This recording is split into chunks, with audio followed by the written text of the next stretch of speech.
Hi, welcome back guys. This is your friend, Cabbage Head Fanfics. Back with amazing fanfiction. This is the series of What If Deku Became Greatest Egoist? Now before starting, please give this video a like and subscribe to the channel if you want more videos like this. Now let's get into the fanfic. Izuku opens his eyes and immediately realizes that he's not in his room. He tries not to panic and thinks about how he ended up here. Wherever this is. He sits up from the bed and looks around. He's in someone's bedroom. And instead of All Might posters, there are posters of football players. Izuku blinks in bewilderment. He doesn't want to touch anything, so he decides to only take a look. He walks closer to the wall and finds the name, Null Noah, on the poster. There's also a video of the same man on the laptop next to him as well. Who is he? Izuku never heard of him before. A knock on the door startles him. Izuku turns around just in time to see a woman with light brown hair and kind eyes opening the door, poking her head into the room. Do you want any snacks, Yakin? Your dad just came home and he bought a lot. Izuku stops himself from gasping. Yakin? Who is Yakin? Yes, please. Thanks, Mom. Izuku beams at her, hoping it doesn't look too forced. The woman smiles at him. She disappears for a bit, then comes back with various snacks and sets it on the desk. She looks at the screen and chuckles. Noel Noah again? I'm sure you will be as good as him soon. Oh, so this Noel Noah guy is like Izuku's All Might then. But instead of being a hero, he's a very talented footballer. He supposes he should act like his mom when she still supports him when he wants to be a hero. I'll be the best player ever. He grins. Yakin's mom? Gives him a fond smile and bends down to kiss him on his hair. That's my boy. I'll leave you to it. Don't forget to do your homework though. Izuku smiles. It's genuine this time. Of course, Mom. She ruffles his hair and walks away. Izuku stands there for a second before he crouches down and buries his face in his hands. He wants to scream. What is happening? Why is he in this Yakin guy's body? Does that mean Yakin is in Izuku's body too? He stands and goes to look at the laptop. Hopefully, the guy won't mind him using it. He types in Masudafu, hoping that his house isn't too far. Maybe when they meet, they will switch back to their own bodies. But then Izuku comes to a second shock of the day. No results found. No results? What does that even mean? He shakily types in All Might and... How is this possible? There's results this time, but there's nothing about the hero All Might. It's like he doesn't even exist. Izuku continues to type every hero he can think of. There's nothing. What is going on? Izuku thinks. And how do I even get back home? What? For you. And why are you in my head? A voice replies back. Izuku jumps, almost knocking the snacks off the desk. Thankfully, he still manages to stay calm and quickly comes to a possible conclusion. Are you by any chance, Yakin? Things can't get any crazier than this. Body swap and telepathy? Yeah. But that's what my mom calls me. I'm Yoichi. So are you this cute green-haired boy with freckles? Izuku sputters. See cute. And why are you awfully calm about this, Yoichi-kun? The other guy laughs. You are very calm too. Am I dreaming? This feels like a dream. He takes a deep breath. Luckily, the one in Izuku's body is not so bad. He's very calm and sounds very nice. Surely they can fix this together. See, can you look outside the window? And tell me what you see. Sure. Wait a sec, oh my god. Is that a girl with leaves as her hair? Is it a costume? Wait, that guy has water coming out of his hands. Now this is one hell of a dream dash. Izuku takes a deep breath. Okay, Yoichi-kun. I think this is somehow my fault. What do you mean? Not only did we body swap, but I think we are also in a different world. As you can see, my world has these things called quirks, like a superpower and stuff. So I guess it must be possible to do all this? Because your world is, normal? Sorry, I don't know what I'm saying dash. It's okay. Don't worry. Let me catch up first. I can't believe this. There's another world out there. And there are superpowers. This is like the comics I read. Are there superheroes and villains too? Weiss. But aren't you supposed to be more worried about how to come back home? I am. But this is exciting. What is your power? Izuku flinches. That's not important right now, Yoichi-kun. Alright. What's your name? I can't keep calling you, this guy, in my head. You can call me Izuku. Did you meet anyone yet? No. I was admiring this All Might guy in your room. Izuku blushes. That's embarrassing. His room is full of All Might's merch. Compared to Isejai's room, his room is much worse. Anyway, we should find a way to dash. Izuku blinks and he's suddenly back in his room. He immediately runs to his bathroom and sighs in relief when he stares at his reflection. Maybe this is a quirk accident after all. At least it was a nice experience, even though it was a bit scary at first. I hope Yoichi-kun is back in his body too. Thinks. But then, Izuku. Yoichi says confusedly. Izuku pales. Why are you still in my head? Both of them don't have any answers. Yeah, maybe the body swap is a one-time thing. You don't mind a random voice in your head, right? Yoichi-kun is such an optimistic person.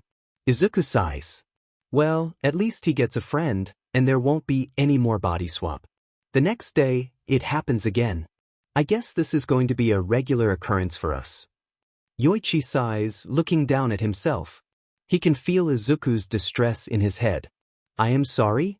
It's fine. I guess we just have to help each other's lives from now on. Okay. What were you doing earlier? I was about to go practice football in my backyard. The ball is under the bed. Oh no. I don't know how. I think I need to study football first, then watch some tutorials and then practice dash. Yoichi laughs. Yeah, sure. And it'll help you too when you talk to my parents. All I talk is either about Noah or football in general. What about you? Doing heroes analysis? I guess you could read through it to know my world better. I already finished my homework, so you don't have to do anything. He looks at the notebook in front of him and shakes his head. Ichim. You know what? I'm gonna ask your mom to buy me a ball, then we can both be footballers. The body swap lasted only a few minutes last time. I think I only have the time to go talk to your mom. Izuku huffs. Fine. Maybe I'll play sports instead of becoming a hero. That's the spirit. The body swap lasts for half an hour this time. And the next time 2 days later it lasts for an hour. It takes a few more times for Yoichi to finally understand and realize what is really happening. We are body swapping, Yoichi says as he stares at Izuku's math homework in front of him. He's older than the green-haired boy. So even though he hates math, the work is a piece of cake. Yes. That's also something new. They can hear each other when they speak normally as well. Even if Yoichi sounds like he's talking to himself when he unintentionally speaks out loud. No, Izuku. We're body swapping. Yoichi-kun? What's going on? Yoichi continues to stare. We literally have a superpower, Izuku. Why are we so calm about this? He can sense the boy's confusion. But I asked you that the first time this happened and you didn't say anything. It just hit me, alright? Oh my god. This is now my life, I can't believe it. I think I'm going to let you freak out, Yoichi-kun. I'm having tea with your mom right now, I need to focus. Izuku can say that because his world already has these quirks, stuff. Doesn't body swapping sounds mind-blowing? No, come back and freak out with me. He cries.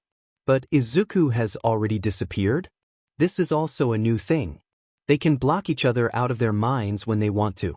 Yoichi can feel a presence in the background in his mind if that's what you call it. But he can't hear Izuku anymore. He huffs and decides to go crazy over the fact that Izuku is real and in another dimension.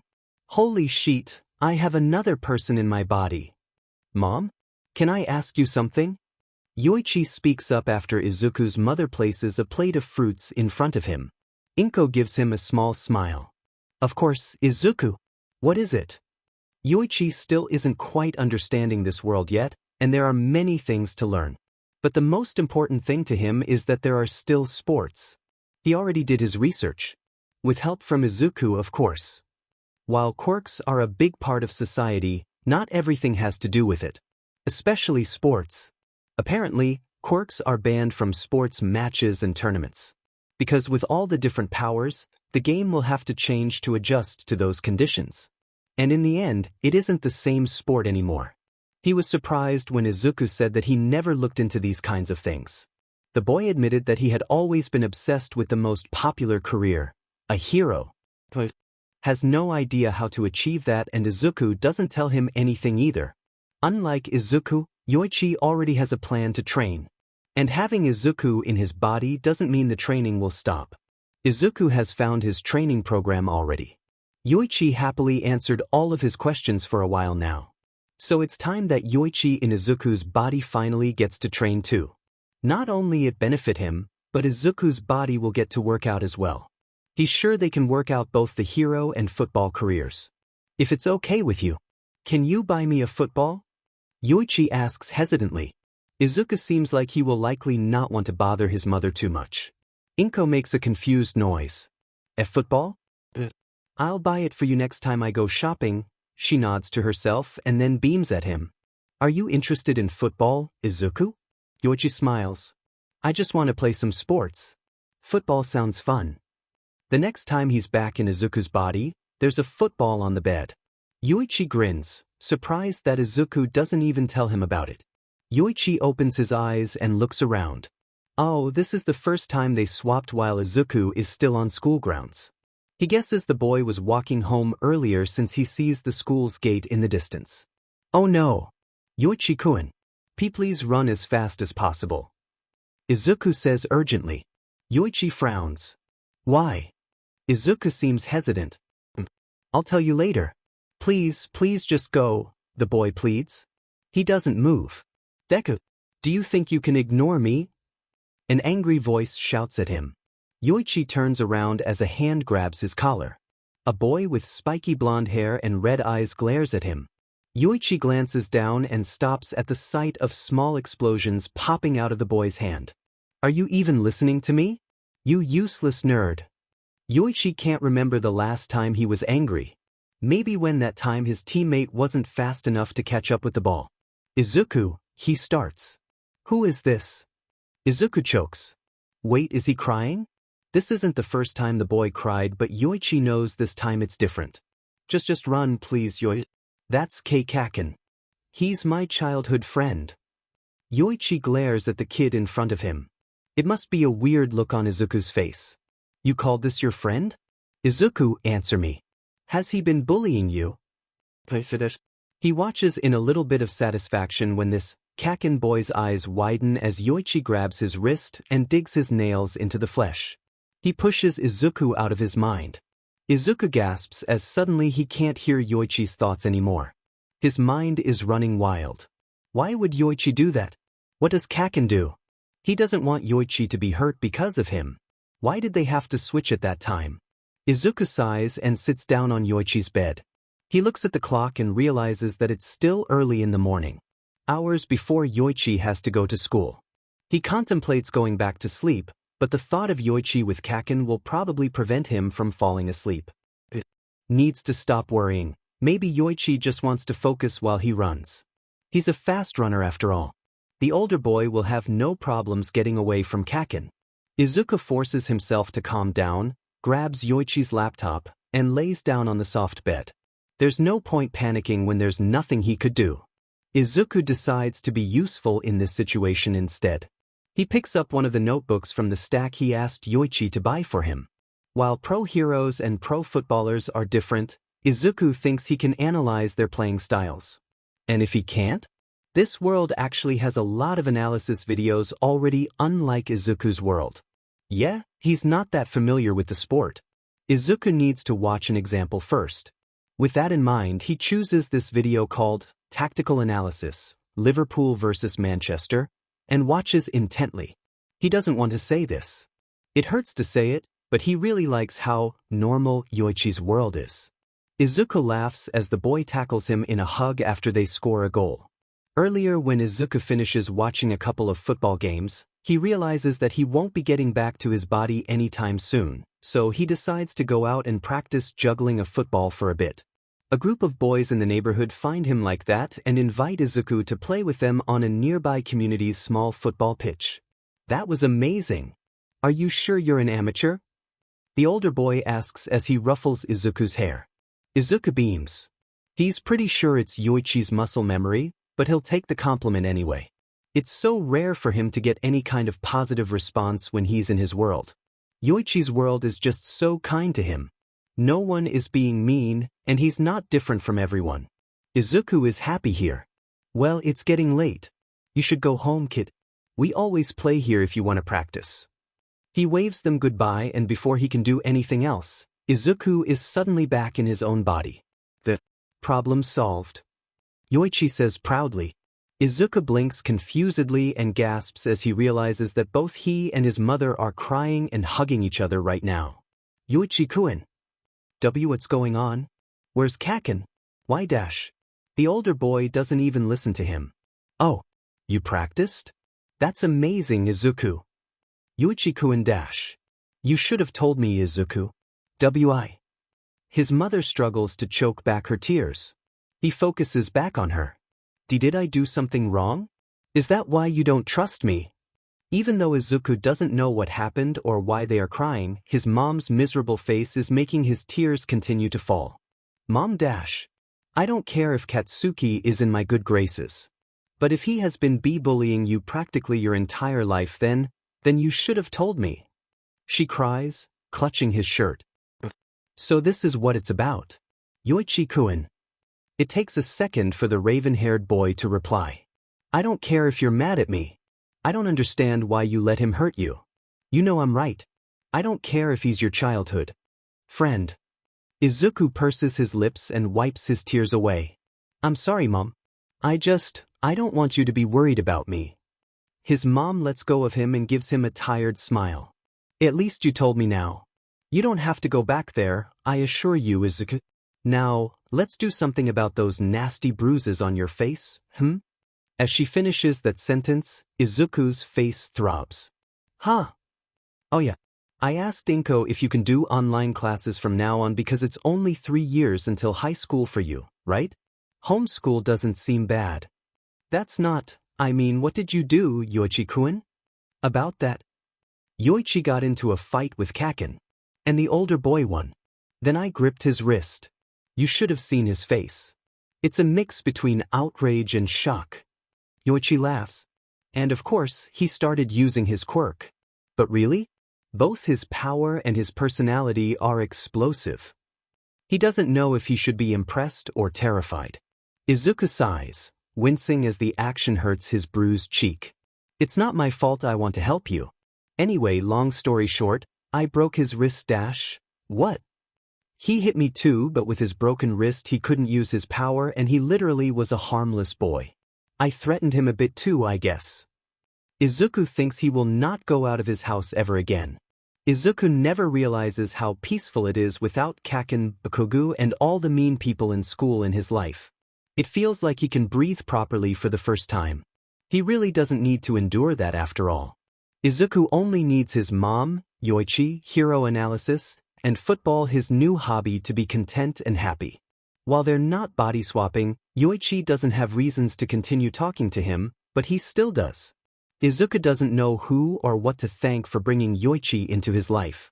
While Bakugo might be his childhood friend, the older boy is like his first friend and a brother too. He smiles to himself as he practices dribbling. Yoichi is studying for his exams, so he can't help Izuku today. Izuku can't wait to be better at football. And when he can't get into UA, maybe he can be serious about football in the future. As time passes, Yoichi suddenly becomes Yakin. Yakin. That's amazing. Yoichi stops and lets out a startling laugh. What? He asks, not unkindly. Izuku gasps. I'm sorry, Yoichi-kun. No. It sounds cute when you're the one saying it. Is that an accident? The younger boy takes a moment to answer. Well, Io-san always calls you Yakin. And it kind of stuck in my head. Yoichi chuckles fondly at the boy. You can call me that, I don't mind. Do you want a nickname too? What about Izu-chan? It's okay. You can call me whatever you want. Yoichi hums. He already like Izuku, there's no need for nicknames. Alright then. Where were we? You were telling me about your match today with another school. Oh right. So I was Dash.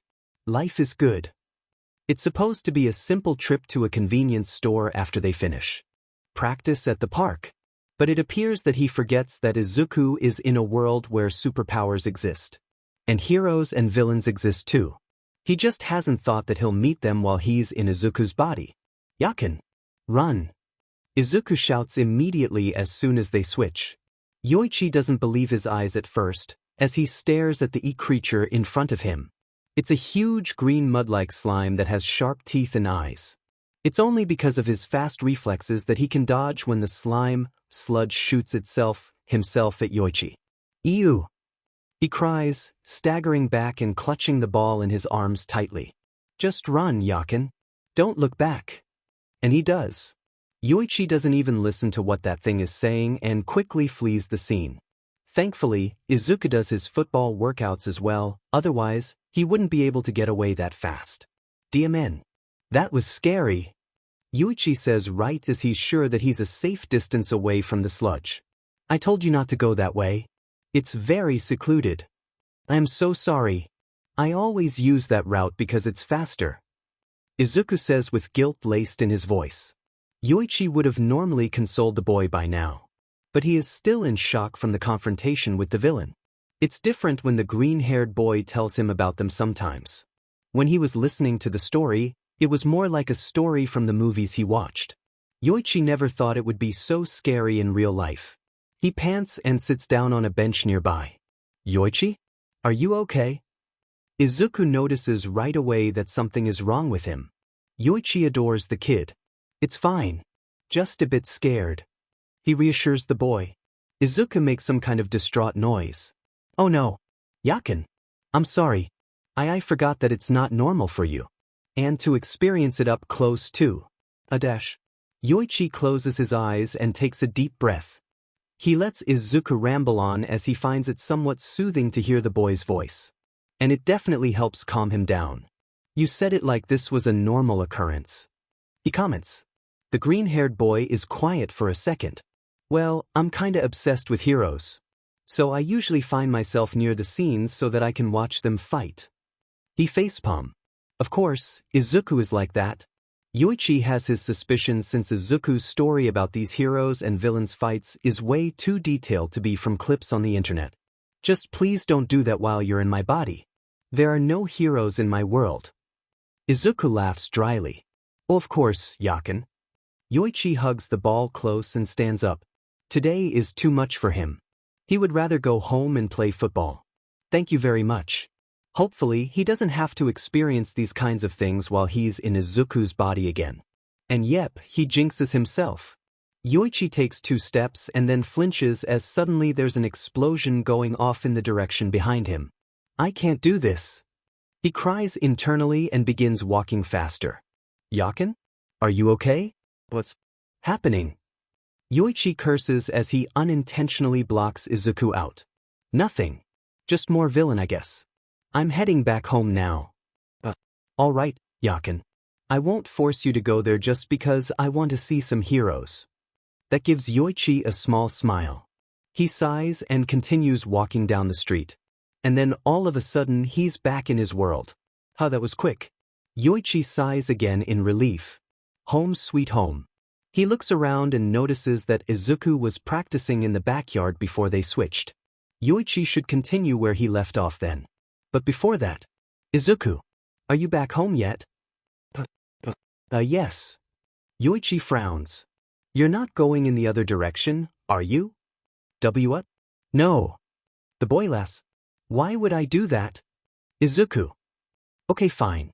But I'm only gonna watch it from afar. Like, at the back of the crowd. He pinches the bridge of his nose. Okay, just tell me everything that's happening there. Izuku giggles. All right, Yakin. Yoichi sighs. Izuku really is at the back of the crowd. But the problem is that he can't see anything.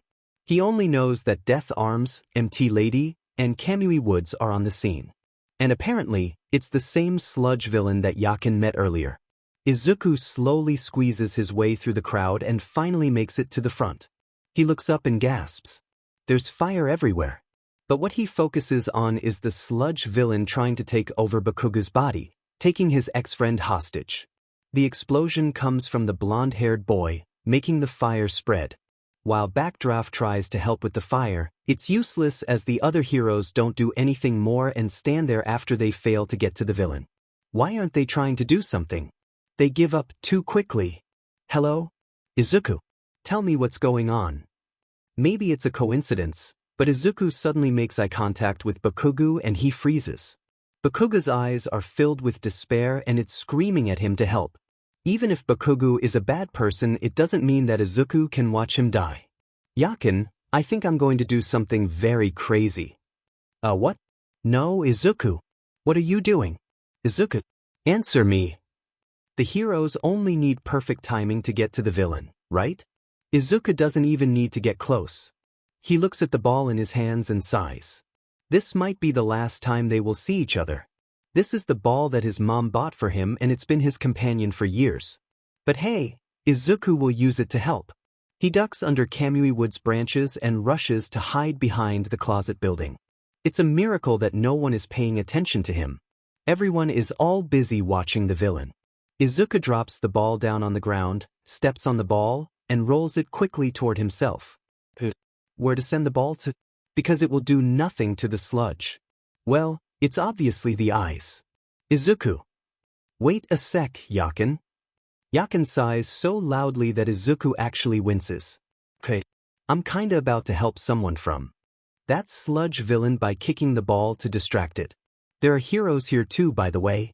So I'll quickly leave after. Our ball? The older boy cries.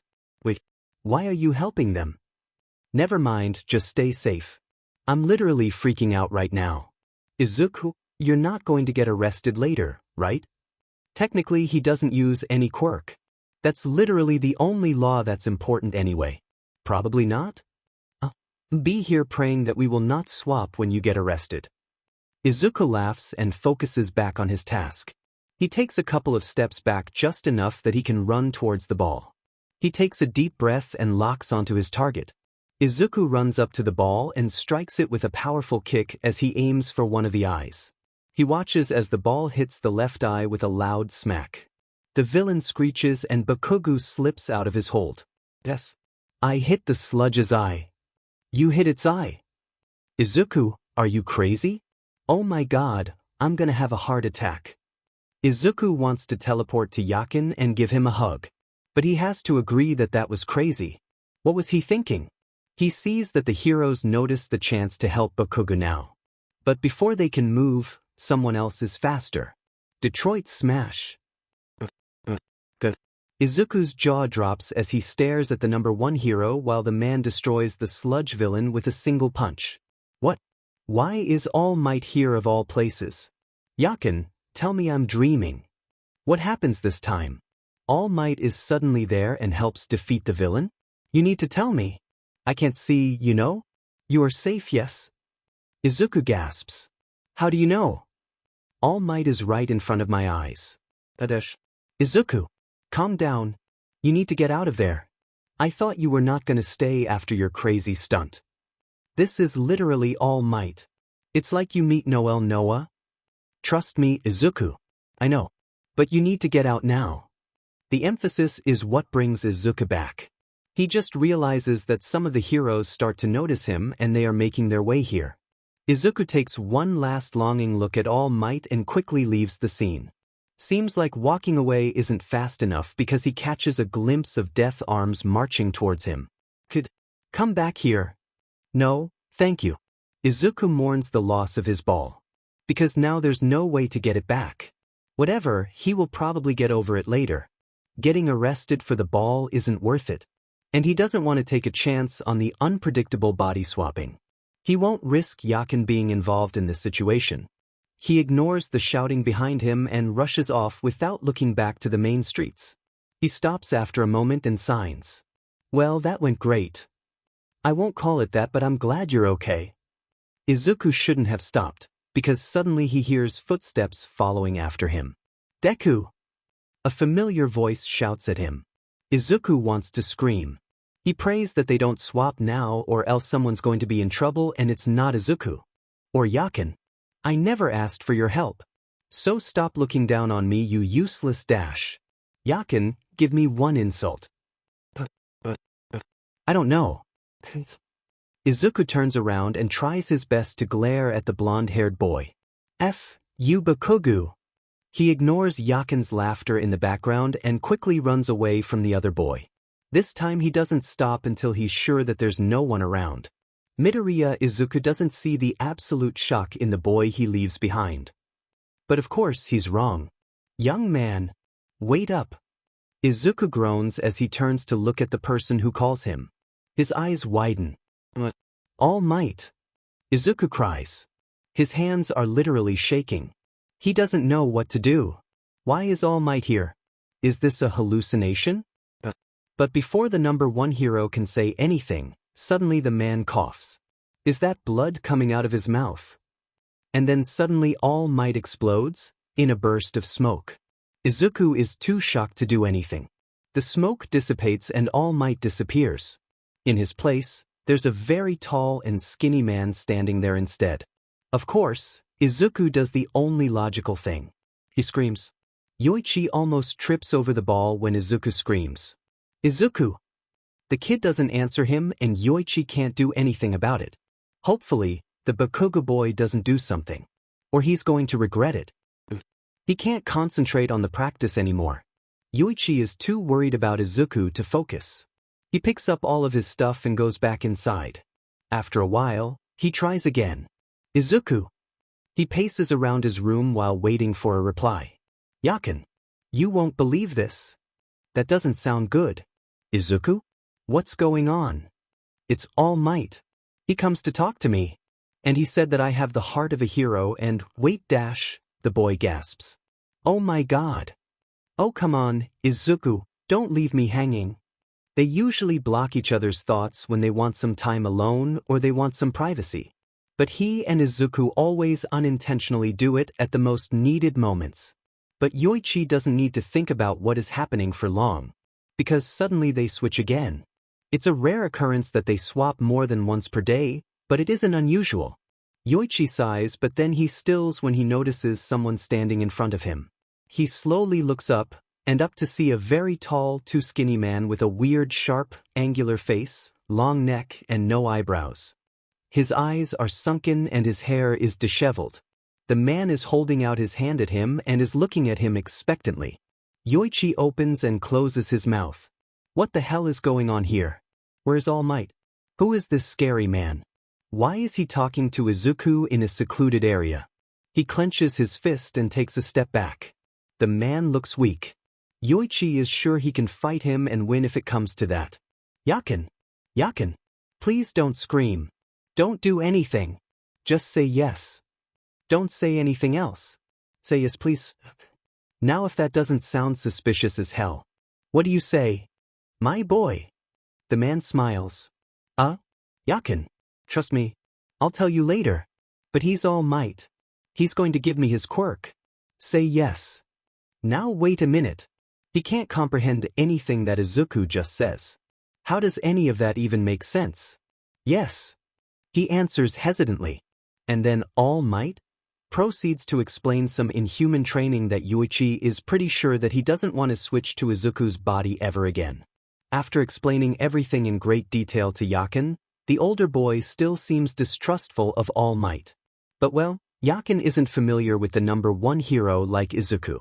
He knows that the hero doesn't have any bad intentions. But it doesn't stop Yakin from questioning All Might every time they swap. What does the quirk do? Will there be any problems when I get the power quirk? Why do you give your quirk away now after all these years?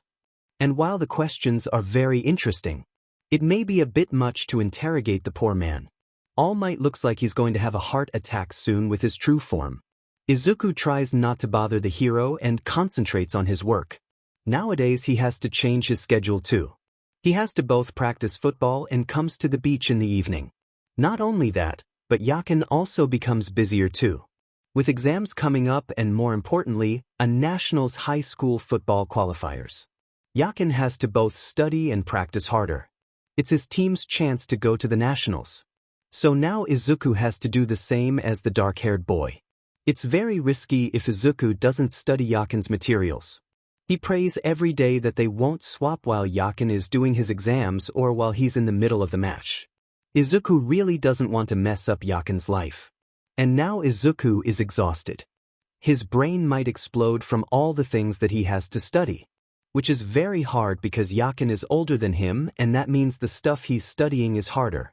And he's so tired of lifting all the trash and practicing his dribbling. Yakin once said that if Izuku one day swaps with him while he's on the field, at least Izuku can secure the ball. But then there are UA exams that Izuku needs to study soon too. Can he really do this? Izuku sighs as he throws the trash bag in the pile. He flops down onto the sand and closes his eyes. He can't feel his limbs anymore. All Might isn't here yet, so Izuku might as well take a quick rest. He blinks, feeling drowsy. He stares at the Noel Noah posters on the wall and sits up straight. When did he switch? Yakin. Oh, you're awake. Izuku yawns. How do you know I was sleeping? Well, Yakin chuckles. You were laying down on the sand when we swapped, and you didn't answer me. After a second I heard your little quiet snoring. Izuku's face reddened. He snored. That's so embarrassing. He huffs and grabs one of the books on the desk. Yakin makes a list of what to read on top of the cover, and Izuku is grateful for that. Science. Yoichi feels Izuku blocks him, so he decides to start working too. He can't believe that taking out the trash is his resting PRD. He's so tired from all the training and reviewing for his finals.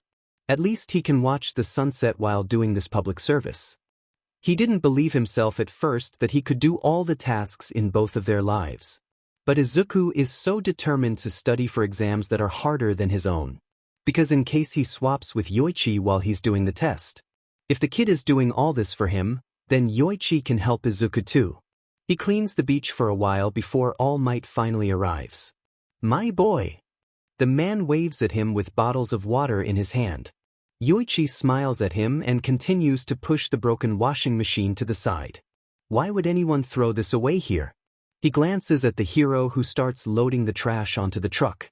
Izuku asks him multiple times to stop questioning the man too much. But Yoichi is curious, all right? And all the questions benefit both of them too. All Might, can I ask you a few questions? The hero coughs and quickly walks over to him. Of course, Midoriya Shounen. So today is questioning day. He chuckles. Yoichi blinks. What do you mean? Well, All Might scratches his head. Some days you don't talk to me that much and only mumbles to yourself. But some days you will ask me a lot of questions. Not that it's a bad thing. I am always happy to answer them. So the man is observant. But he is the #1 hero after all. Yoichi will need to be careful not to act differently from Izuku that much. He laughs. It depends on the day. All Might gestures for him to sit on the bench. He sits down on the opposite side of the bench and thanks him when the hero hands him the still cool water. So, what do you want to ask? The older man asks after Yoichi finishes drinking. Because Izuku won't ask anything, he will do it himself. When will you give me the quirk? All Might coughs again. Well, when you finish cleaning the beach. All these liftings will prepare your body to be able to receive one for all. It's funny to know that the quirk's name is like what his coach always says, one for all and all for one. Yoichi nods. So it's about muscle? Yes. But what if I say I play sports and I do some workouts for a few years already? All Might chokes on his blood. What? But you look like the wind might blow you away. Yoichi makes a face and takes off his shirt. Izuku's body literally looks like those football players in the sports magazine, according to him. The hero's eyes widen. I don't know, you are a sleeper build, he nods to himself. Then I guess we can try to give you a bit earlier. Yes. Because what if I finished cleaning the beach on the same day as the entrance exam? You can't expect me to figure out the quirk on my own. Yoichi complains. All Might gapes at him. Oh, of course not, my boy. He huffs. I want to continue cleaning the beach. But what do you think is the best time to give it to me? He asks as he puts his shirt back on. The hero looks at the beach. Let's finish one side, then we'll see if you can handle one for all. All Might suddenly transforms into his muscles and lifts Yoichi up by his collar like he's a feral cat. Dash. Now, let's see if you can move that fridge while I'm sitting on it. What? It's not often that Izuku swaps with Yakin while the older boy is in the middle of a match. But each time it's happened, Izuku tries his best to explain every single thing that is happening to Yakin in great detail and listens carefully to everything he says. It works quite well because Yakin is quick to come up with a plan. But that's a practice match. Nothing happens that much and Izuku mostly only runs around the field. This is the first match that's very important. Teams from each school have to play and win to go to the nationals. Izuku can't mess this up. Izuku, listen. Like I always tell you, keep running. When you get the ball, there are two scenarios. One, if you can shoot, you shoot. If you can't, send the ball to my teammates. And if the ball is with the other team, you try to get the ball. That's it. No need to panic, be calm. Think of it like this is the usual practice match where you swap with me. You can do it. So Izuku runs and tries his best to follow what Yakin says. In the end, he's exhausted. He's not even sure if he did well or not. Izuku is so tired that he can't remember clearly what he did on the field. The coach calls a timeout and Izuku finds himself wiping his sweat and tears with the towel. I say, Jai, your defense today is remarkable. The coach says. Izuku runs his hand through his soaked hair, thinking of what to reply. He's too tired to focus on what the man says. He doesn't have to, as Yakin switches back. Izuku pants as he collapses onto the bench. That was so exhausting. How did footballers manage to move around that much for more than an entire hour? Yakin hasn't started moving the trash yet. Then why is Izuku still out of breath? Don't tell him that body swapping can transfer the state of his body. Is it because Izuku experienced it so the exhaustion comes with him too?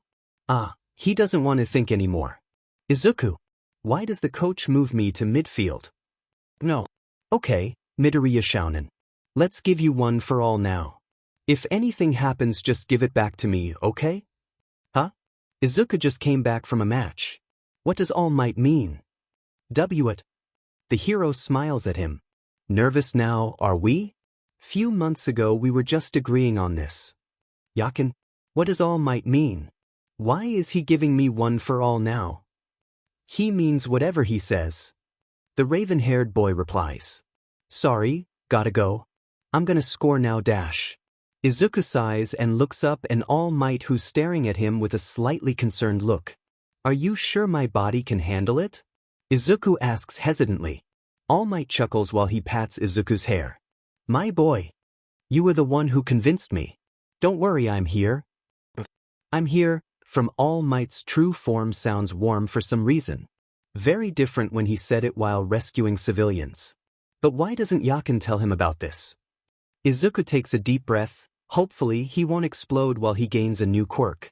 Okay, Izuku nods. Let's try. All Might gives him a thumbs up and transforms into his muscular form. Now, eat this.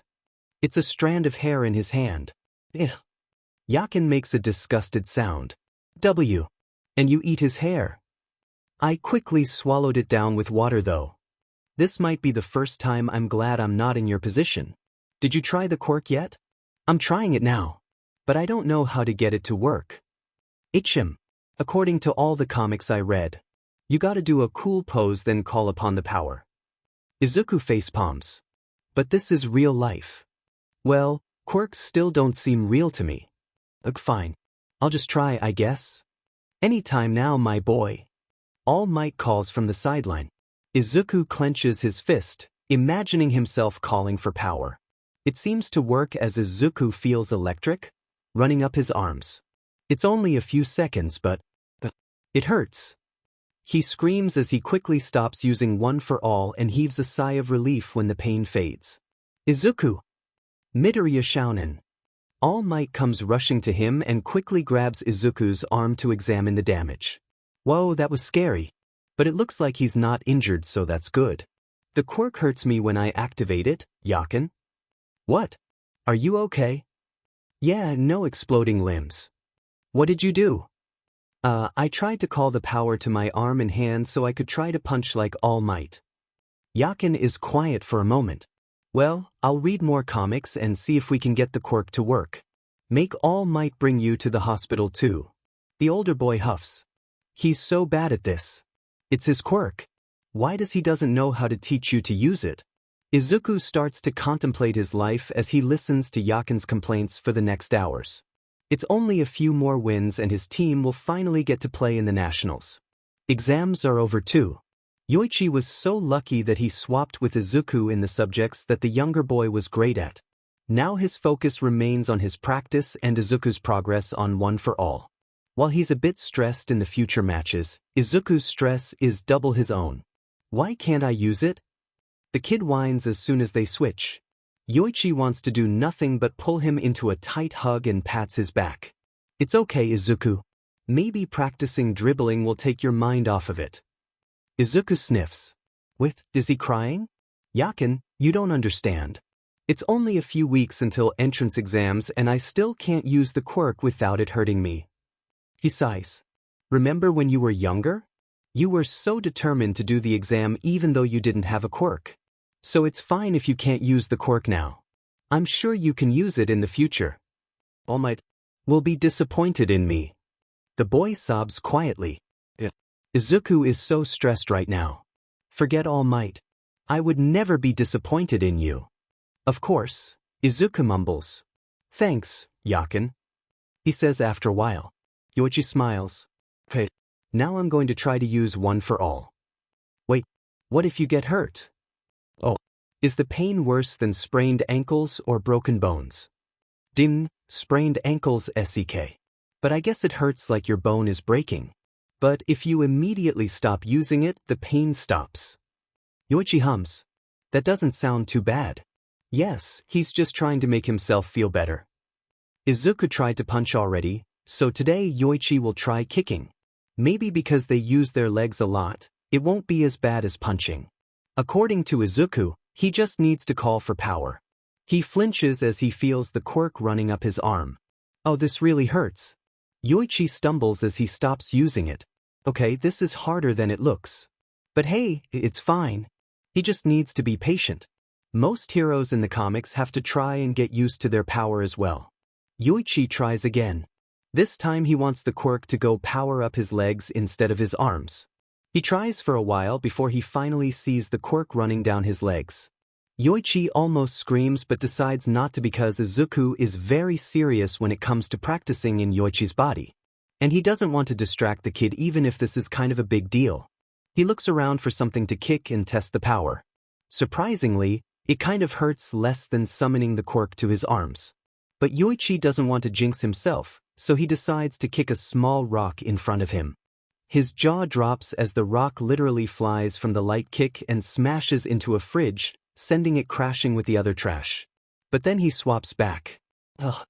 Izuku cries. Sheet. Izuku, are you okay? I'm so sorry. Why is the swap so fast this time? The coach dismisses the team and Yoichi quickly grabs his things and leaves. Izuku makes a pain noise. This is literally a sprained ankle. What did you do? I kicked the rock with the quirk. Is it that bad? Izuku doesn't reply for a minute. Actually, it's not that bad. I can still walk. Yoichi gasps. Why are you walking? Sit down and wait for All Might. No, wait. Why does it hurt less than that time I tried punching? Because I used your leg? Maybe because you play football a lot so your muscles are stronger. But I did full-body workouts too. Wait, you destroyed that with a rock. That's not important. You're hurt. I get hurt all the time trying to use One for All. Yoichi groans. Izuku, you shouldn't get used to being injured. Izuku laughs and quiets down. Yoichi rushes back home, in case they switch again. Yakin. His mother greets him when he arrives home. Yoichi gives her a smile. Hi, what's for dinner? Is there anything I can help? It's curry udon tonight. His mom pats his head. But it's okay. You go and take a shower. You must be exhausted. From the practice. Only a few more matches and you will go to the nationals, right? Yeah. Yakin. How did you do it? Izuku suddenly speaks up. Yoichi talks with his mom for a bit, then goes to his room. What do you mean? Like, how did you make it hurt less? I tried it again and now my fist is turning purple. He almost tripped. Izuku? What dash? How did you kick? Izuku? Is your hand broken? Oh. Not yet. Yet? But answer me, please? Yoichi is getting stressed out. Just make the quirk go from your arms to your legs.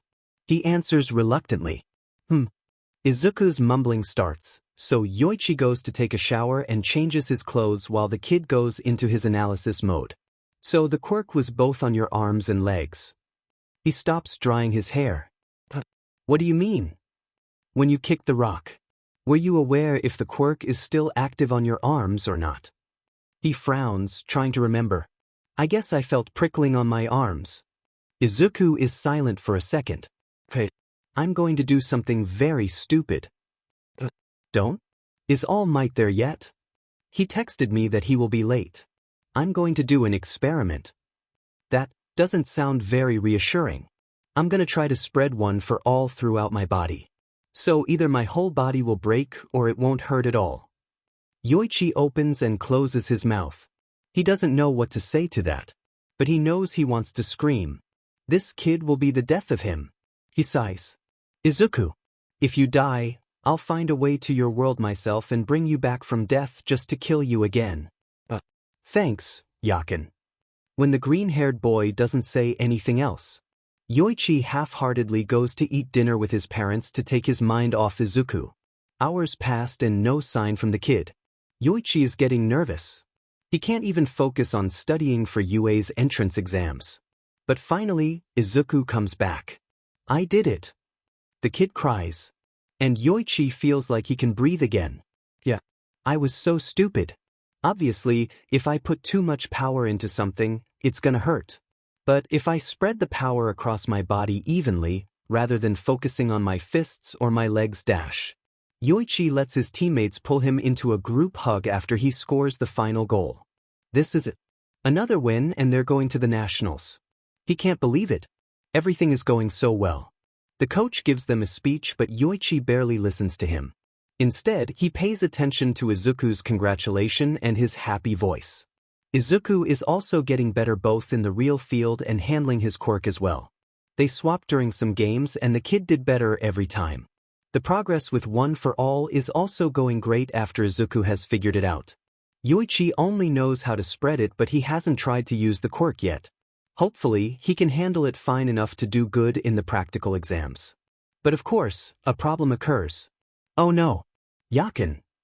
Izuku sounds really concerned and Yoichi is suddenly scared of what he's about to say. What? Entrance exam is the same day as your final match with Matsuke's. What? Extra. Short. Inko's POV. Inko knows her baby has changed. She doesn't know exactly when. But that time when Izuku asked her to buy him a football, she knew something was happening. She was worried at first, of course.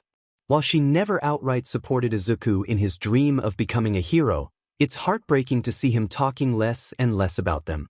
He started to take an interest in sports instead. Everything that happened after that is like a roller coaster. God, she doesn't want to talk about it. About his old school, about Katsuki. But at least it seems like her baby is getting better and happier with every day passing.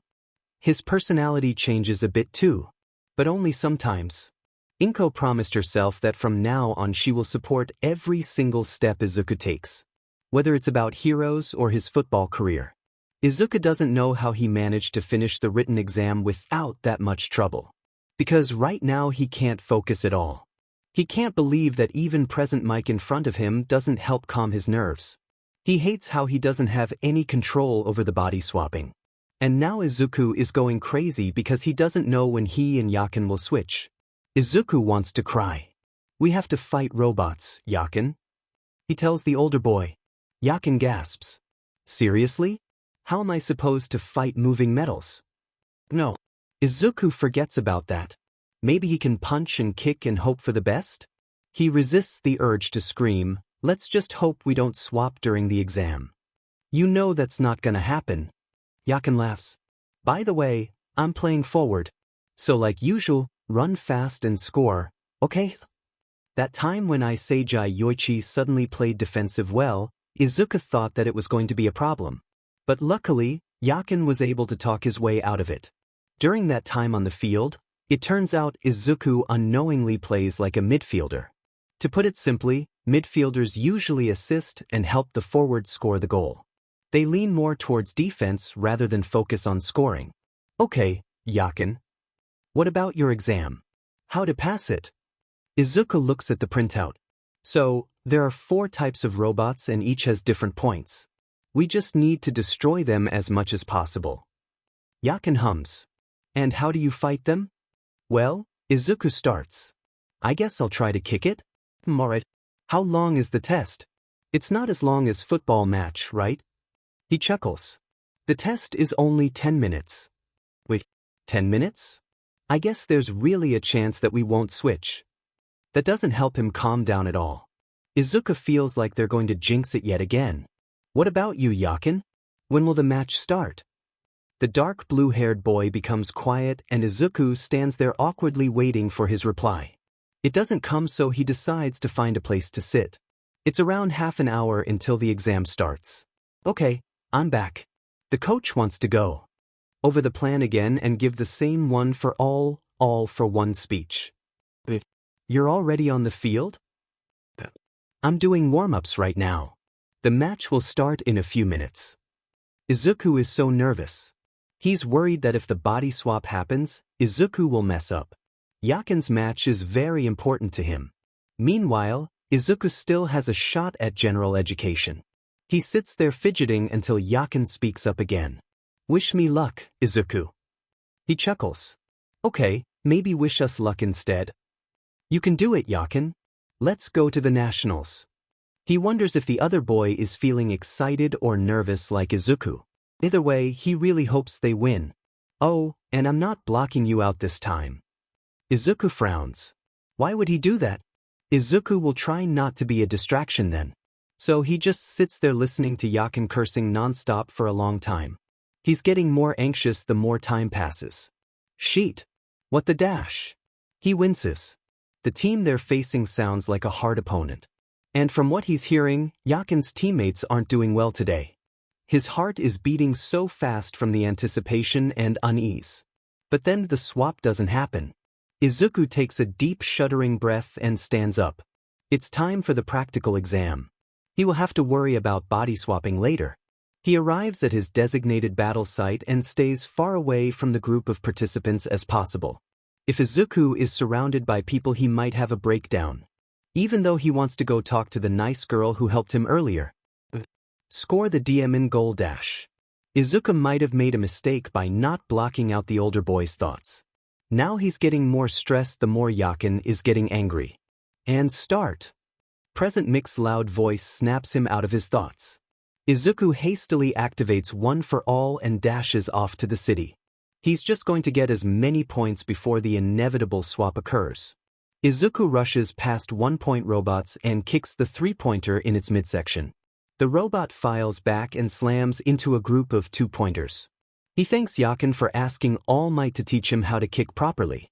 And Izuku can adapt kicking in football to kick in this exam too.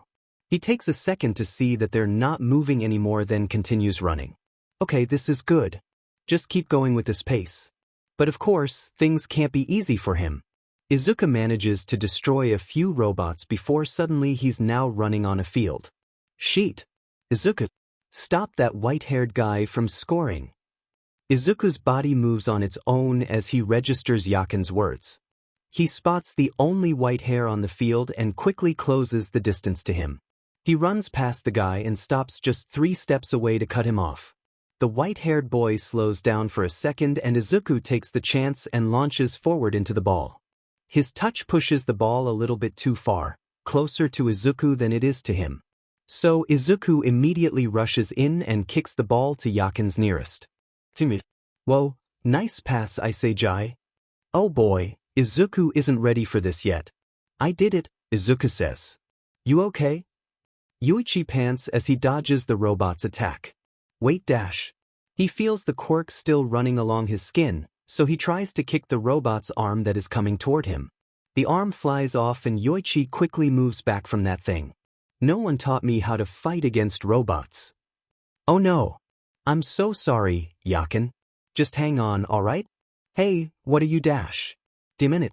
Izuku probably is experiencing the hell that is Matsuke's.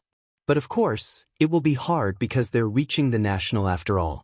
But he needs to focus on Izuku's exam first. Hopefully he will switch back soon. Yoichi frowns as the other people are so fast in destroying the robots, while he takes far too long fighting one. Sheet, he might get Izuku in trouble here if he doesn't do better than this. He kicks one of the robots and winces when his leg hurts a bit. Probably because Yoichi doesn't kick properly. He just wants to get as many points as possible.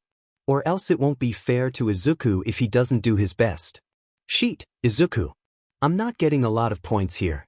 Everyone fights like they've been doing this for years. It's okay, Yakin. Yoichi yelps as the robot shoots toward him. Are you okay? You don't have to do it anymore. I have a feeling the switch won't be long this time. The ball is dash. Yoichi ducks to avoid the incoming attack and immediately gets up to kick the robot. He wipes his sweat off and stops to take a quick break. This is even worse than running a marathon. Can't do that.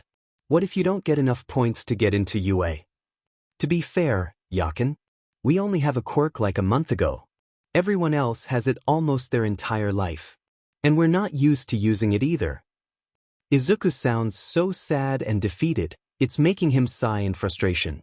If Izuku was here, he would have destroyed more robots than him. There are not many robots left. Yoichi runs a hand through his hair and panics internally. He scans the area and grits his teeth. Sheet. Izuku. I'm so sorry. Izuku takes a moment to answer and Yoichi begins to worry. He decides to run around, hoping to find more robots to take down.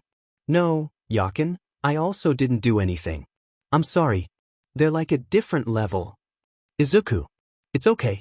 I should be the one to apologize dash. He curses as the girl jumps in and steals his point.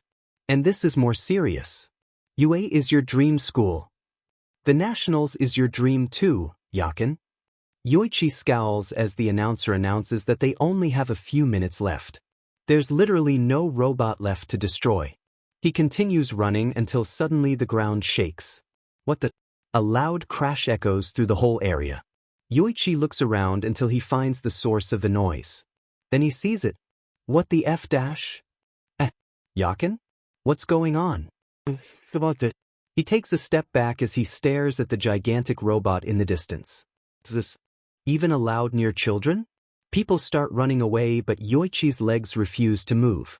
His eyes widen as the robot advances in his direction. But before Yoichi can force himself to run, he switches back.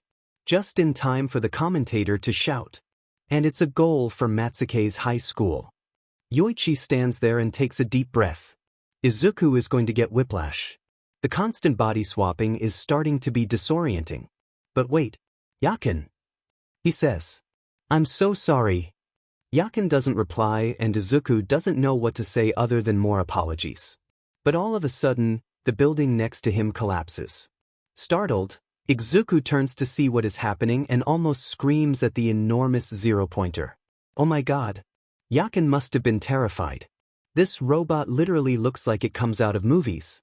Izuku doesn't want to be collateral damage when it reaches him, so he turns to run away like everyone else. But then the robot smashes its surroundings and the building debris falls down and traps the girl who helped him earlier. Izuku freezes. The school probably will stop the exam, right? The zero-pointer is moving closer to her. It would no doubt crush her if the exam doesn't end now. Izuku doesn't think he has time to move the debris and then move her too. Yakin is going to call him crazy. But he can't stand there and watch someone in danger. Wish me luck, Yakin. It's alright if the older boy doesn't answer him. Izuku's heart hurts at the thought of Yakin's team losing because Izuku was in his place at that time. But no time to dwell on that. Izuku calls for one for all and uses it to jump up into the air. He twists his body midair and swings his leg to land a powerful kick to the robot's head, smashing it into the nearby building. Then the pain hits him as he starts to fall down from the air. Nothing seems to be broken though. Maybe Izuku overuses the quirk? He feels a hand slapping him before Izuku loses consciousness. Yoichi almost trips as he suddenly can't feel Izuku anymore. This isn't the same feeling as when the younger boy blocks him out. It's like Izuku is literally gone. He quickly passes the ball to his teammate and tries to calm down. Izuku. The boy doesn't reply. You okay? What's going on? Yoichi is freaking out right now. His mind immediately goes to that DMN robot. Does Izuku run away in time? Or does he still feel down at the score and is too distracted to move? Damn it. He should reassure the kid more. Not just stay quiet because he is shocked to see the giant robot and that his school might not make it to the nationals. But he needs to stay focused on this match first. Then he will worry about Izuku immediately after. Nationals, nationals, nationals. Yoichi chants as he dribbles across the field. He manages to get into the penalty area. And he sees it, the goal is right there. If he kicks the ball, they can catch up with Matsuke's. One for all for one, right? He sees his teammate available on his right. So Yoichi decides to be a team player and passes to him. And that's his biggest mistake. Tada hits the post. The other team instantly starts a counterattack that ends with another goal. It's over. Izuku opens his eyes and slowly sits up. He looks around at the unfamiliar surroundings confusedly. It seems like he's in an infirmary. How did he get here? Oh, you're awake. Here, eat these. Izuku looks at the speaker and gasps. Recovery girl. She smiles at him and gives him a pile of candy. You can go home now. But don't overuse your quirk like that again. He gives her a sheepish grin and thanks her before he quickly leaves the room. He walks down the quiet hallway and suddenly everything catches up to him. Izuku swallows down a sob and wipes his eyes from the tears that start to fall. Not only did he mess up Yakin's match, but he also might fail his entrance exam. Tears are still in his eyes, but he tries to look fine. Izuku decides to go home, then he will try to reach Yakin again. But then he finds himself at Takoba Beach. Izuku plops down onto the sand, hugging his knees, and stares at the sunset. The stored tears start flowing down his cheeks. Wiping tears from his eyes, he fails to suppress a sob this time. Why Yakin? He cries in relief when the older boy finally answers him. Izuku, you're okay. What happened? Izuku opens his mouth but pauses when he notices something. He sniffs. Yakin? Are you okay? Yakin laughs, but it sounds so forced. Why are you asking me? You disappeared, Izuku. Why are you crying? I passed out. What? He mumbles, but a sob escapes his lips. Izuku covers his face while uncontrollable tears pour out. And then I remember that I can't do anything while I was in your body. Then by your voice. Did you win? Like a dam break, Yakin starts crying. Izuku dash, he sobs. Damn it. I was asking about you first, but dash. I'm just an unknown on my team. I would never be like Noel Noah after all. Yakin dash. It will only be a dream. To be like him, to win the World Cup. Izuku feels like his heart is breaking. To hear his only friend, his brother, being like this. Yakin lost, and Izuku can't do anything about it to help, to make him feel better. Yakin. Don't cry. His lips tremble as he cries. If it isn't for the bot swapping, you will surely win dash. Yakin immediately cuts him off. No.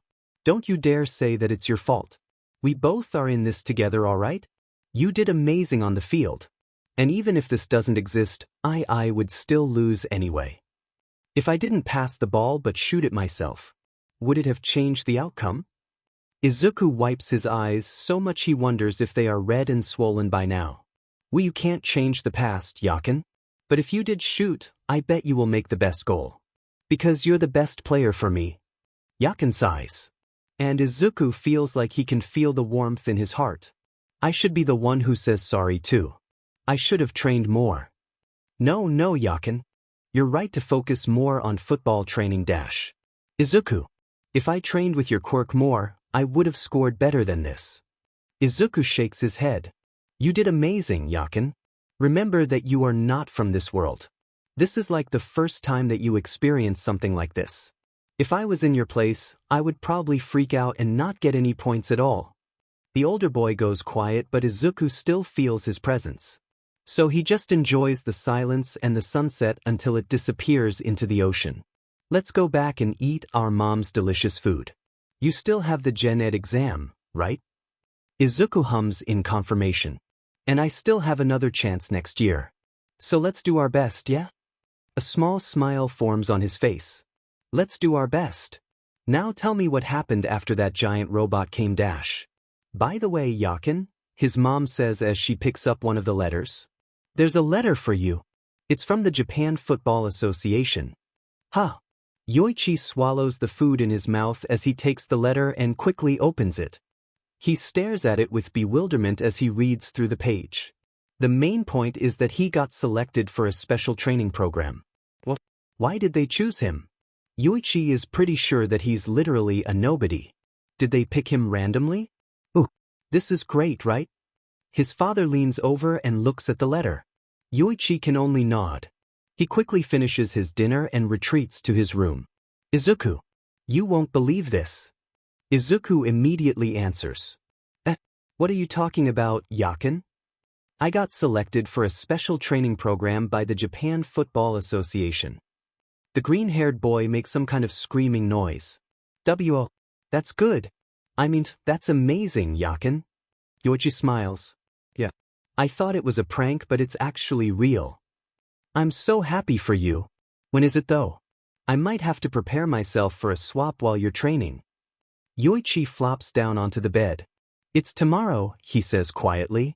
Why would they start training right after a big match? Izuku sighs. He doesn't mind that, actually. At least he might be better after this training program. He hopes so.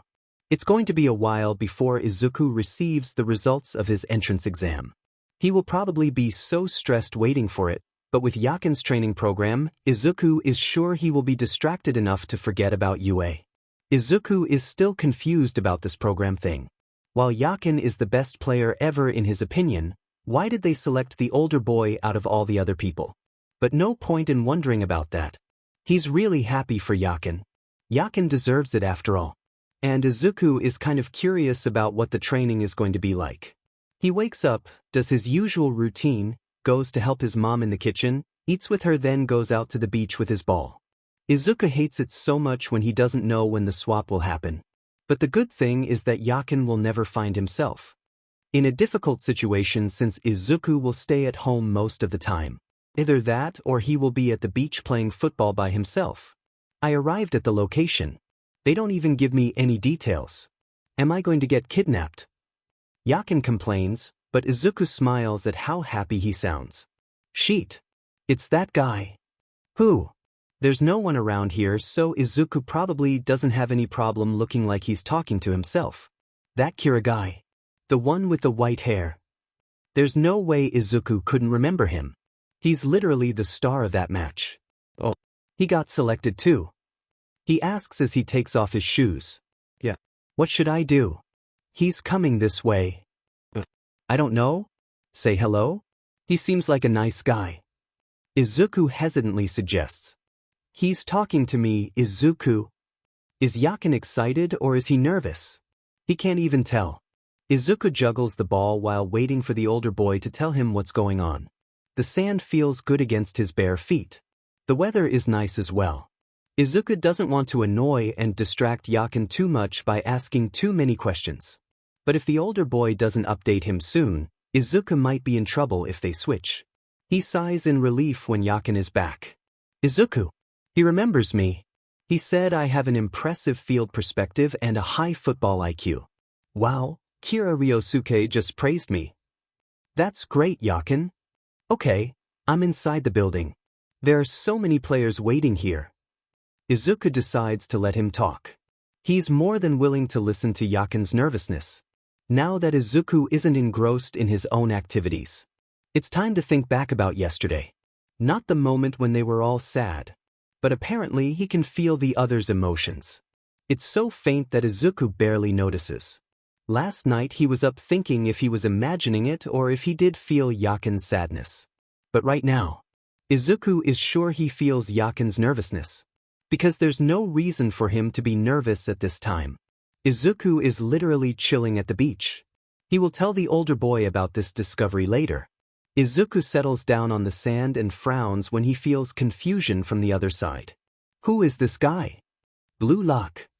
What's he even talking about? Context, please?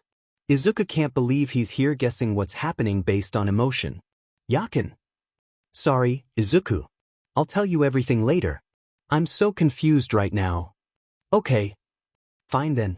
Izuku will be sitting here reading Yakin's feelings all day. Izuku moves from the beach to a nearby cafe. He's so confused by the emotions he's feeling from the raven-haired boy. Suddenly Yakin is feeling determined and excited. Okay, I'm on the bus. I'll try to summarize everything to you before I arrive at the facility. Where are you going? To the Blue Lock facility. Let me tell you what happened first so you won't be confused. Okay. This is going to be long. So there's this guy called Ego Jinpachi. He said he was here to make a team to win the World Cup. Crazy, right? He explained that he will make the best strikers from the people in this room. To do that, they built the Blue Lock facility. We will live and train here. He even said that the last player standing from the 300 people will become the best striker in the world. Just who is this man? His confidence is insane. Izuku thinks this is so shady if not for the fact that the man is from the Japan Football Association. Of course, everyone didn't agree with that. Others said their team is their priority and some of them have the nationals to play. Guess what Ego replied to that? I don't know. To consider the offer? Yakin laughs. No. He literally straight up said that we can F off. Ask us if we would rather be the best high schooler instead of becoming the best striker in the world. Then he proceeds to complain about the Japan football team. Yeah, call them second-rate and stuff. Still can't believe he actually said that. Not only that, but Ego also talked about how football is a sport about scoring goals more than your opponents. The best player is the one that scores the most goals. Not about teammates. You should have seen everyone's faces. I was shocked, Izuku. Izuku is shocked too. Is this even real? What is even happening on that side? He doesn't know what to say to that. And well, of course, people don't agree with that. They said that Ego was insulting Japan's national team. Okay, now guess again what he said next. Judging by all the things this man has said, that Japan team is bad? Oh wow. The older boy laughs. Exactly. Straight up told us that they never win the World Cup. Then he mentioned some amazing strikers. Noel Noah is one of them too. I don't know how to explain it as well as Ego, but all of them have this egoism that Japan lacks. I wish I could tell you the exact words. It really hits me, you know. I want to be like them. I want to be a striker. Well, yeah, that's it. I ran to the door that opened behind him and now we're here, heading to the Blue Lock facility for whatever they prepare for us. That's crazy. Izuku is once again speechless. He literally gets chills by the way Yakin says that. But Izuku doesn't understand it. He doesn't understand this ego thing. How is he supposed to want to score himself that much to the point of forgetting his teammates? It's like All Might would rather defeat villains as much as possible than care for his fellow heroes. Well, comparing heroes with footballers might not seem to make sense. But the point is that Yakin would rather be like that? Maybe yesterday's event really hit the older boy hard. Yakin really wants to score the goal himself instead of passing it to his teammate. Izuku doesn't voice his opinion to Yakin, of course. In the end, it's Yakin's life. Izuku will follow whatever he wants. Wow, Yakin. That was a lot to take in. But, after this, can you try to update everything in real time? I know it's hard to focus on both. Oh, I can do that. Yakin is quiet for a second. You don't have any comments on this? Izuku swallows down his disagreements about this whole situation that's on the tip of his tongue and sighs. I don't think I understand it like you did. Like, I know it means something to you. But for me, it's, I don't know how to explain it, Yakin. He mumbles. Yakin says, that's all right, Izuku. Don't worry. Izuku sighs in relief. Sorry, Yakin. We arrived. Okay, I'll be a commentator for you and I'll describe everything that's happening. This is going to be a while. His mom isn't home today, so Izuku might as well stay here until the swap happens. He orders another iced chocolate and a piece of red velvet cake while listening to Yakin's words. Yoichi isn't that surprised to know that Izuku doesn't get the whole striker thing right away.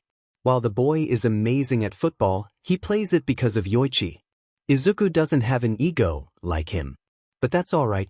The younger boy will understand it in the future. DMN, they took my phone and wallet. He complains to the boy as the woman gives him a uniform to change into. This is getting sketchy. Izuku chuckles. The uniform they gave me has the number 299 on it. What does the number mean? It's on the uniform? Probably a random number. Or maybe you're the 299th person to join or get selected. That's possible. Yoichi walks along the corridor until he finally finds room Z. He walks in and notes that it's a shared room. He glances around at everyone in the room and decides to quickly change his clothes. Kira is also here, but Yoichi is more distracted by the orange-haired guy whose body looks insane. This guy's body looks like yours, Izuku. Is he training to be a hero? Izuku sputters. What?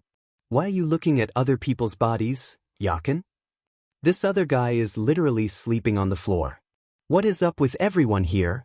As Yoichi continues talking to Izuku, he doesn't realize he missed this other guy's introduction and whatever he's saying to him.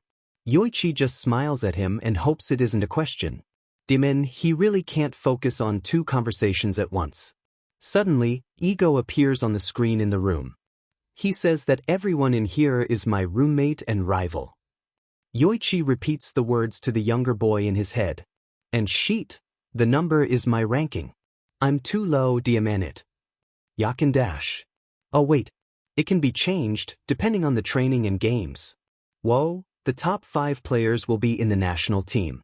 But those who failed will permanently lose the chance to play for Japan. What you need to succeed here is ego, the man says. Yoichi will teach Izuku about ego later. Ego then explains the game they will play, tag. If you get hit with the ball, and whoever is, when the time runs out, will be removed.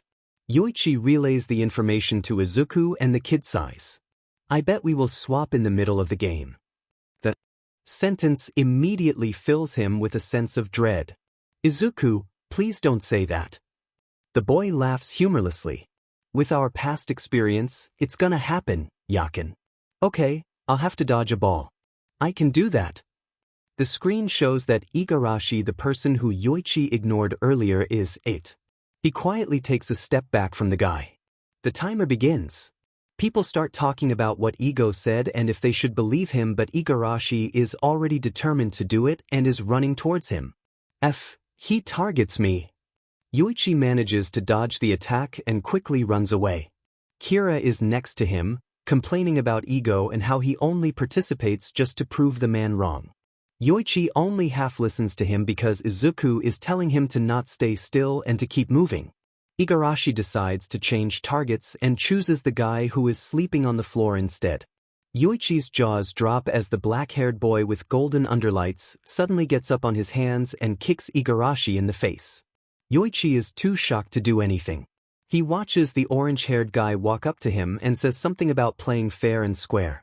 Igarashi uses that chance and kicks the ball right at him. The screen shows the name Kunigami Rensk. Finally, a name. But out of nowhere, Igarashi appears behind him and uses Yoichi to hide himself.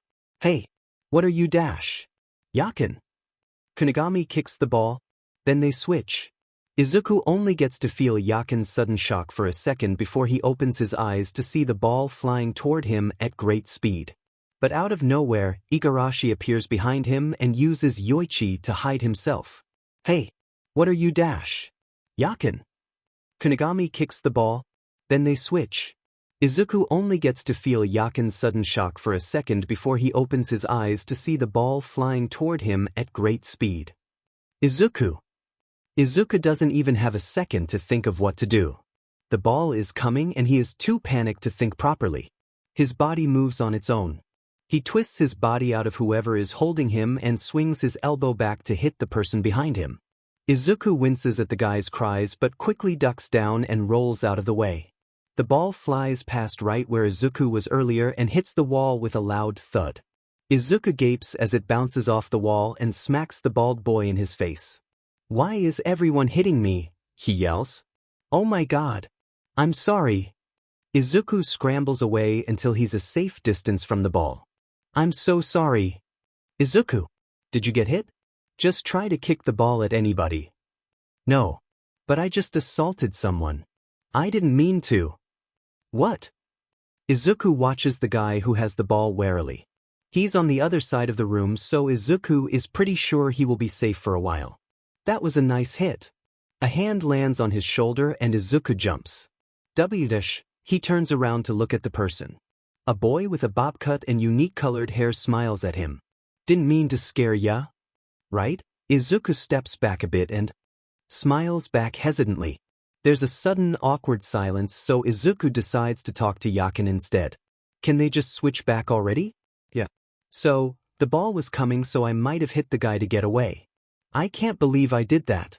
I forgot for a second that I was in your world and dash." "Izuku, it's okay." "Yes, it's fine. Calm down, okay? Deep breath." Izuku does just that. His heart is still beating so fast. That was so scary.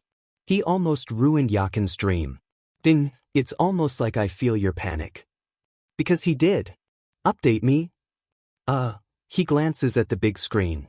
Arashi-kun is it. He's chasing people right now. Okay, just stay away for now. It's going to be alright. The older boy's reassuring words don't help him at all. "I'm gonna go have some fun. See ya." Izuku watches in bewilderment as the boy runs into the chaos and rushes in to steal the ball. What is wrong with him? And literally, what is going on? Izuku is so confused with the situation he's in. What's the point of this? Izuku will have to ask Yakin to explain all of this in great detail later. "You!" The guy with the ball screams as he decides to turn around and target Izuku when he fails to hit anyone else. Izuku tenses and ready himself to run. Luckily for him, he swaps back. But unfortunately for Yakin, Izuku hasn't moved from the spot yet. So the older boy is now in a very bad position. "Yakin, run. F dash." Yoichi curses as he gets thrown across the universe and lands in the body of one Midoriya Izuku. That is an exaggeration. In reality, he simply just blinks and in the next seconds, Yoichi is in Izuku's body. He scowls and tries to contact the boy. Even though he knows that Izuku won't be able to focus on the conversation while he's trying to not get hit by the ball. And if he does get hit, the green-haired boy will have to try and hit someone with it, which is a lot harder than the former option. Yoichi stares at the delicious-looking piece of cake in front of him and picks up the fork. Mom said sweets can help with stress. Hopefully, Izuku won't mind. F dash. Yoichi manages to dodge the ball coming his way again. But now he's on the floor and Kunigami gets hit instead. He sees a brief hesitation in the taller man's eyes before he kicks the ball right at Yoichi's back. Yakin. Oh no. Sheet. He quickly stands up and glances at the time. 1 minute left. Are you kidding? He tries to run and hit anyone within range, but he fails every single time. Minute. Yoichi panics as everyone is able to dodge out of the way. He can't lose like this. Yakin. Yoichi feels a pang of guilt as he continues to ignore Izuku. He can't focus. You know what? He gives up chasing other people and decides to target Igarashi instead. Minute. But he still can't get him. Only 50 seconds left and Yoichi doesn't want his dream to end because of this stupid game. Hey, over here. The same boy who kicked Igarashi earlier is locking Kunigami with his body, stopping the taller guy from moving. Yoichi doesn't get the chance to do anything and watches as Kunigami throws him at Igarashi. He winces. How many times does this guy get hit today? Ow dash. He pauses as Igarashi shows his strained foot. There's your chance. I say Jai. Kira shouts. Yoichi knows that. The guy's begging and pleas fall on deaf ears as he is lost in his own mind thinking about how he can continue his career in Blue Lock, but he has to destroy this person's career for that. The timer continues to drop. This is what Blue Lock is, isn't it? There are winners, and also losers. He throws his leg back, ready to kick the ball at Igarashi, and stops the ball before it hits in front of the fallen boy. If Izuku was here, what would he do? Would he have given up, or would he decide to end Igarashi's dream right here? He will need to think for himself this time. If he does it, then nothing will change. He thinks back to Ego's speech and makes up his mind. If he's here to become the world's best, then Yoichi will have to beat someone that's stronger than him. Using the opportunity that everyone stops to watch him, Yoichi secures the ball and turns around to kick it at. That's why I like you. The same boy who tried to help him suddenly appears. You get it, right? If you're gonna beat someone, you gotta go for the strongest. He dashes forward and steals the ball from Yoichi. The name Bakira Meguru is shown on the screen. Izuku calms down his heart as it's beating so fast. If it's going to be like this in Blue Lock, then he will have to come up with a new training routine so that he can get used to this kind of stuff. Yakin. The older boy doesn't block him, but he doesn't answer either. Oh no. Did he make Yakin gets in trouble again? He sighs as he drags his hands down his face. This is stressing him out. And he can't do anything about it. He looks at the empty plate in front of him and huffs. Fine, he will just have to sit here and wait then. Yoichi watches as Bakira locks onto his target and lunges at Kira. The speed of the boy is crazy. Bakira continues his attack on the white-haired boy and Yoichi can only watch him barely dodge the kick. 10 seconds left. Bakira grins as he chases Kira around the room. 5 seconds left.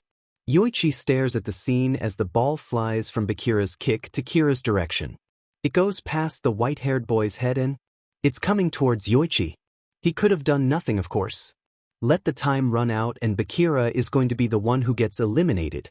It seems like time stops for a bit because in the next second, Yoichi's foot hits the ball and it goes straight right into the boy's face. The impact sends Kira flying, blood spouts from his nose as he falls to the ground. The timer hits 0 and the buzzer signals the end of the game. And then suddenly reality hits him. He staggers back as he registers what he just did.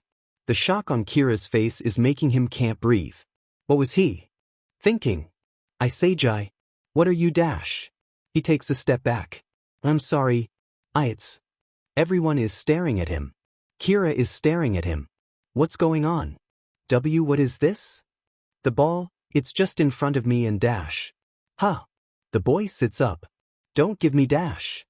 Good work, you lumps of talent. Ego appears on the screen with a slow clapping that echoes through the silence of the room. But results are everything here.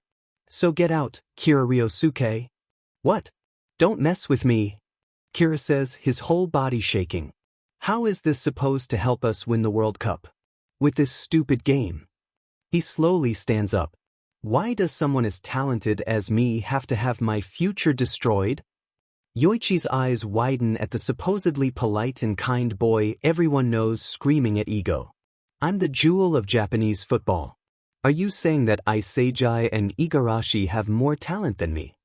How can he just say that? If Yoichi wasn't so shocked by what the boy said, he would have been heartbroken by how harsh it is to hear that. What's the point of playing anyway? Kira continues to scream. What does this have to do with football? Ego looks so done by now. The size of this room. It's the same size as the penalty area, the man starts. And then he proceeds to explain everything about how this area is where most goals happen. It's like a battlefield, and if anyone who can't survive is lacking the talent to be a striker. The man explains that it requires awareness and positioning. It requires dribble skills and the ability to aim and shoot. That this is a great football training. Kira continues to argue with Ego. He sounds hysterical. Yoichi can only listen. When you got hit by the ball, there was actually a second left. If you had hit Igarashi, you wouldn't have been eliminated, Ego says calmly. But you decided to let that chance slip away. Imagine it's the final moment in a real game. Your teammate's shot hits you, then the ball drops right in front of you. And instead of giving up, you stretch your legs a little more than you could have won. Yoichi stares at the man. Whoever is, can be a loser by still having possession of the ball. But they also can make themselves a winner by hitting anyone else. That's a burden for a striker. They fight until the very last second. Like Izuku Yoichi, you decided not to go for Igarashi who had fallen but chose to go for someone stronger than you. Or Bakira Megure, you stole the ball to go after the strongest one. The obsession with your own victory is what I'm searching for. The egotism of a striker. Yoichi winces as Kira carries on with the fact that Bakira came out of nowhere. But Ego is having none of it. He tells Kira to get out. The white-haired boy gives him the most angry look and Yoichi gulps down his nervousness. The boy leaves and never looks back, all while muttering about how this whole thing is wrong. Yoichi still doesn't understand. Why did he do that? Did he really end Kira's dream just like that? But that was so exciting. He turns to Bakira. Why did you send it my way anyway? I'm sure you could have hit him yourself. If I hadn't kicked it then you would have lost. The other boy merely smiles innocently. He tilts his head. I just thought that you'd kick it. Ego said that results are everything, right? My result is that I won by trusting you. He sings. Yeah. This guy is definitely crazy. But this is all absurd, Igarashi mumbles. Absurd? Of course it is, Ego speaks up. This is the world of competitions. All the strikers you admire face these competitions every day. They survive by risking their life. How do you feel? Experiencing the riskiness for the first time in your life. Are you scared? Shocked? Realize now that your football is mediocre? You're shaking, right? Thinking about how you just survived That's victory. Carve it into your brains. Every time you feel that, your ego will grow and you're getting closer to becoming the world's best sticker. Congratulations. You guys have passed the Blue Lock entrance test. From now on, you'll be living together and sharing destiny. You might cooperate, you might betray others, rivals from your shared dreams. As Blue Lock's Team Z, the body swapping happens back-to-back today. But Izuku won't complain this time since that intense game is over. He won't even blame Yakin for not being able to update what was happening during that. Izuku only knows that Kirakuen is out and that's enough knowledge to know. The only problem is that Yakin just blocks him out. How is Izuku supposed to ask him anything if he's gone? Maybe he can subtly ask someone what happened without seeming like he wasn't here a moment ago. Maybe the older boy is shocked that Kira is out because of him? While he is contemplating, a woman walks in and informs them that the official training program will start tomorrow. They can go rest for the rest of the day. Izuku wipes the sweat off his face and looks around at everyone. All of them seem to want to be left alone. So he is just going to find something to eat by himself. An arm drapes around his shoulder and Izuku resists the urge to jump away. He turns to look at the person confusedly. It's the same boy that talked to him earlier. Hi. I'm Bakira Megure by the way, if you already forgot, Bakira-kun beams. You want to go explore this place together? I'm hungry. Let's find a cafeteria or something. Several heads turn their way. Izuku sees a few people waiting to follow them too. I mean Izuku Yoichi. Izuku says, hoping the boy doesn't notice his slip-up. Bakira-kun pulls him closer. Let's go then, Izuku. Izuku lets himself be led around until they finally come across a dining hall. Izuku scans the room in interest. There are actually no people working here except Ego-san and the other woman. He walks to the only thing in the hall that can be used. It looks like food will appear here, but how? There are no people to talk to and there's no screen to choose food from. Salmon. Bakran-kun says out of nowhere. Izuku stares at him for a moment before he gasps when a plate of grilled salmon pops up on the space provided in front of him. Oh. This place is quite high-tech, Izuku gapes. A bowl of miso soup and rice? He speaks out loud and waits for a few minutes, then jumps when a tray of food is placed on the counter. Maybe there's already some pre-made food ready to be served. No point in wondering about this place's technology. He will have to tell Yakin all about this later. The other people follow their actions. This is the only day that we allow personalized food orders. Tomorrow will be different, the same woman explains as she walks in. She seems to be the manager? She moves to the side and seems satisfied to stand there and observe them. Izuku, Bakira-kun calls. You don't want to eat anything else? Maybe our diet tomorrow will be full of veggies. Order more. We can share. Izuku doesn't know what to think of Bakura-kun's energy and enthusiasm. It's very new to him. He decides to order some tonkatsu and a few more meat dishes. Izuku walks and sits down next to the boy and looks up in surprise when two more people join their table. He lets Bakura-kun do all the introductions and talk as he tries to reach Yakin again. Yakin. Izuku. I'm sorry, the older boy replies immediately. I need a little time off for a bit there. Trying to catch up with everything that just happened. I'll tell you more later. What are you doing now? Oh, all right. I'm eating right now. With a few people. Bakura-kun, Chijiri-kun, and Kunigami-kun. They are friendly? Izuku takes a bite out of his food. I wouldn't call them friendly. But Bakura-kun is quite nice though. You're a quiet type, huh? I say Jai, Bakura-kun observes as he steals a carriage from his plate. He blushes and looks down. Not really, Bakura-kun. I was just trying to catch up with what just happened. Izuku replies with Yakin's reasoning. Bakura brightens up when Izuku says his name and continues to steal his food. Izuku reaches out and steals a piece of salmon from his plate too. Yeah. The way you kicked the ball at that Kira guy? Fing crazy. He really showed his true colors there. Kunigami-kun adds.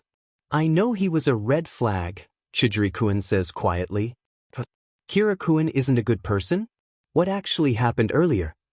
Izuku listens in bewilderment as they kind of recall the moment when Yakin got Kira-kun out of the game and what that guy is actually like. DMN, Yakin. Thank goodness I'm not the one to face Kira-kun myself. I would have cried. He sounds scary. Yakin sighs. It was even more scary witnessing that. He looks like he's about to bite my head off. Izuku thinks he's doing quite well having two conversations at the same time. He listens to Yakin while sometimes answering when Bakura-kun throws questions at him. I can't wait for the training, Kira-kun says as they finish their meal. Izuku nods along. He doesn't think there's gonna be more training that's harder than clearing out the entire beach of trash. He looks forward to it. I'm dying. Yoichi groans as he finally finishes today's training session. He feels like he's literally dying even though it's only been 2 days. He hears Izuku chokes on his water. Yakin, don't be like that. It isn't that bad, is it? Not bad? Are you even human, Izuku? Dean, this kid is something else. The boy experienced the training as well, but Izuku still seems to enjoy it. But I think lifting a fridge is definitely harder than this. Not that blue lock training isn't hard though. I had a hard time too.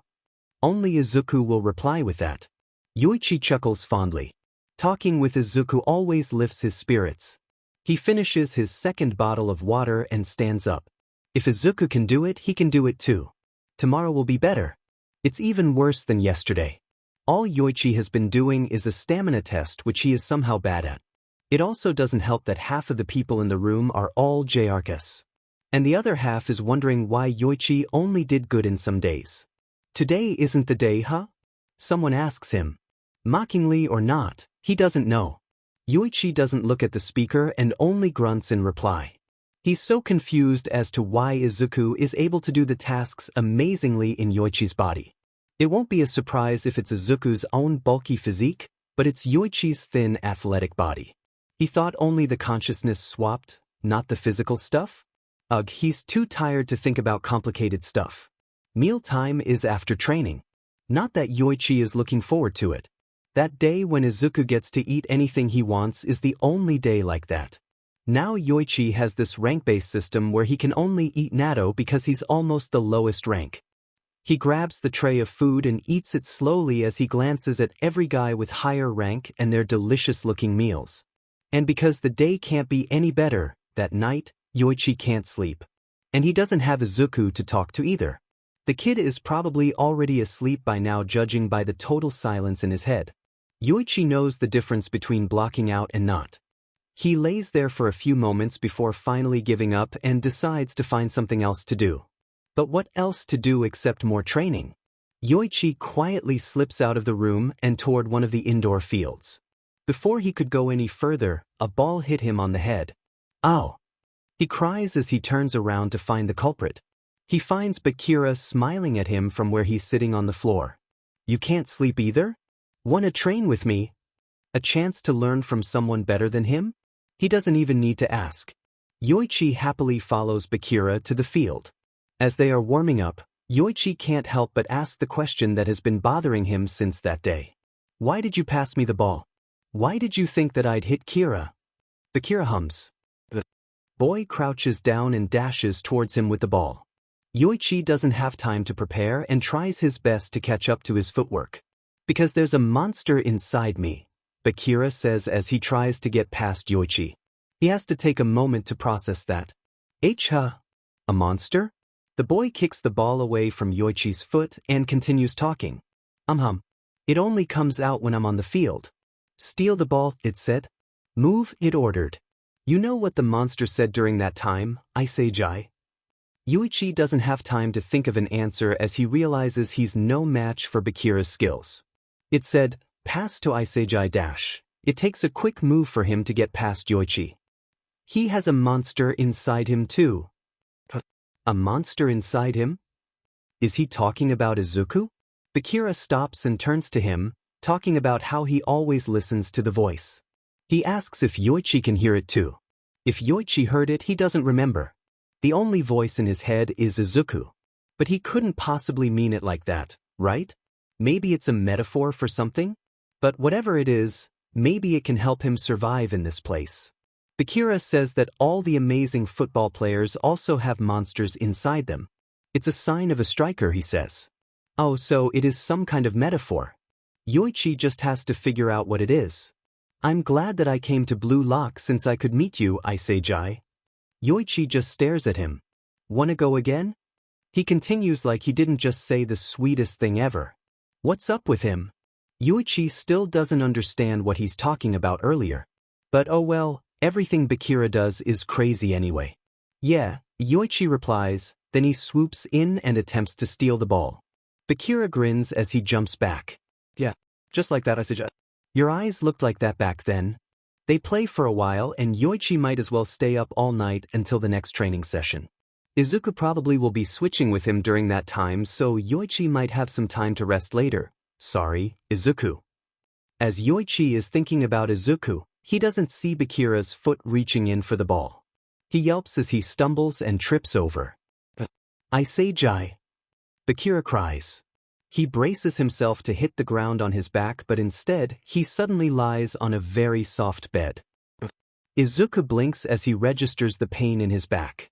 Audash. Iseijai. You alright? Someone asks somewhere to his right. Izuku. You alright? What just happened? It swapped while Izuku was sleeping. And the switch forced him to wake up.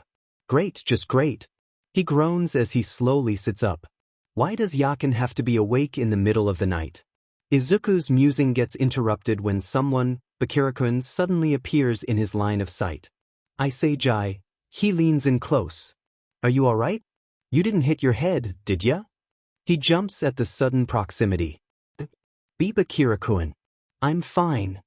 The boy blinks at him as he steps back while pulling Izuku up from the ground. Izuku looks up and Bakira just stares at him. Bakira-kun? Don't tell Izuku that he gets the name wrong. But that's impossible. Not only is Bakira-kun's hair unique, but his personality is also unique. Izuku never met anyone like him before in his life, and Bakira-kun continues to stare, and then he smiles. Oh, yes, nothing, Iseijai. You want to play more for a bit? Let's talk about something while we play. Hello, Izuku? You know I can't understand the context of the ongoing conversation from hearing only you, right? Yakin. No need to be impatient. Izuku sighs. It's not like you were having an important conversation with Bakira-kun anyway. He smiles back at the boy in front of him. Yeah, sure. Well, alright then.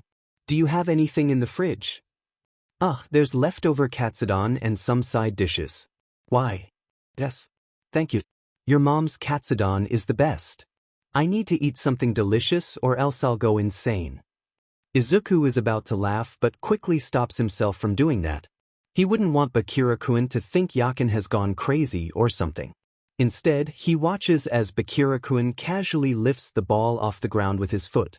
Ready? Izuku nods hastily. Still, he doesn't prepare for the speed at which the boy comes at him. He gasps but quickly positions himself. Izuku's techniques that work most of the time are just to stay calm, be patient, and only watch the ball. No point in watching the movement when they can feint and do whatever tricks they know. The only time Izuku saw Bakura-kun play was when he played the tag game, which doesn't help Izuku know how Bakura-kun plays. So he's going to wait for him to make the first move. No need to rush in. Izuku positions himself to meet with Bakura-kun but keeps his distance, angling his body to block the path he thinks the other boy will go. Bakura-kun is quick to change pace but Izuku matches his movements, mirroring his footwork. The dual-haired boy perks up in surprise. "Whoa, your defense is good," Bakura-kun mumbles, probably not meaning for Izuku to hear, then he speaks louder. "You played center before?" "Well, yes. But I'm a forward," Izuku says. "And I'm going to be the best striker." He adds, just to sound like Yakin. Bakura-kun giggles. "I have to doubt that because I'm gonna be your rival, I say Jai." With that he dashes forward, dribbling the ball confidently. Izuku might have panicked a bit but at least it turns out alright. When Bakura-kun almost sprints past him, Izuku swiftly reaches out with his foot and kicks the ball away from the guy's range. But because he's not Yakin, the ball doesn't go that far and Bakura-kun is able to get the ball back just as quickly. Izuku sighs internally. Not only did he get forced out of his sleep, but he also here playing with someone way out of his league. Yakin probably enjoys his food and comfortable bed right now. Bakura-kun grins at him. "Wanna go again?" At least Bakura-kun is a nice company to have. Izuku grins back. "Yeah. You're more interesting than I thought, I say Jai." Meguru thinks with a smile while he watches the other boy walk next to him as they make their way back. He wants to find out more about him. They switched back right after they announced the new rankings and Ego-san explained more about how Blue Lock has teams ranging from B to Z. The man also introduced the first selection. Izuku doesn't catch how it works in detail but he trusts Yakin to explain it to him later. The older boy only told him that only the top 2 teams would advance to the second selection. Tourney rankings are based on points that are awarded depending on the game outcome. A win is 3 points, a draw is 1 point, and a loss is 0 points. Izuku catches him questioning how 11 forwards are going to make a team, but then Yakin stops updating the ongoing situation again. So here Izuku is, trying to make sense of the one-sided conversation between Yakin and whoever is on the other side. He sighs. Guess he'll have to find something to do to pass the time. Izuku looks through the collection of his notebooks, now featuring both heroes and football. His eyes land on the ball sitting on his desk. Izuku picks it up and smiles. He never thought he would reunite with it again. The first ball that he had, the one that he used to kick at the sludge villain and lost it a while ago. "What gets you so stressed, Midoriya Shounen?" All Might asks one day. "Is the training too much? You can tell me and I can adjust it." "No, of course not, All Might. I just..." Izuku deflates. He supposed it wouldn't hurt to tell the hero. "You know that I play football, right?" "Yes." Izuku kicks at the sand lightly. "Well, I just want to train more but the problem is, I don't have anyone to play with." All Might seems bewildered. "Wait, Midoriya Shounen. You're telling me you've been training alone this entire time?" He nods shyly. "But that kick? You were a professional. The way the ball hit the target dash." Is he talking about the sludge villain incident? Izuku thought that he was just lucky to hit the villain. He hides his face behind his hands as the hero keeps commenting on his form and... Why does All Might sounds like he knows what he's talking about? "Wait, Midoriya Shounen. Speaking about that, I need to give something back to you. Wait here, my boy." Izuku doesn't get the chance to say anything as the man suddenly leaves in a hurry. He stares at the heroes retreating back and blinks. Guess he will continue taking out the trash then. A while later, All Might comes back. Izuku looks up and gasps. In the hand of him is the ball that he lost in the sludge villain incident. The number 1 hero jogs to him with his signature smile. "I think this belongs to you, my boy." "All Might." Izuku cries as he shakily reaches out to take the ball. He thought he would never get it back. Yakin will be so happy. A hand pats his head and Izuku looks up at his idol, beaming. Thank you so much. All Might smiles. It's no problem, Midoriya shounen. It must have been his imagination, but the man sounds so fond. Then an unthinkable thing happens. Do you want to play football with me, my boy? All Might asks. The hero probably takes his shock as something else because he huffs. I might not look like it, but I played football a bit during the time I was in the States. I was a forward dash. This is like a national secret. But really? Izuku can't believe it. His idol plays the same sport as him. And he played forward. When Yakin is back, Izuku will scream at him about this. Yes. Izuku says, cutting the man off. It would be an honor to play with you. All Might laughs boisterously. None of that, Midoriya shounen. I think this is a good way to rest from your normal training. And who knows, maybe we can adapt football training into hero training. Izuku is so excited he can't stay still anymore. Football training with All Might isn't that different from their usual training. The man doesn't know how to teach, but at least he knows what he's doing. It just feels good to be able to play football with another person. While All Might's health isn't too great, he can help Izuku practice for quite a while. And playing defense against the #1 hero? Oh, it's exhilarating. There are also some rare cases where All Might plays against him in his muscle form. At the end of their match, it feels like Izuku is playing against Noah himself. Well, not really a good comparison since All Might didn't play professionally, but that is what Izuku tells Yakin anyway. While training alone, Izuku can work on specific skills like dribbling, shooting, or ball control. Training with the hero gives him more game experience, allowing him to work on his tactical and decision-making skills, and Izuku also has the opportunity to try different moves and strategies in response to All Might moves. Usually, Izuku only gets to do that when he switches with Yakin while the other boy is practicing with his team. And so the rest of the months until the UA entrance exams, Izuku cleans the beach and plays football with All Might. Training football with All Might definitely helps Izuku while he's in Blue Lock. But he will have to see it when he's in the real match sometime. Speaking of which, he wonders how Yakin is doing. This is a FING disaster. Yoichi is so glad that Izuku isn't the one to experience this nightmare. It starts with them playing rock, paper, and scissors to see who gets to pick their position. Yoichi wins, so he chooses to become forward. While he's happy to get the position, he knows everyone else is a bit skeptical about him since his rank is almost the lowest. While others are discussing other positions, Yoichi just continues taking a deep breath. There won't be swapping while they're in the match this time for sure. So he will let Izuku rest by not making him stressed when Yoichi keeps complaining in his head. They walk out to the field and face their opponent's team. Yoichi stares at the team, a bead of sweat dripping down his face. Even with reassurance from Bakira doesn't help calm his nerves that much. The problem already starts as Yoichi is struggling to get past the defense of Team X. And while he is thinking of a strategy, the ball suddenly gets stolen by Raichi. What the hell? They're teammates? Yoichi voices his opinion but gets hit back with him saying that whoever scores the most points wins, so he'll do whatever he wants and that he doesn't care about team play. Not gonna lie, this guy sounds just like that Bakugo kid. And he is once again glad that Izuku isn't here. Yoichi can only stare at the guy in bafflement.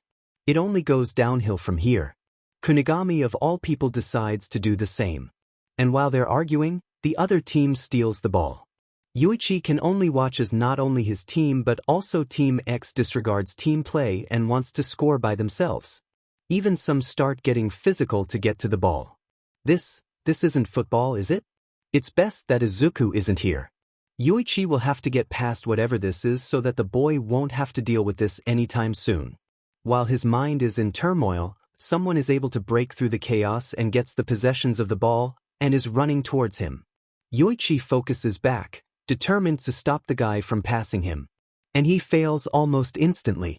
With an impressive heel flick, he passes Yoichi easily, and then without any difficulty he passes through the other people too.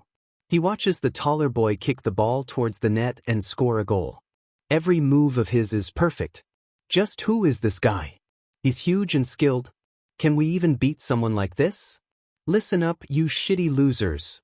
The boy speaks up. The ball isn't my friend or anything like that dash. It's just a round servant that makes me look good dash. On the field, I'm the king. No. Yoichi doesn't even hear whatever insult Raichi throws at him, as a dawning realization comes over him that they're in big trouble. Yakin. Izuku's gentle voice calls him. Yoichi then realizes that he's been staring off into space for quite some time while his teammates are talking about how him being a forward is a mistake. He sighs. Yes. The kid seems a bit hesitant. Are you okay? How was the match? Ugh, where does he even start? In the end, Yoichi just tells him everything, including his own complaints and comments on his plays. Then that guy, Brew, just suddenly became the foundation of Team X. Everyone kept sending the ball to him, and you know what happened? That team led with a score of 5-0. Like what the hell? And my team was a FING mess, Izuku. And then Bakira said that it was impossible to catch up, but he suggested that we might be able to score one goal together. I was determined to change the teams 0-1, so I went with his suggestion. Then what, Yakin? Yoichi buries his face in his hands and sighs. Unaware of the concerned look Bakira sends his way. Okay, fine. Bakira passed the ball to me, right? And I was running, but of course, Baru came out of nowhere and I was panicked as F-. I didn't think I could get past him. Then Raichi and Kunigami were behind me, asking me to pass the ball instead. Honestly, Izuku. After that, it was like a shit show. I didn't want to pass. I'm a striker, Izuku. But what can I do? And to make it worse, I didn't know what came over me because I kicked the ball to Kunigami instead of Raichi. Like why? Raichi was in a perfect spot. But whatever, it didn't matter that he scored.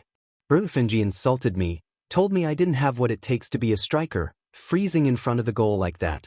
Not to mention Raichi just kept screaming at me for not passing to him. Ugh, Izuku, I'm a failure. Yakin. No dash. What's the point if I'm still the same before I come here? I want to be a striker. I can't stay like this. Izuku quiets down. Yoichi thought he wouldn't say anything else, but then, Yakin, listen. You come here to train. That's what Blue Lock is for, right? Ego-san didn't say that you have to be the best now. And it's only a few days since you're here. You can't get better that quick, Yakin. It took me months to know how to use one for all. And it took me years to be good enough at football. Don't downplay yourself like that. You're already better than a lot of people by being here in Blue Lock. And well, I know you're going to get better and better. Because you're Yakin. But maybe don't curse too much. Not that it's bad or anything. Anyway, I'm rambling now, I'm so sorry dash. While Izuku continues to mumble, Yoichi has to bring a towel to hide his face in. Otherwise the other will think that he has gone crazy or something. Yoichi just can't stop smiling. Izuku is just so, Yoichi just wants to hug him and ruffle his hair. He feels a bit better now after hearing that. Izuku is right. Yoichi just has to train more. Izuku, he says, trying to sound as fondly as possible. Thanks. He knows Izuku is blushing now. Oh, of course, Yakin. And like, from your story. At least you weighed your options. Not like the other team who kept passing the ball to that guy without doing anything themselves. Well, that's true, he guesses. He pays attention back to his team when Kyuon stops the ongoing argument and explains how bad their situation is. Apparently, if they lose the next game their team will be out. As they discuss what plan they should do to win the next match, a question arises about what the first selection's purpose is. Yoichi decides to join in since he might understand what it means. To put it simply, after Team X saw Baru successfully score a goal, his teammates decided to follow Baru's lead by passing to him, making him the foundation of Team X. And it's what Team Z needs to be able to win the next game. Oh. So the first selection explains the importance of having an outstanding striker for a team to win, right? Izuku adds. Yeah, our team just needs an overwhelming talent to carry the team. Then why would Ego-san say all that stuff about ego? What does it have to do with the match? Yoichi thinks he's getting better at listening to two conversations at the same time. He listens to his teammates talk and then focuses back on Izuku. Remember the whoever gets the most points gets to stay thing? I think with that rule, ego got everyone to bring out their egos, making us throw away everything and only focus on stealing goals for ourselves. And I guess those who can survive the clash of egos can become the true team. Huh. Izuku probably is frowning. Okay. Their conversation gets cut short when Ego suddenly appears on the screen, telling them that their conclusion is correct. He also shows them the results and the team's rankings. Theirs is fourth. The man then begins another speech about their own personal weapons. He says that each striker has a weapon to destroy the other team and tell them to find their own. Yoichi doesn't know why, but Ego always seems to make him more determined every time. This weapon will help him survive in this first selection. Later that night, they decide to discuss their weapons in their shared room. And because Yoichi knows Izuku likes these kinds of things, he relays their conversation to him in real time too. He just knows the kid is writing down everyone's weapons in his notebook right now. But the problem is, when Kyon asks him, he tries to think but comes up blank. Yoichi doesn't know what his weapon is. He frowns. He has no idea. Izuku starts mumbling about Yoichi's weapon now and he finds himself listening to the boy. One of the members, Chijiri, doesn't want to answer. So that leaves the two of them with unidentified weapons. I guess you're very analytical on the field and you also dash. Izuku goes on and on about his characteristics. While Yoichi is happy hearing all of that, it's not really his own weapon that differentiates him from others. He reluctantly focuses back on his team conversation and learns their new plan called, I'm the next 9. Each player will have 10 minutes to be the striker so that everyone will get their moments to shine. Not a bad plan, he guesses, but definitely a bad name. The next day, they throw themselves into training.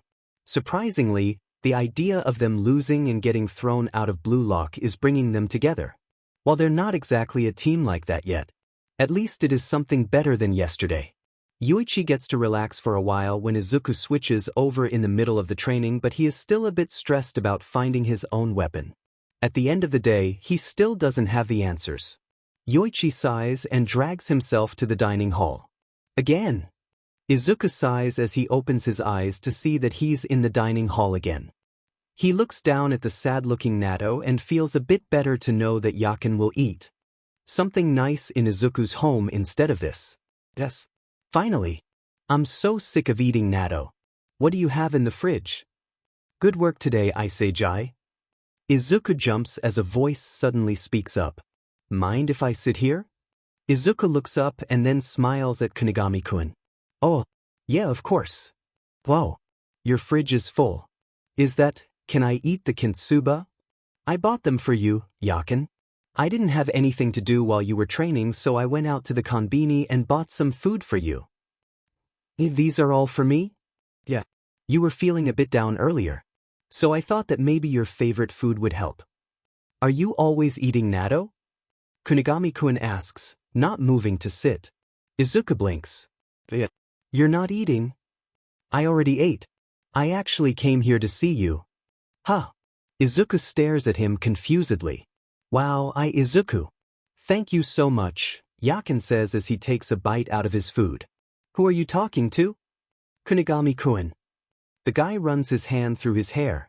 I just realized that I didn't get to say it yet, but thank you. That pass, thanks man. The pass in that game. Kunigami-kun is such a nice guy. Izuku just nods at him, watching as the guy takes his leave. Wait, can you ask him something for me? Ask him why he plays football. Wait, Kunigami-kun, why do you play football? Kunigami-kun turns around so fast, making Izuku startled. Huh. I asked why do you play football, he asks again. The taller boy blinks. Why do you ask? Yakin. Why do you ask? Yakin continues chewing on his food. He swallows. 'Cause he has this shooting power, physical strength, and his amazing weapons that I don't have, and I want to know what a person like him thinks. You know what? Never mind. Well, too late. Izuku literally copied his exact words to Kunigami-kun. With stutter and all too. Well, that's easy, he starts. It's because I want to be a hero. A football superhero. As Izuku repeats the guy's word to Yakin, Kunigami-kun goes on about how when he was a kid he looked up to strikers who ran around and stole goals and won. They were real and gave him courage and excitement. That's what Kunigami-kun wants to be. Then he's so cool. He will fit right in Izuku's world. Izuku wonders what his quirk will be. And while Izuku listens to Yakin admiring his teammate, the boy disappears and comes back with a plate of steaming hot steak. Steak? Izuku gapes. Huh? What? Where? How? Kunigami-kun huffs and places the dish on the table. He points at the sign on the wall and starts explaining.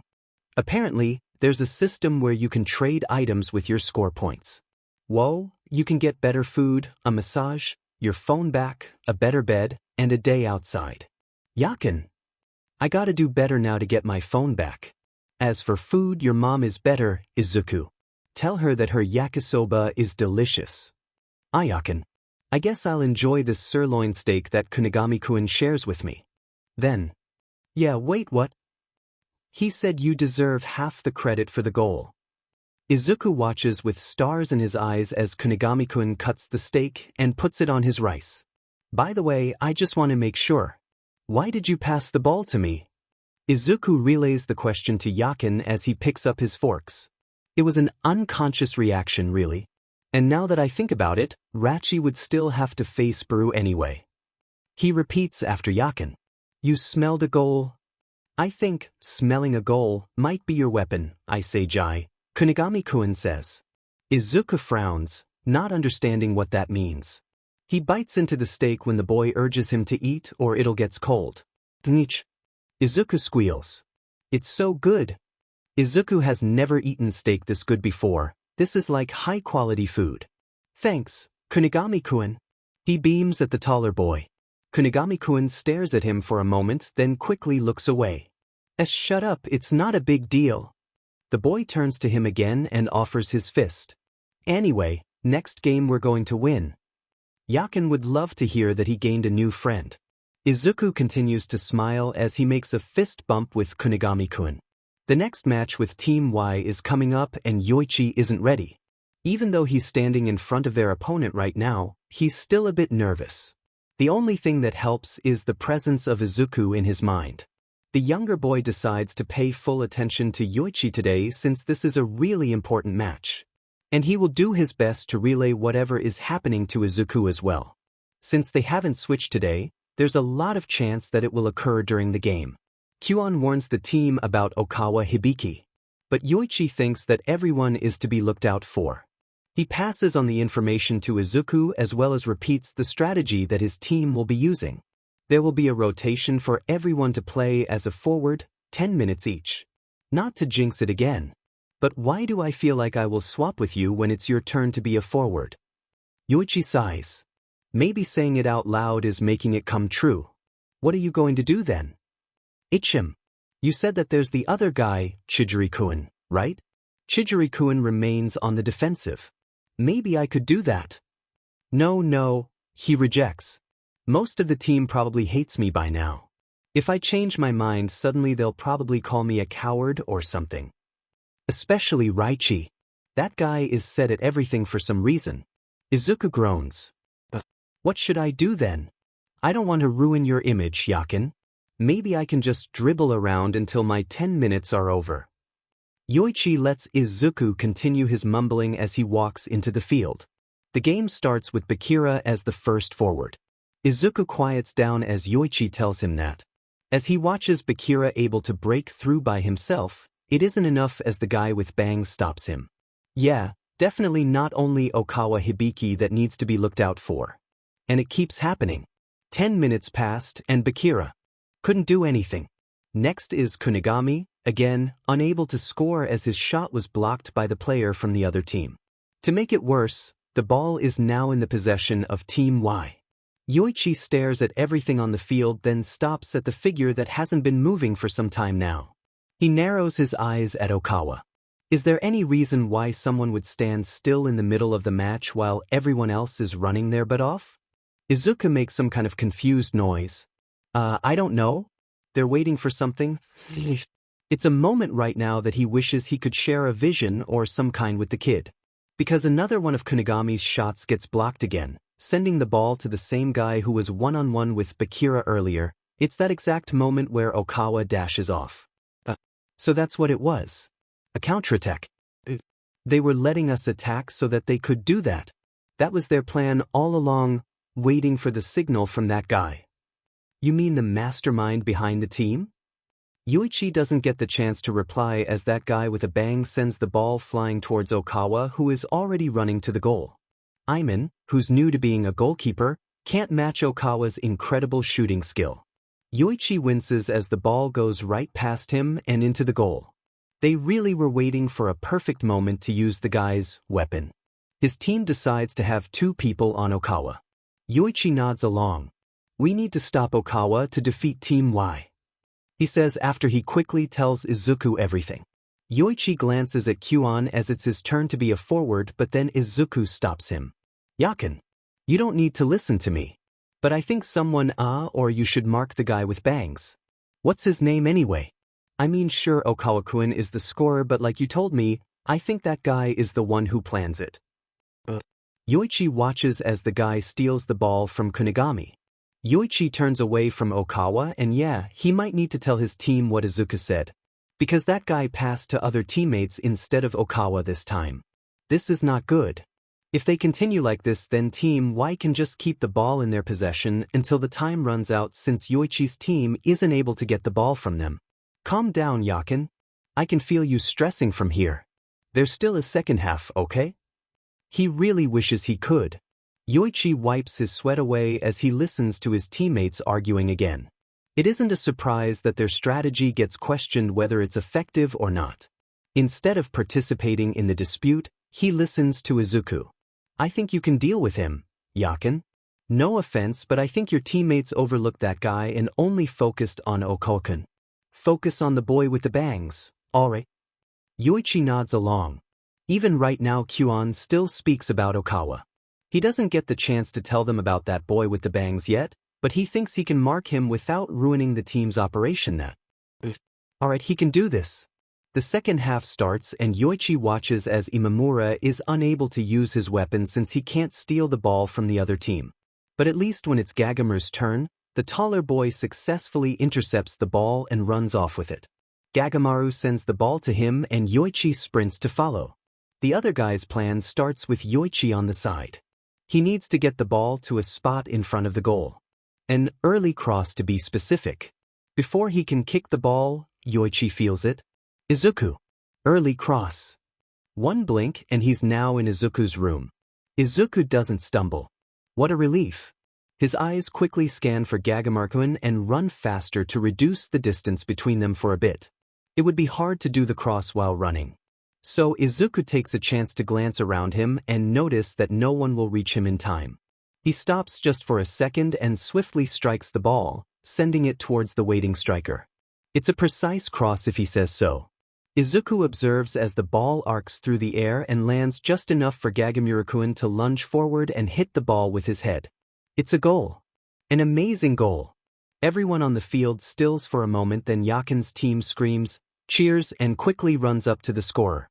Izuku quickly runs up to him too and grins. That was amazing, Gagamaru-kun.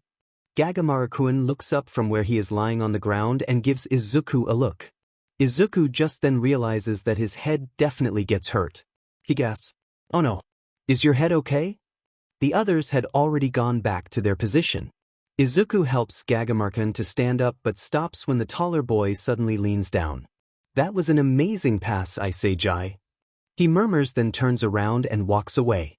Izuku is left there blinking at the guy. Well, the compliment is good for calming his nerves.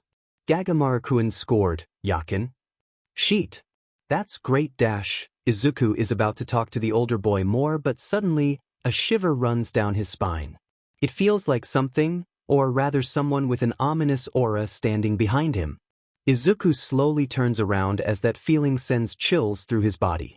Before he can turn around fully and dwell on it, Izuku switches back to his body. Yakin. The feeling still lingers. Yoichi whirls around but finds nothing behind him. What was that? He or Izuku definitely didn't imagine that out of nowhere. What was that just now? I don't know, he replies briefly and quickly focuses back on the game. Only Okawa is behind him. But even though Izuku doesn't say anything this time, the boy's previous words echo in his mind. Mark the guy with the bangs. The ball flies towards them, but Yoichi trusts his intuition and Izuku's words.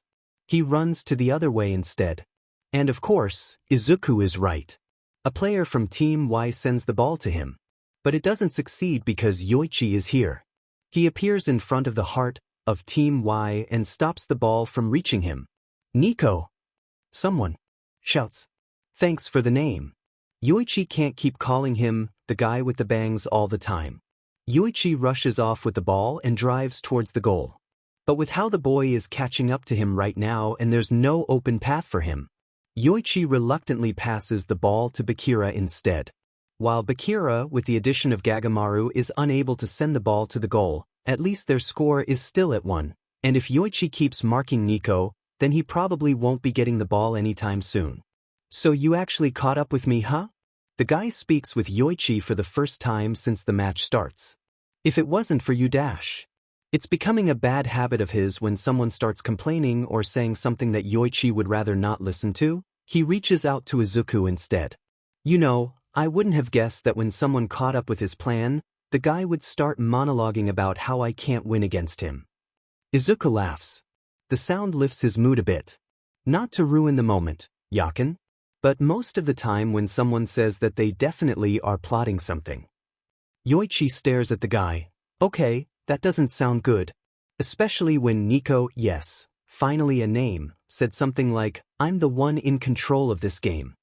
I was about to say something like, just watch me, but he probably can't even see me with hair like that. Yakin. That's mean. Izuku continues to laugh anyway even though he tries his best not to. Anyway. Just watch Nico-kun, okay? Yeah, doing that. He also said something about how we have the same eyes. Whatever that means. Oh. The game continues with 15 minutes into the second half. While both teams continue to try to get the ball, Yoichi is stealing all the passes that get sent to Nico. Even though it's his turn to be forward now, he tells his teammates to continue with the ongoing formation. It will break the balance if Yoichi is the lead and there's a higher chance Team Y will score because apparently no one else realizes that Nico is actually the dangerous one.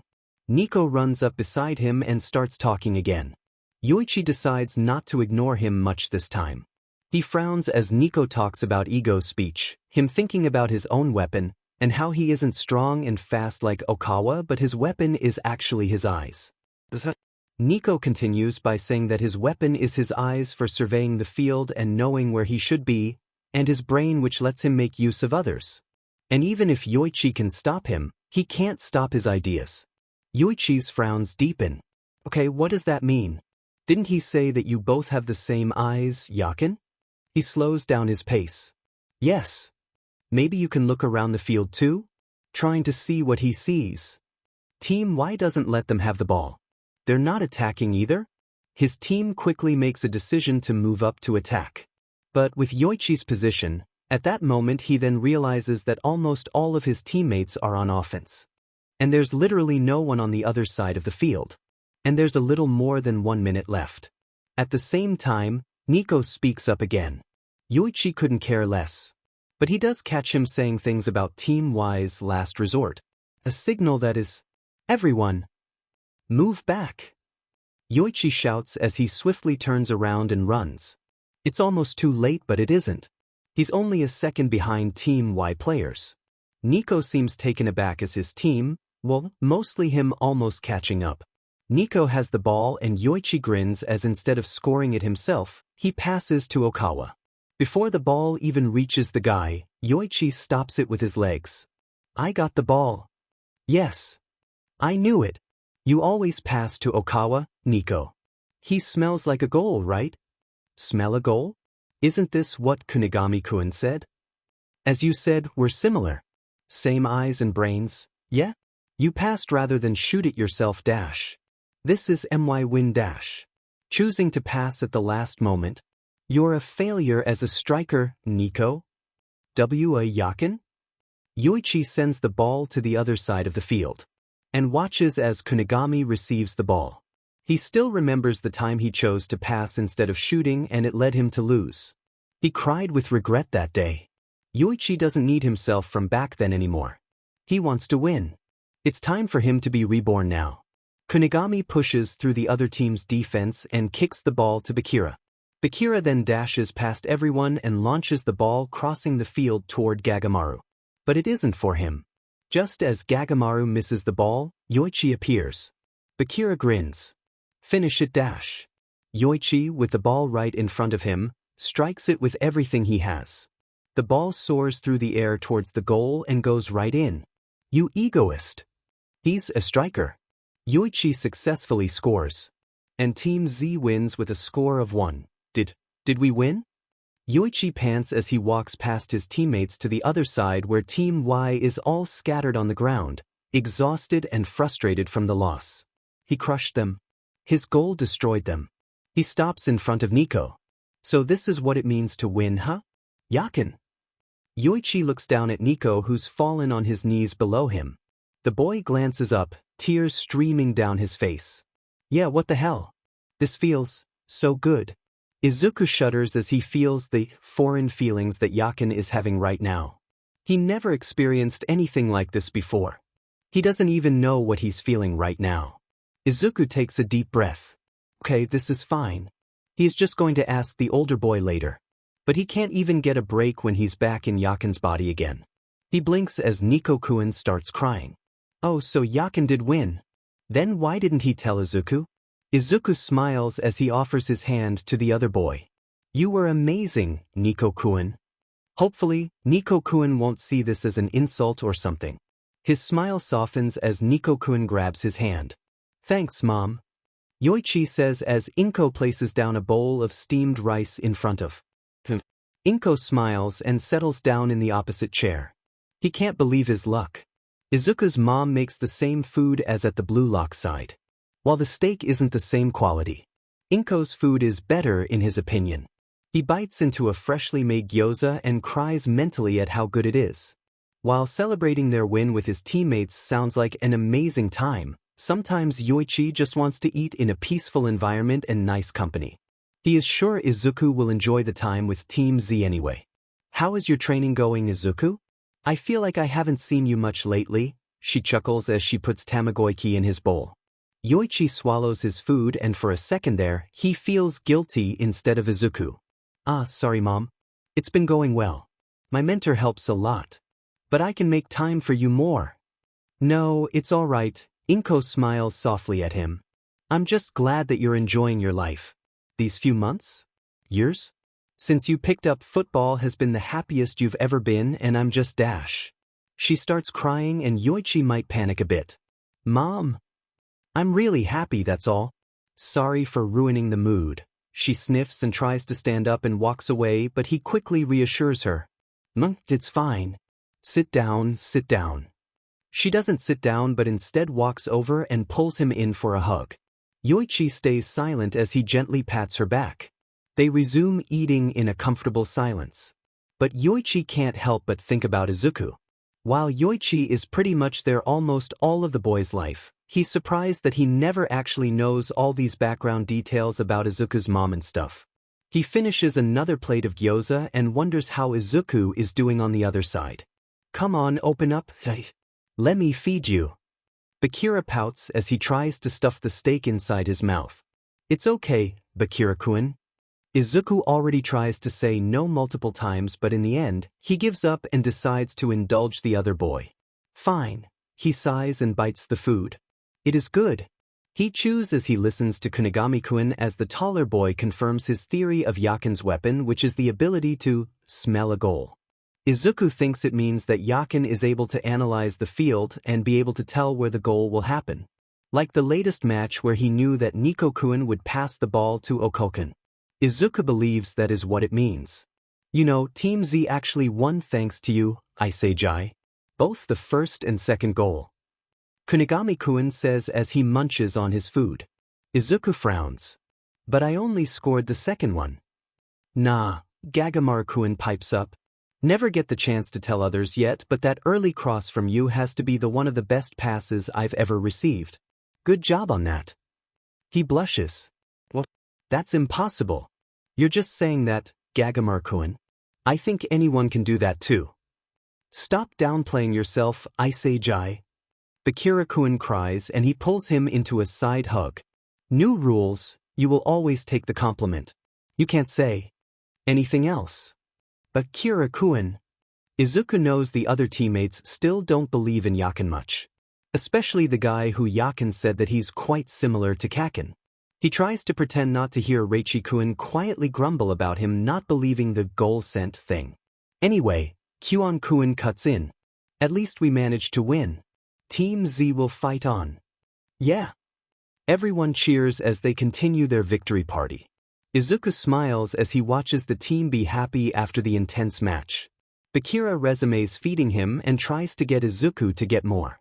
Even though he's in a cheerful surrounding like this, Izuku can't help but let his mind wander. He wishes he could experience something like this in his world too. All these things are for Yakin.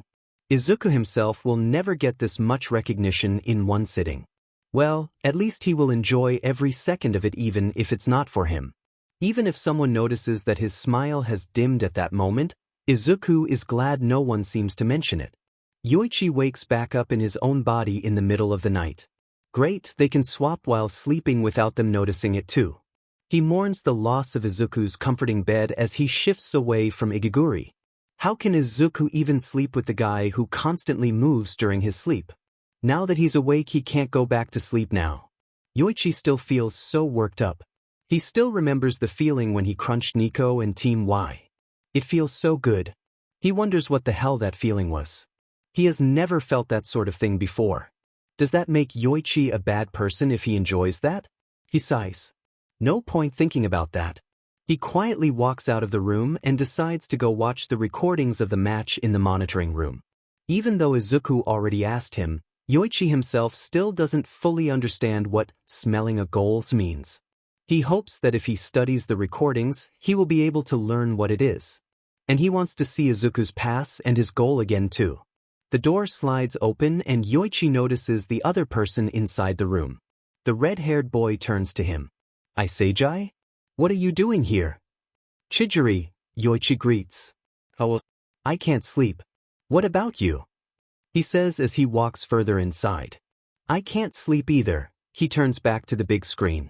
I was actually watching your goal and it isn't surprising that you can't sleep. Scoring a goal like that is an amazing moment for a striker. Yoichi stares as the video shows his shot. Yeah, how do I say this? The old me could never score that goal. I think I will remember that moment for the rest of my life. I see. Chijiri replies and doesn't say anything else as Yoichi comes to sit next to him. He glances at the other boy. I doubt I can do it again though. I still don't understand my power, all I did was run up there. You have a really strong spatial awareness. Chijiri speaks up after a moment of silence. Yoichi blinks. What's that? Chijiri looks like he doesn't want to talk anymore but he answers anyway. To put it simply, players usually play based on their field of vision, and when running or in possession of the ball the field becomes smaller. But in your case, you're able to see the entire field at that moment. And that leads you to smell goal, because you can see everything. Spatial awareness is his weapon. It definitely sounds way cooler than smelling a goal like Kunigami said. But you're doing it unconsciously. I think if you can learn how to use it properly then it will certainly become an unrivaled weapon. Yoichi stares at him, wide-eyed. Well, that's what I think anyway, the red-haired boy adds. Thanks, Chijiri, he smiles. It's really helpful. You always look so serious but you're actually a nice guy. Chijiri shrugs and still doesn't look at him. I just said to help out our team. They watch the recording in silence for a bit before Yoichi starts a conversation again. Now that he knows Chijiri isn't a cold person or anything like that. By the way, what's your weapon? You didn't tell everyone back then but it's only just me right now. You can tell me. The other boy sighs. Like I said, I don't want to just drop it. Come on, if there's anything I can do, I want to help you too. Just forget it. But it's important, right? Yoichi doesn't see the look that Chijiri is giving him. Chijiri frowns and sighs again. Last year, I got severe injuries in my right knee. The doctor said that if I got hurt again in the same spot, then my career was practically over. Even though it was already healed, I can't play like I used to. That isn't what Yoichi expects to hear. He listens quietly as he regrets pushing Chidori a bit. I used to have an amazing weapon like you too, I say Jai. But now I'm scared of getting injured again. I'm scared of losing my dream. Chidori stands up and turns around to leave. Yoichi stares at him. I come to Blue Lock to find a reason to give up my dream dash. I feel like I'll be able to give up after seeing your goal, I say Jai. That's what he said. I was so shocked. Izuku has to put down his spoon and stop eating. He doesn't even know where he should address first. Yakin. I'm sorry. But you were so pushy. I didn't mean to. He sighs. What happened next? I feel like you're going to be more upset.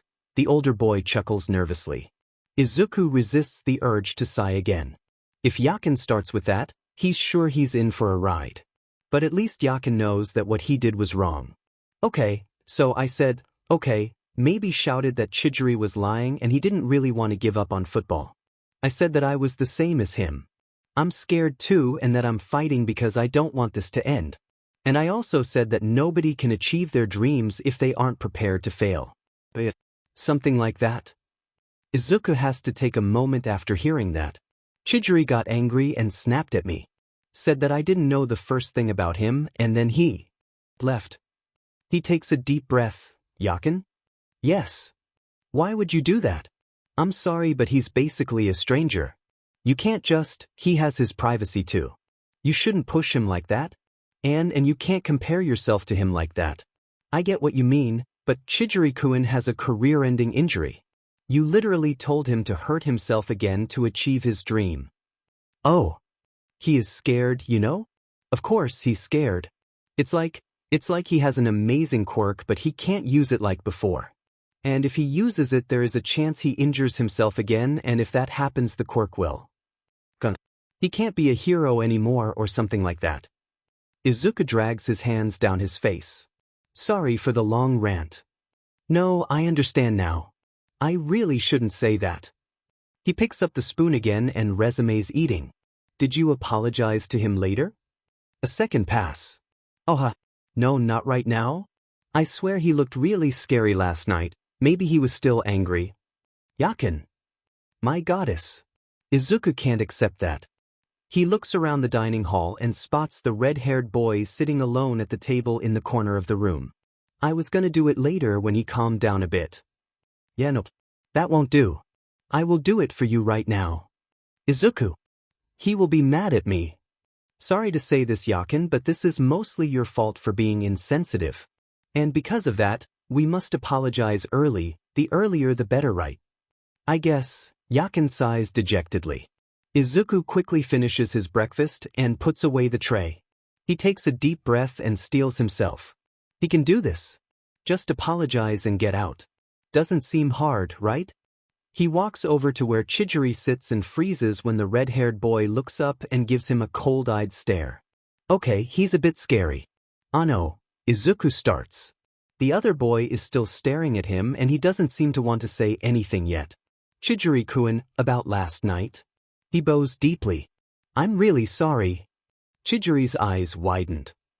Izuku is just glad no one else is here in the room to witness that. I shouldn't have pushed you like that. And I shouldn't have acted like I know what you've been through and compared myself to you like that. You know yourself best, so please forgive me for what I told you last night. He stays like that for a few seconds before deciding to take his leave after Chidori doesn't say anything. Wait. The guy calls, halting his movements. I'm sorry too. I realized I was a bit harsh on you. Izuku turns around and smiles at Chidori, in relief. It's okay, Chidori-kun. I deserve that a bit. See? That wasn't too hard. Chidori-kun also apologized. Really? Must have been your charm or something. I'm going to the training room. Do you want to come together?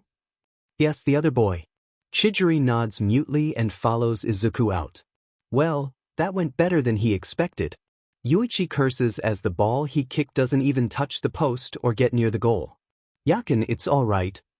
No, it isn't.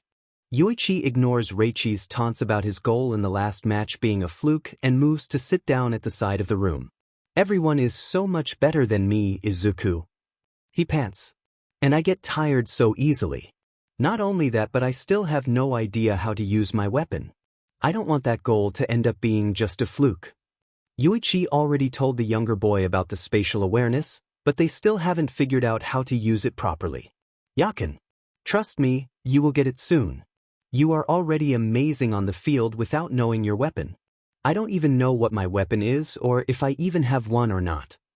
He frowns as he sips his water. You definitely have something. Maybe your pass? Didn't Gagamaru praise you a lot for that? Or maybe it's your defense? I don't know. Anyway, back to yours. That goal isn't a fluke. It was because of your spatial awareness and your ability to smell goals. I think you were in the heat of the moment, that's why you aren't able to do it now. This is just training, you probably can't get into a trance like that dash. Suddenly, the screen in the training field turns on, showing Ego eating yakisoba. Everyone stares at the food like they're dying of hunger. But luckily for Yoichi, he still feels full of Inko's delicious food. That yakisoba doesn't affect him at all. New Ego's announcement. He informs the boy. Ego announces the results for the 6th match of the Stratum. Apparently, all teams are tied except for Team V, who is in the lead. The man then tells them about the change in their rankings. Ego says that he's changing the ranking system. Instead of basing on their test scores and gameplay like before, he changes that the striker whose goals were most valuable for the team will stand at the top of the chart. So Team Z's current top is you, Iseijai Yoichi. Huh. Yoichi's jaw drops as his rank goes up from last place to he repeats it to Izuku and feels a smile forming on his face when he hears the other boy cry in delight. He can't even focus on the other things Ego is saying. But he does catch the important part about the next step to figure out how to best polish their weapons and make them stand out. Find the plays only you can make, he says.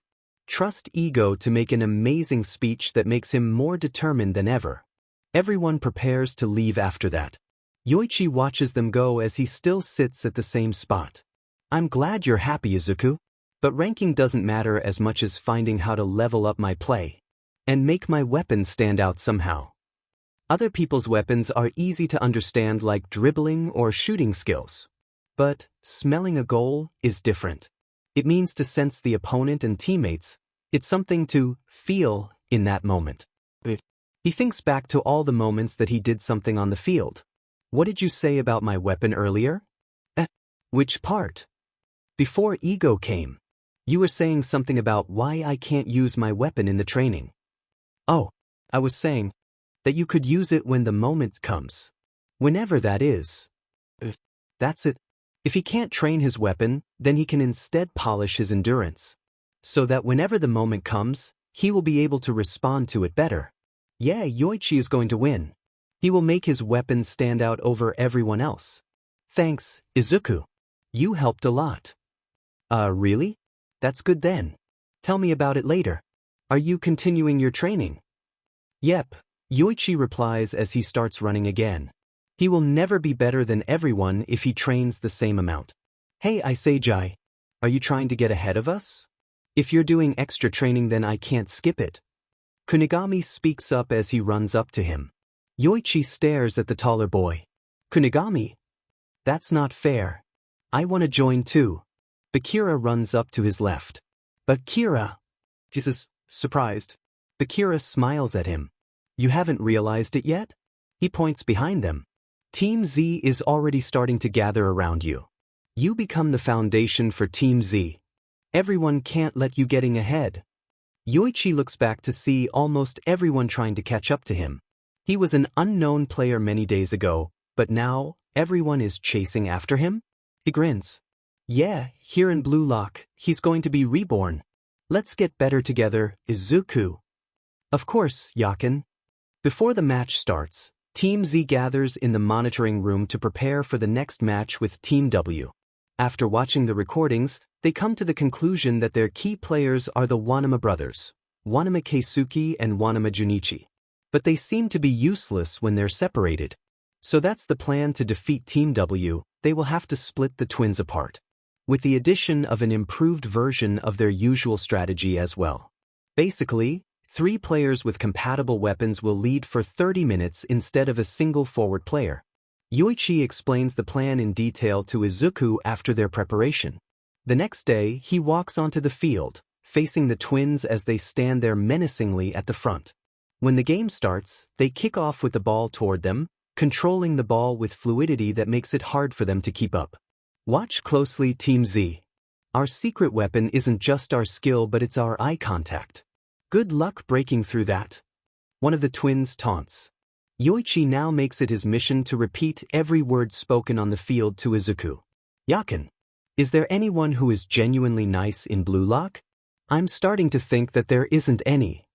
Before Izuku can finish, the twins target Chidori, as they're aware of his knee condition somehow. Yoichi frowns at the insult and sighs, agreeing with Izuku. Seizing the opportunity, Yoichi swiftly snatches the ball from the guy's feet. Ignore them, Chidori. He's about to say more, but remember Izuku's words to not meddle too much with Chidori's life. So he sends the ball to his teammates and watches them play. Kyuan receives the ball last and scores a goal with a powerful headbutt. Yoichi turns to Chidori. He can't help but say something a little. We're in Blue Lock now. Stop caring about your past. We're not here to cry and give up. The match continues with Team Z on the lead. Yoichi doesn't get to do anything much in this game, so he settles to be a good commentator for Izuku instead. To summarize everything that happens, one of the twins is in possession of the ball, but Kunigami is able to steal it, passing to Bakira, who sets up for Kyuan to score a goal again. Kyuan really is on a roll today. Yoichi is impressed. 30 minutes passes, and a new set of forwards starts the game.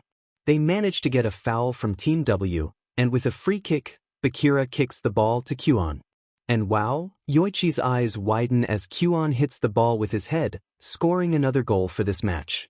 Kyuan scores all of the 3 goals today. The other boy gets a hat trick. You know, Yakin. Not that I doubt your team's skill, but doesn't this seem too easy? I remember you telling me that Team W won against Team X. Come on, they defeated Barukuen. Yoichi frowns. Isn't this good then? It's an easy win. Well, it just seems, never mind, Yakin. Tell me what's happening now. He is curious about what Izuku's about to say but respects his wish to change the topic. The first half ends with Team Z confident in their lead. The locker room is filled with laughs and optimism. However, Yoichi, recalling Izuku's words, refrains from joining the early celebration. The green-haired boy never speaks anything without having something to back it up. Izuku probably realizes something that Yoichi can't see yet. So he walks out to the second half dwelling on what the green-haired boy said. The first red flag appears when Kyuan gets the ball stolen from him immediately after Raichi passes it to him. Now, normally that isn't a problem, but comparing this to the first half, the boy should be able to defend the ball.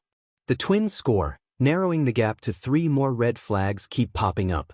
Kyuan, who has the ball, passes it to Yoichi out of nowhere.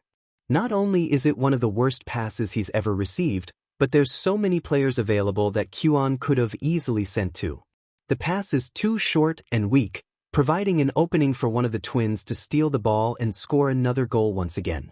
While Kyuan is getting berated by Raichi, Yoichi can't help but stare at the boy. What are the chances of the same person whose play is completely different just a few minutes apart? He blames it on Izuku for making Yoichi watch Kyuan's every single move. While the team accepts Kyuan's mistakes and moves on, Yoichi is still frowning at him. And then he sees it. Kyuan grins. He turns away from everyone, but Yoichi catches that smirk. Is this guy for real? He probably would be confused if he saw that smile without some context. But with Izuku still mumbling about how weird it is, he decides to trust his instincts and Izuku's words. But no one will believe him for sure. Kyuan is the planner for Team Z, and he scored 3 goals in this match. What can he do?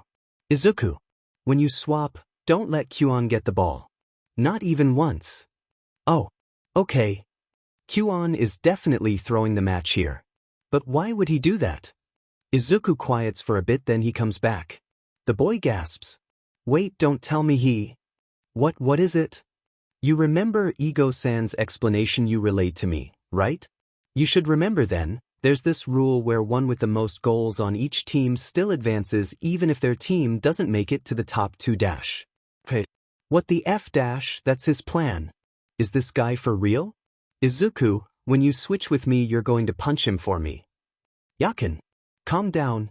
Let's think this through. There has to be a way out. What's the situation right now? Yoichi takes a deep breath, trying to calm down. Okay, getting angry won't help him. He looks to Kuon and yep, he purposely misses the ball, allowing the twin to score again, tying the score at 3. Yeah, this can't go on any longer. Kuon, he says, you're betraying Team Z, aren't you? Before Kuon can answer, the twins appear behind Yoichi, confirming his suspicions. One of them reveals that Kuon leaks all of their strategies, weapons, and weaknesses. And that he was the one who came up with the idea as well. Oh, the nerves of this guy. Not only did Kuon make a deal for himself to score a few goals, he also told them their team's secrets. Yoichi watches as Raichi is about to punch Kuon, earning a yellow card. The shock on everyone's faces is understandable, but Yoichi, having thought about this almost the entire match, is not surprised.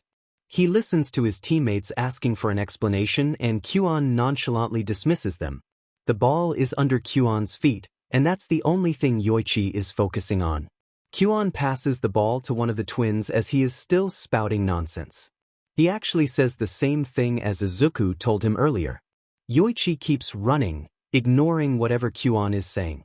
Ready, Izuku? Focus on the ball, okay? Yes, Yakin. Go get him, Tiger, Yoichi murmurs as he swaps with the younger boy. He knows Izuku can do it. Winning, even if it means betrayal, that's what my ego looks like. Dash, Izuku ignores Kuon, who is still speaking beside him. He sprints forward, his eyes locked on the ball that Kuon just passed to one of the twins, and the guy prepares to do a powerful shot. He adjusts his position, muscles tensing with anticipation. The kick sends the ball straight toward the goal. Izuku frowns as he calculates the trajectory of the ball. Not yet, not yet. And now. Izuku jumps into the air, extending his legs towards the ball with focus. Time seems to slow as his outstretched foot collides with the ball, redirecting it, sending the ball to the opposite direction of the goal. He lands safely on the field and quickly looks to see Bakurakuin's shocked face as the boy is able to receive the ball. Izuku glances around to see everyone staring at him with a flabbergasted expression on their face. Breathing heavily, Izuku tries to calm himself. Oh my, he can't believe he's able to pull that off. Yakin. I did it. Bakurakuin has the ball now. And everyone is staring at you like they can't believe their eyes. Did that shut Kuon up? God, I hope it did. That guy. Izuku resists the urge to laugh and focuses back on the game.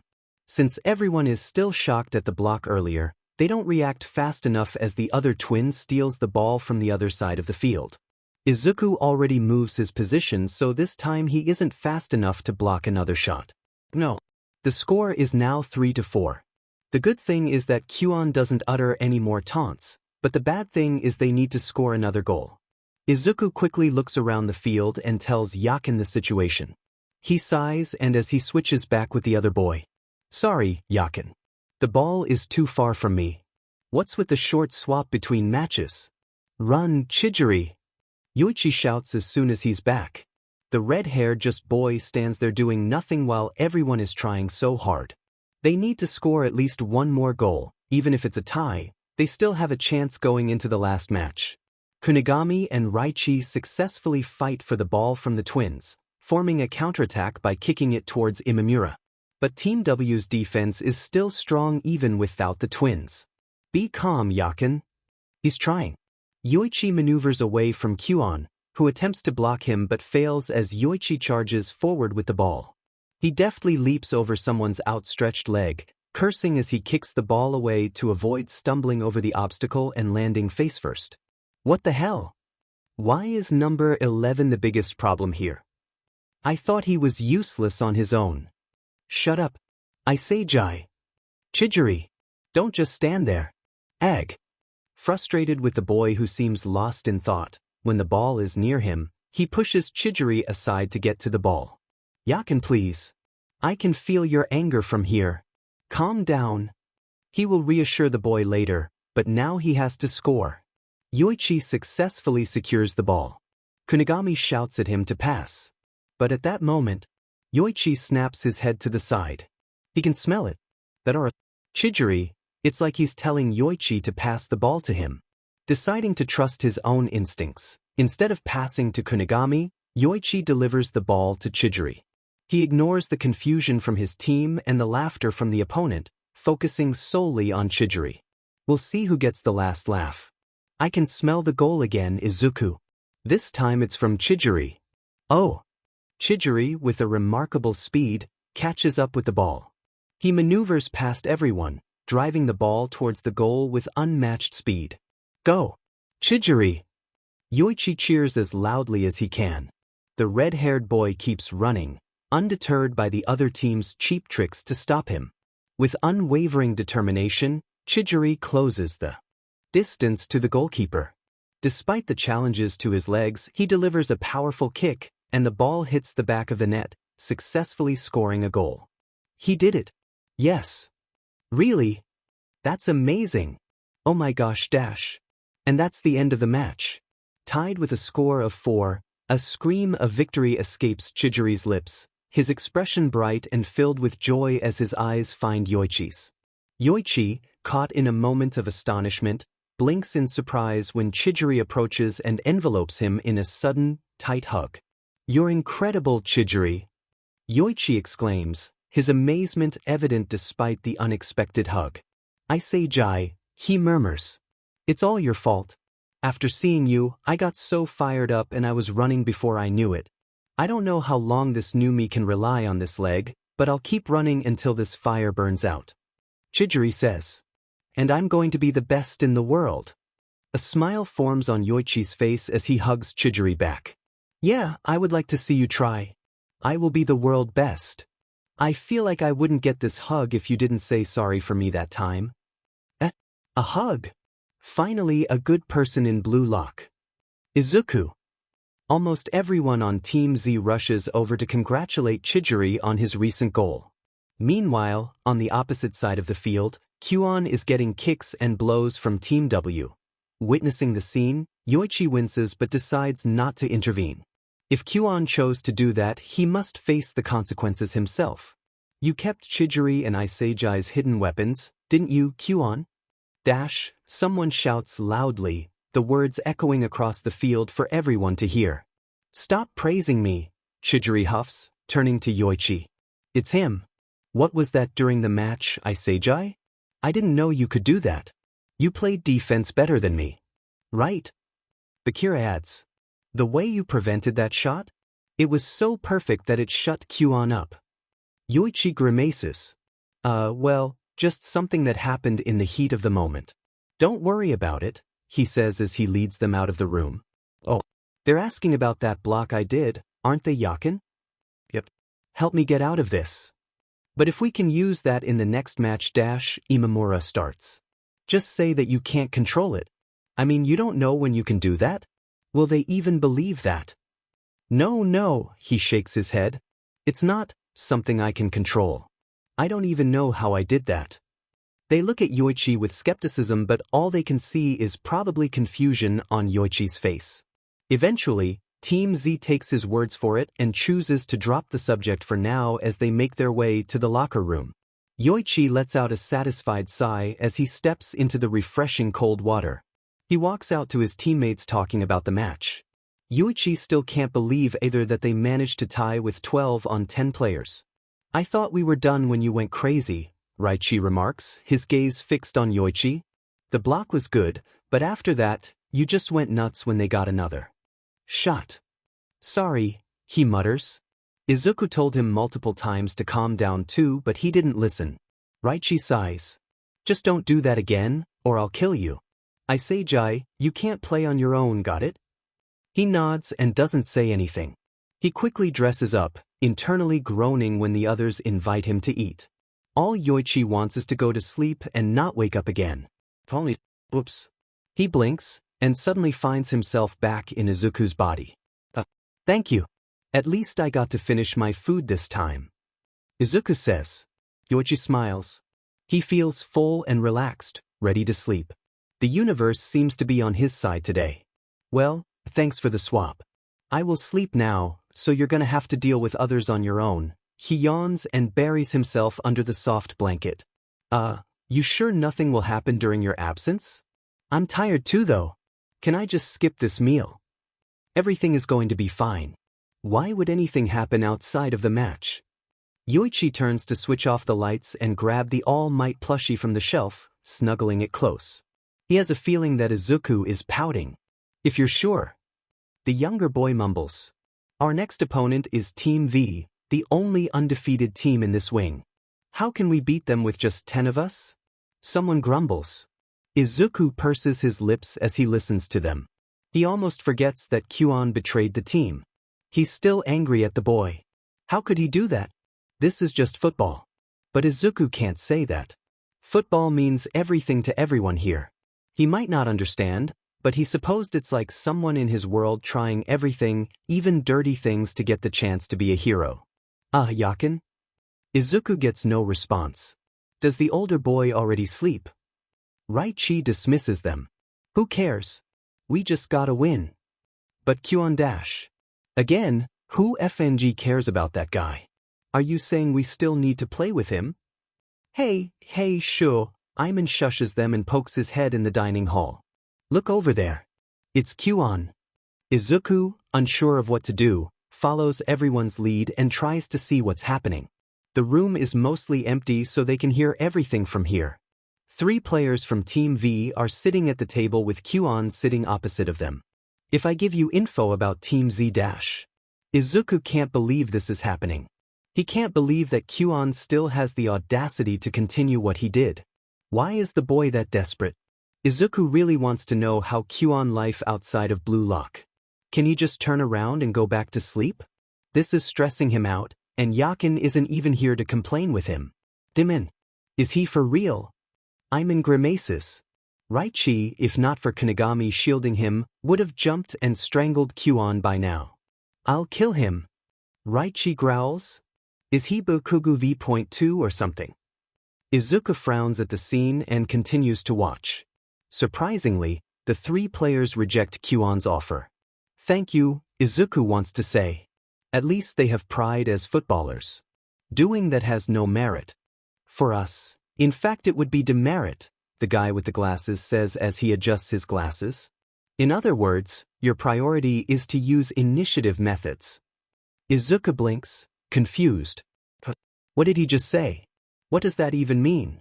The guy turns to the purple-haired boy. Wait, did I use that word right? The boy with purple hair sighs. Just stop it. You're an idiot. Stop trying to look smart. What are you even saying? He turns to Kyuan, his hand petting the white-haired boy's head. Anyway, I hate lame and boring guys, and you're both. The white-haired boy finishes his last piece of steak and yawns. Come on, Rio. I'm done with this conversation, and I'm tired of chewing. Let's go and carry me. Rio then proceeds to give him a piggyback ride. Nagi, you said you wanted to eat, Rio sighs again. What a unique group of people. W8. Kyuan stops the 3 again, trying to get them to hear him out. But Team V just doesn't care. Hey Rio, why is this guy so desperate? Nagi asks. See? Even he has the same question as Izuku. Because he wants to win, Rio answers easily. Nagi regards Kyuan with an air of disinterest. Guys who have to try hard and still can't win, weak guys are such a pain.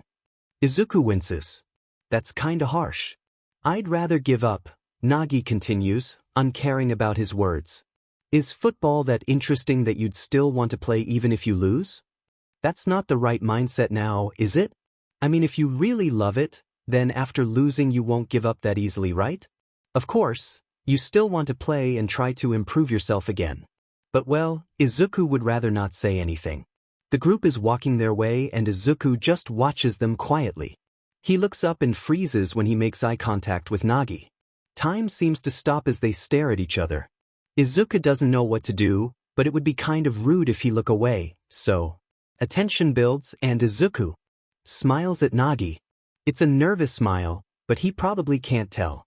Nagi's expression shifts as Izuku gives him a little nod while still smiling nervously.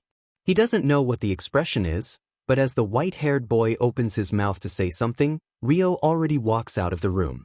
Izuku's smile drops. Well, that was scary.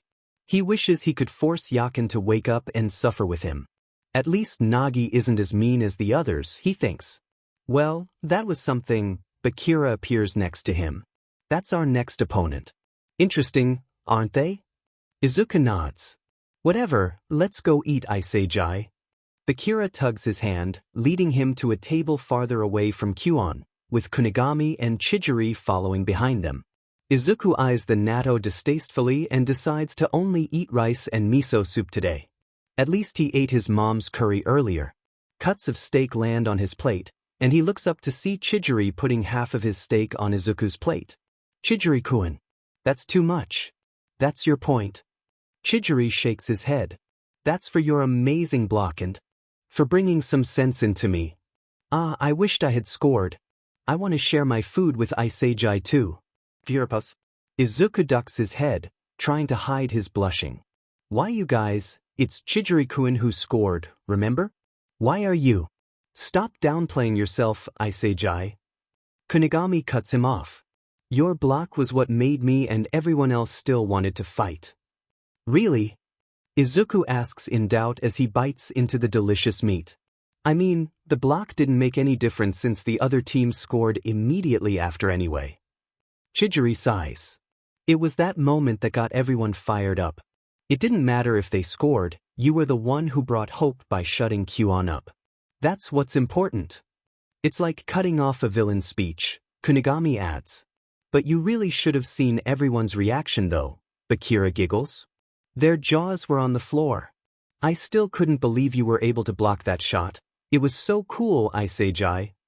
Izuku doesn't know how to reply to all these compliments. Thanks, he mumbles and continues eating. They finish their food and head back to their room. Izuku slows down his pace as he notices Bakira lingering behind, looking rather expectantly at him. He waits for everyone to go into the room before he turns to the other boy. I need to talk to you about something. Bakira says. Maybe later when everyone is asleep? Izuku blinks. Okay, Bakira-kun. Bakira smiles at him and strolls past him. No. What can Bakira-kun be talking to Yakin about? Izuku can't think of anything. He's not ready for this. Why is Yakin not here when Izuku needs him? Someone help him, please. When everyone is already asleep, Bakira and Izuku quietly slip out of the room, making their way to one of the empty hallways. Bakira-kun? Izuku hesitantly asks, nervous about what this is about. He hopes it's not something that he can't answer. Bakira's face is unreadable, and his bright yellow eyes gaze at Izuku as if the boy is assessing him. Izuku fidgets nervously. You're not Iseijai, are you? Huh. Sorry. Izuku stammers, he must have heard that wrong, right? Of course he is. Bakira chuckles. Before you say anything, hear me out, okay? Izuku can only nod. He just doesn't know what to do or say. It probably started on the first day when we met, and it's been going on until now. You probably don't notice it, but you and Iseijai are very different. He stands frozen, eyes wide and jaw dropped. It. The other boy continues. Your personality is a bit similar, but I pay attention, so I can see the tiny little things that separate you guys. Do you know what the most prominent difference is? No. Your play style, Bakira smiles. I've been observing and today's match is what makes me really sure about it. No offense to Iseijai, but you other Iseijai, your defense is remarkably stronger than Iseijai's. And you play defense so well, I bet that you could be an amazing center if you train more. That you don't have as much experience. Izuku struggles to comprehend what Bakira-kun just said. His mind races as he processes the revelation that the Bakira notices everything. So it comes to my conclusion that what? He can't possibly suggest something unbelievable like body swapping, right? Who would have believed that? You're his other personality, right? Is it called alter ego? I'm not sure what it's called officially, but I promise I will do some research when I get my phone back. But know that I still like you the same. I actually don't know how it works, but different people, different play styles?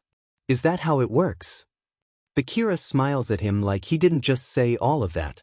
Izuku stares at him in stunned silence. Oh, that's an unexpected turn of events. But now that he has time to think about it, it actually makes a lot of sense. What would be Yakin's reaction, though? Actually, maybe you're Iseijai now. Who's the main Iseijai?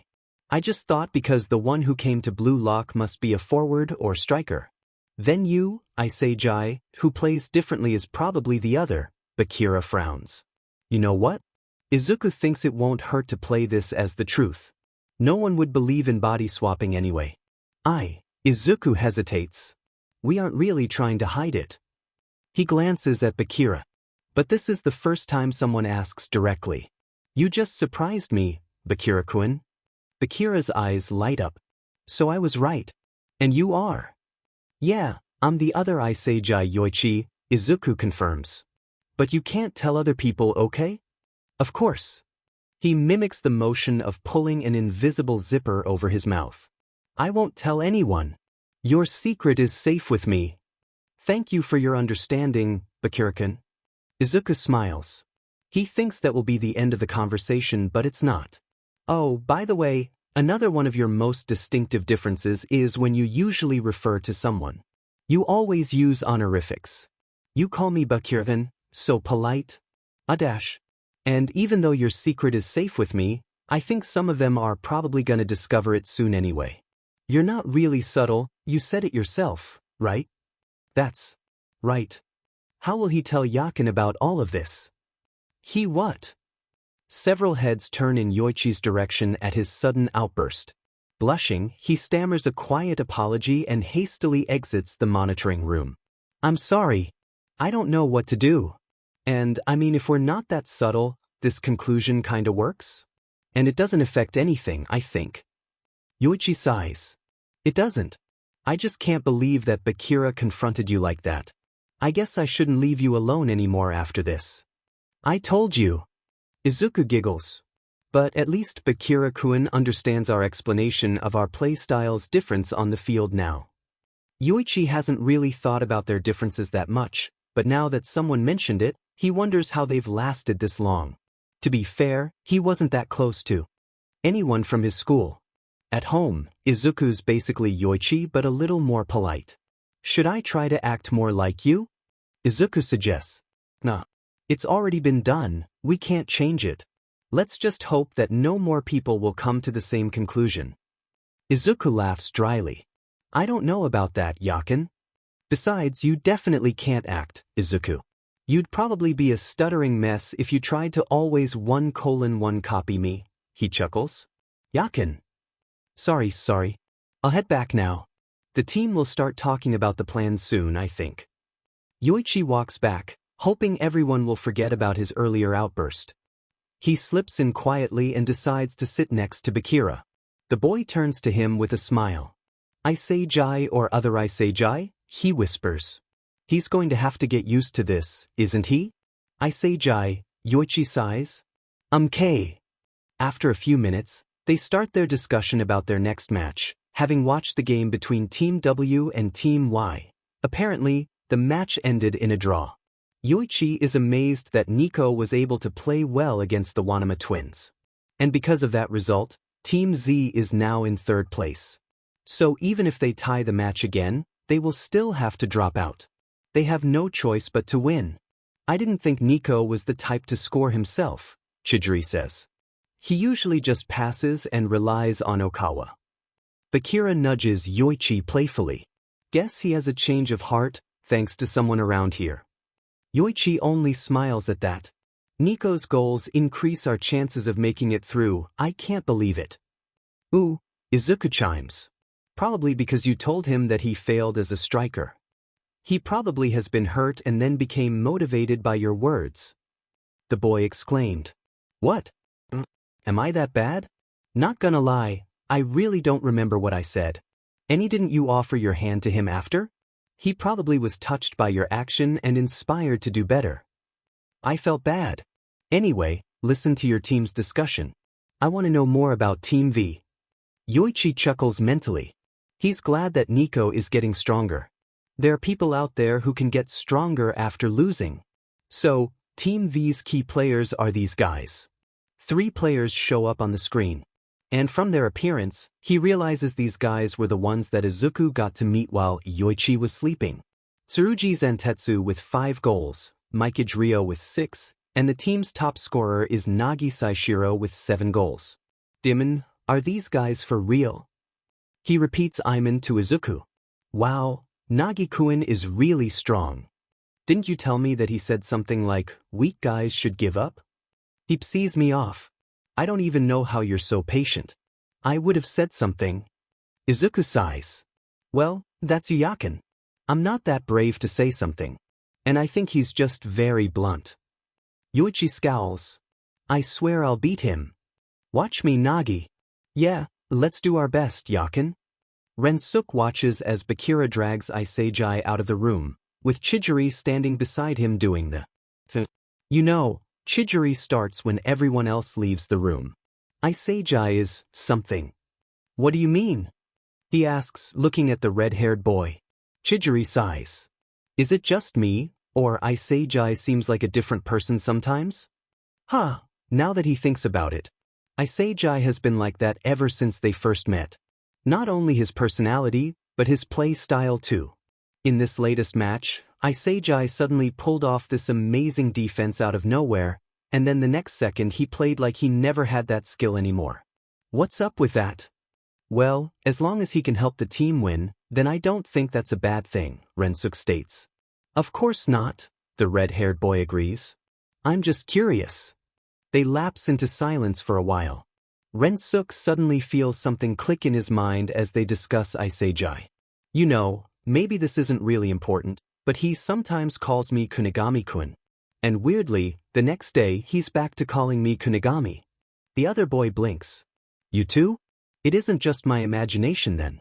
I thought him calling me Chijiri-kun is quite sweet. It's strange that he only calls me that sometimes.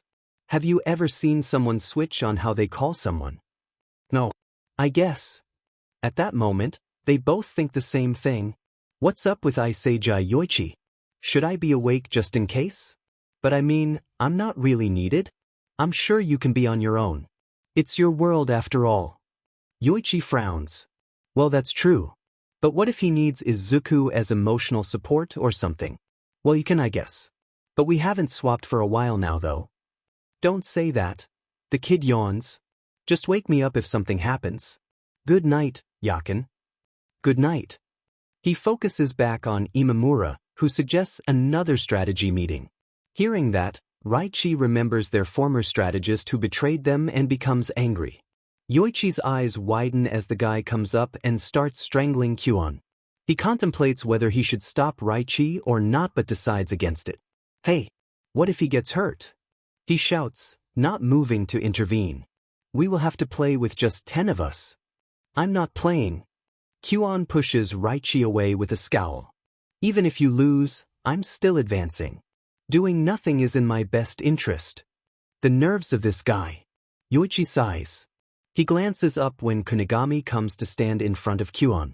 Then if I score 3 more goals in the next match, I'll become the scoring king with 4 goals. He says, looming over him. There's no way, Kyuon starts to say. Against Team V? As if you can pull that off. Yoichi blinks. He thinks they might be able to if Yoichi can help with his spatial awareness skills and all that. But who would let Kunigami move on to the next round on his own?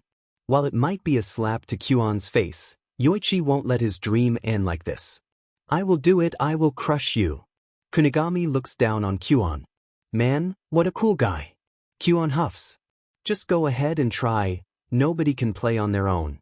He glares at and I'm sick of losing because of my teammates. You piece of shit dash. Welp, there's no point in stopping Raichi now. Yoichi watches them argue and wants to sleep like Izuku too. Hey, wait a sec, Bakira speaks up. If at the end of the match, Iseijai and Kyuon both have 3 goals, then who will go to the next round? Whoever has fewer yellow cards, maybe? Chidori suggests. And what if both of them don't have that too? Bakir asks. Then whoever has the higher rank will move on. Ego appears on the screen, answering the question. Yoichi turns to the screen with a frown. He will have to give Izuku a summary of this later. Ego shows them the new ranking with Kuon at the top, followed by Chidori, and then Yoichi. What? Rachi snarls. Why is a traitor like him rank first?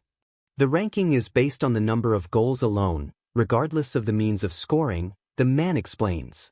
But then his eyes hardened. But you, Kuon Wataru. As a striker, you're the lowest of the lowest of the low.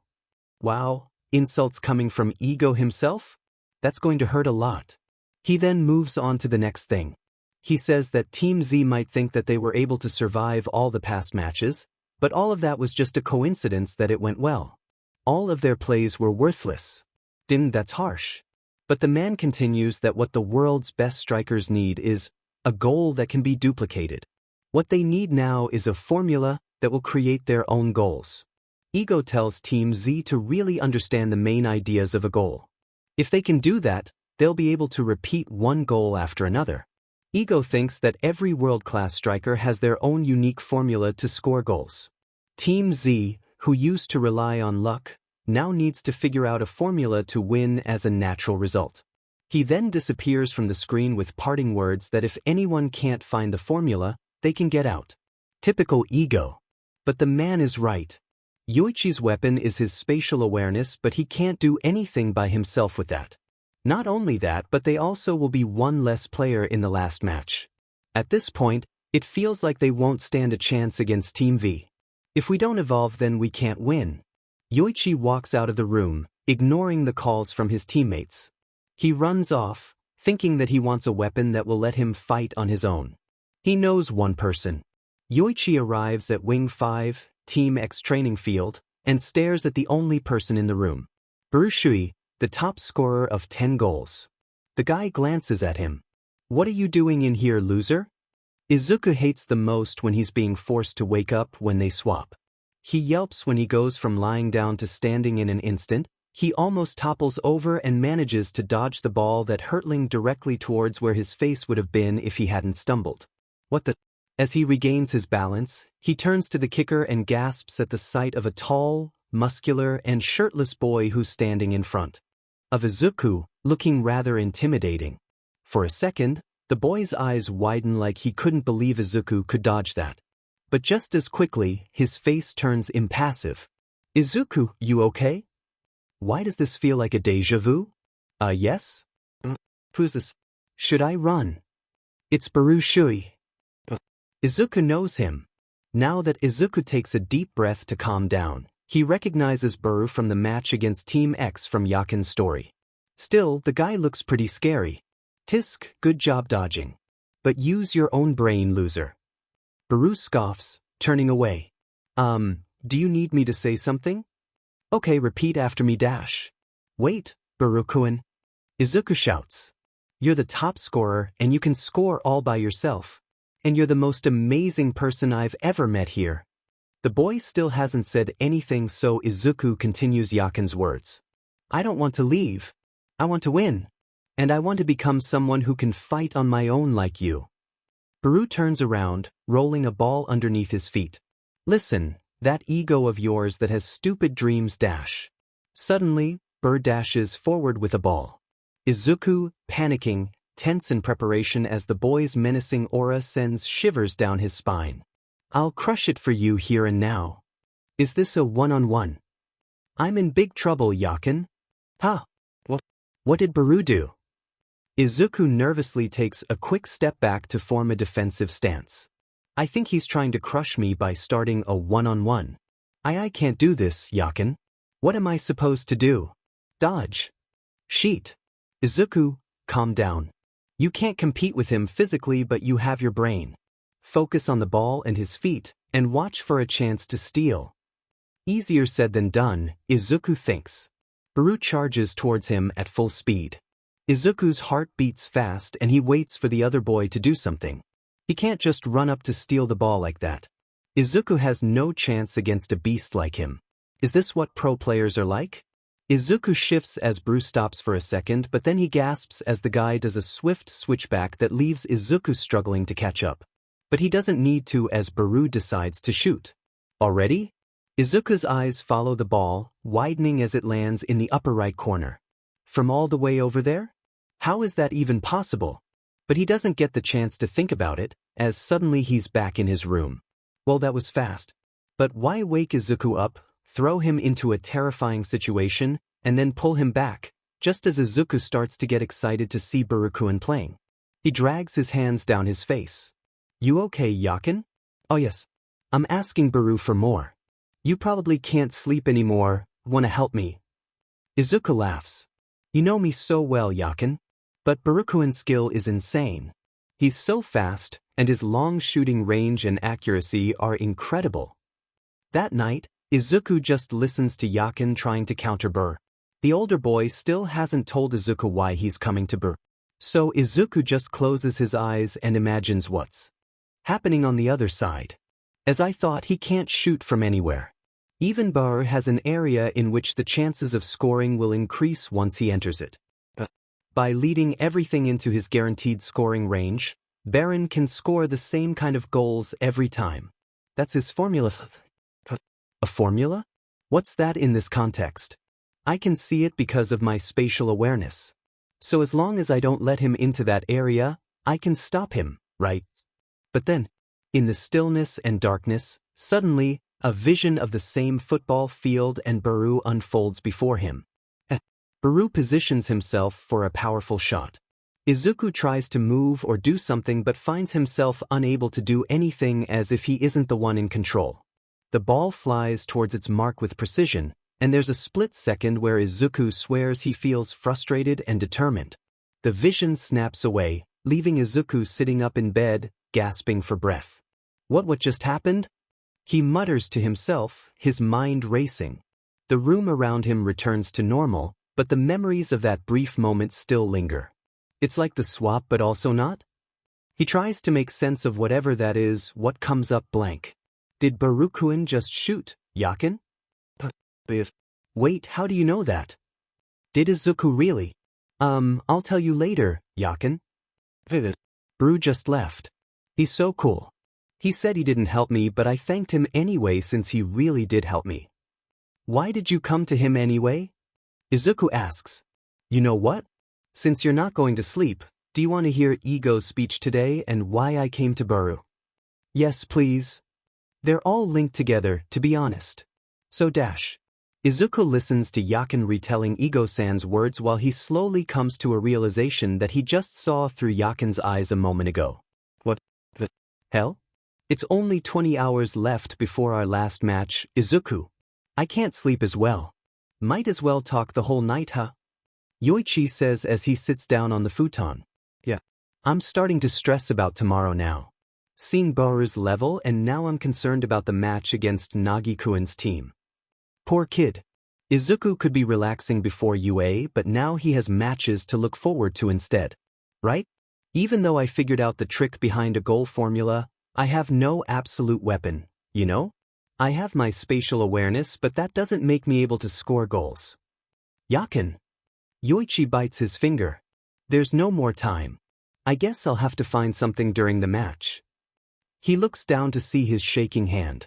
Ah, my hands are shaking. It's okay to be nervous, Yakin. He sighs. I know. Tomorrow will decide everything. It might be the last day of my soccer career, who knows? Hey, don't say that. Izuku murmurs in a soft voice. Yoichi is never more glad to have Izuku in his life, but still. If I lose, I wonder if I'll feel that way like that day again. Or maybe this time I'll just give up. When I was quirkless, you never once allowed me to give up on my dreams of becoming a hero. You always encourage me, Yakin.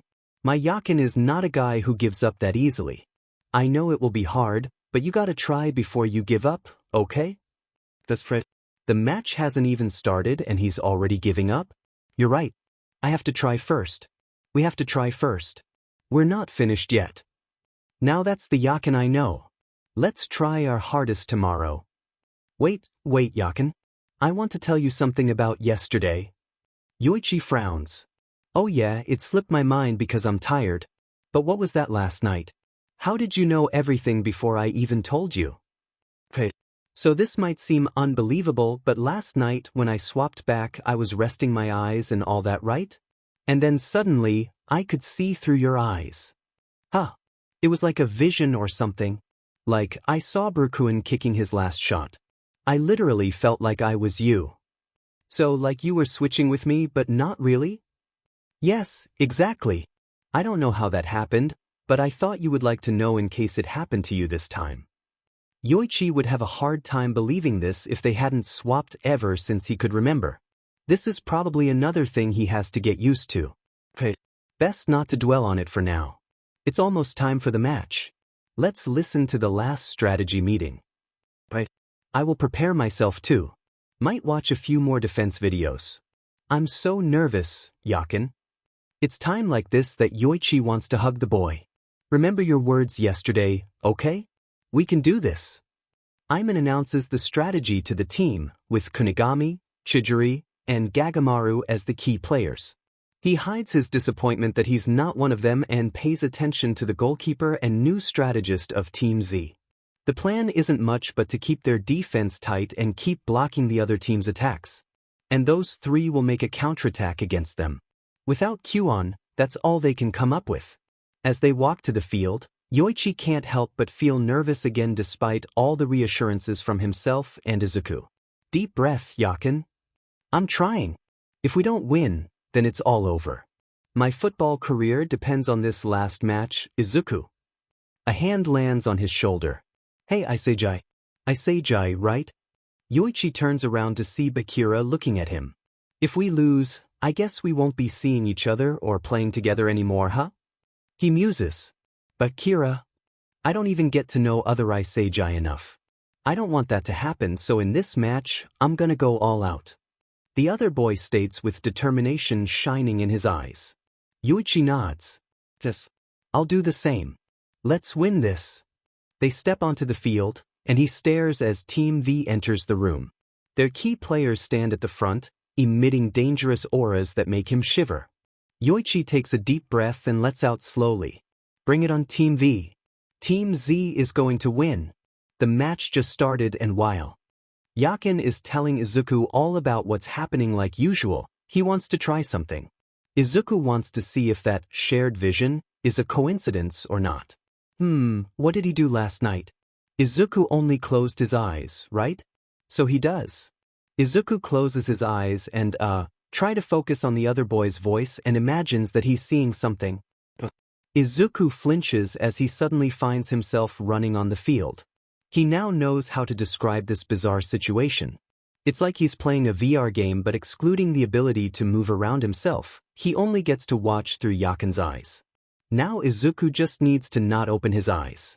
I've already studied Team V's patterns and all of their goals start with Mikage Ryo. Yakin explains. Izuku watches him fail to catch up with Mikage-kun's fast dribbling, but Bakira quickly joins in to guard the purple-haired boy completely. Ryo's passes always turn into goals. So I can't let him do anything. Izuku catches Mikage-kun's eyes making a quick glance. Yakin. To your left. Huh. How did you? But I know. It's like we observed. When he can't pass, he sends it to Zantetsu. That's their pattern. And when Zantetsu can't do his middle shot because the path is already blocked, he will pass it to Nagi. There it is. The exact pattern. Izuku is never more glad to watch all of this himself. It's so different from when he only heard words. He gapes as Igaguri-kun jumps and blocks the shot by headbutting the ball, giving it to Yakin. Okay. Yakin passes to Bakira-kun, and the boy skillfully dribbles past the other team's players and sends the ball with a long pass to Gagamaru-kun since he's still too far from the goal. Gagamaru-kun does his usual dive header, and Izuku winces as he knows that he won't score with that angle. And Izuku is right, the ball hits the pole. But at least the plan can work. As long as we seal off their formula, we can hold our own against them even if we're down one player. We can win this. It's weird how Izuku can feel Yakin's feelings very strongly now in this circumstance. While the older boy is feeling confident now, Izuku can't help but feel like it shouldn't be this easy to stop Team V. Maybe he should warn Yakin. Whoa, that was cool. Mikage-kun marvels, turning to Nagi-kun with a grin. Nanagi. Let's try that. While Yakin is confused, Izuku stares as they're able to create a copy of Team Z counterattack, with Mikage-kun striking the ball across the field. That pass won't work dash. He doesn't want to say this to Yakin, but Izuku never doubts Nagi-kun's skill for a second. With a perfect jumping trap, Nagi-kun stops the ball effortlessly, then shoots it toward the goal and scores with ease. That was easy. He turns toward everyone. How'd you miss that? Who the hell is this guy? A monster? Izuku agrees with that wholeheartedly, but he can't help but think that Nagi-kun is so cool. Don't give up yet, Yakin. No, what was that? There's no way. Izuku. Not only was he able to trap a pass like that while running, but he also had players on either side of him. They would have stolen the ball, but Nagi pulled that sheet off and controlled it perfectly. How is he even dash? Yakin. Calm down. I know, but that was such a high-level play. This guy really is the highest rank in this wing. Yakin shudders. We're playing against someone like this? The team tries to reassure each other, but Izuku thinks it isn't working. The game continues with everyone feeling less confident than before. Izuku feels even worse, only able to watch. At this point, Izuku isn't sure if he can do anything when he swaps in. Izuku is getting angsty now as he watches Mikage-kun steal the ball from Kunigami-kun by appearing from the boy's blind spot. It seems like Team Z isn't the only one studying their opponent very closely since the purple-haired boy knows about Kunigami's shooting range. Izuku contemplates whether he should stop watching or not. This is stressing him out. It's the same move. Yakin says as he watches Mikage send the ball to Nagi. Stop him! He shouts. It's useless as Nagi does the same traps again, and even though this time the ball is higher than last time, the white-haired boy just easily maneuvers his body and launches the ball to score another goal. That was so. Can we really beat this team? Yakin whispers. Izuku doesn't have the heart to offer any more reassurance since the older boy probably doesn't believe in them anymore. What can Izuku do in this situation? Yakin is slowly losing hope. Izuku can't be like that too. If Team V studied Team Z this thoroughly, then he will do the same. He has a bit of an advantage watching them this closely. There has to be something. Team Z starts fighting each other now. While Yakin can stop them, the tension between them is still high. And it's getting worse when another weapon of theirs, Chidori, gets the ball stolen by Zantetsu, who's capable of catching up to the red-haired boy. Seeing Chidori lose in a speed contest is like the last straw for Yakin. It's no use, Izuku, Yakin says as he watches Zantetsu score a goal. We don't stand a chance. At that moment, no one on Team Z believes that they can keep fighting. Someone stomps cut through the air as they crush the ball beneath their foot. Yoichi turns to see Bakira standing behind him. Alright, the boy grins. This is getting fun dash. As he feels himself switching with Izuku, somehow he is still able to hear what Bakira is saying. Right, Sagi-chan? Huh. Of course, Bakira-kun. Izuku replies, a voice filled with determination that Yoichi somehow can feel from here. At that moment, no one on Team Z believes that they can keep fighting, except Bakira and Izuku. To be continued. Izuku doesn't have time to question how Bakira-kun knows that it's him. But before he does anything else, Yakin, I need you to close your eyes and focus on me. Huh. Do it? Yakin. Then you'll understand what I was doing earlier. Okay, what the? This is like a TV. Wow, okay. With that done, Izuku turns to the other boy. You have a plan, Bakira-kun? Bakira smiles. That's what I want to hear from you, Sagi-chan. He effortlessly juggles the ball with his feet. I say Jai looked like he was losing hope. But now you're here with optimism just like me. Men, aren't those three awesome? I'm getting pumped. Bakira-kun is so cool. Izuku watches the boy grinning as he secures the ball under his foot. If we can't stop their super special goals with a perfect defense, then simply we just have to dash. He swiftly sends the ball to Izuku. Becomes super special too. Bakira dashes forward, taking a quick glance over his shoulder. Sagi-chan, pass to me. Izuku does so like he asks, just a moment quick enough to avoid Nagi-kun. The white-haired boy only stares at him in response. If using our weapons and formulas isn't enough, then the only way we'll score against them is to surpass our own limits. Bakira. Wow, Bakira-kun. The monster inside me says, when things get dire, don't be scared. The boy sprints forward, an aura radiating from him like a wave. Get excited. Bakira grins as Mikage comes in to mark him. Interesting, the purple-haired boy breathes. Bring it on, Bakira Meguru. Bakira barks out a laugh. Sure. And I'm gonna break past you. Izuku stops running to watch, gasping as Bakira pulls off a high-speed step-over feint, displaying a series of rapid scissors, and weaves past Mikage with a faint spin roulette. If not for all the videos Izuku has watched, he wouldn't have known all these amazing moves. What the wow! Zantetsu is the next to stop Bakira. He wonders how the boy will deal with the speed battle. But if Izuku has to guess, Bakira probably has a plan in mind that doesn't involve racing. But Izuku does feel better knowing that he's right. Bakira does an elastico mid-air, escaping Zantetsu's defense flawlessly. To make it simple, elastico is a kind of dibbling move that is used to deceive players. What Bakira-kun did was even more incredible since he did it mid-air. Wait, this is not the time to praise Yakin's amazing teammate. Izuku jogs to catch up with the ball and stares in amazement as Bakira smoothly evades opposing players. Now, we're talking. He continues to run. All of us are here to become the world's best strikers, right? Bakira-kun grins. If we can't even beat this team, then that's all we're worth. He's amazing. At a time like this, he's having so much fun playing. Izuku agrees wholeheartedly. Bakira easily dashes through the three defenders, passing them like he's flying. It's like Bakira said, if we lose, everything will end and we'll never experience intense matches like this again. And then there's only one obstacle left. If this is going to be our last game, then this feeling of hopelessness can wait after we lose. That's right. Yakin. With no one to stop the ball, Bakira swiftly executes a perfect Rabona ankle shot, the ball gliding past the goalkeeper and going right into the net. It's 3-1 now. Wow! Izuku cheers. That was awesome. Bakira turns around as everyone is cheering. Did you see? He points his finger at them. My super special goal? He grins. Things are getting fun. We just need to surpass our limits if we want to score more. Wow, Bakira. The boy then turns to Izuku with an ominous smile. And now I need more. Now it's your turn, Sagi-chan. One goal isn't enough. Bakira declares, completely ignoring Team V's stars staring as they side-eye him with disdain. Izuku can't hear what they are saying, but from their expression, probably nothing good. He gulps nervously and looks at Bakira pleadingly. What did he mean by, it's Izuku's turn?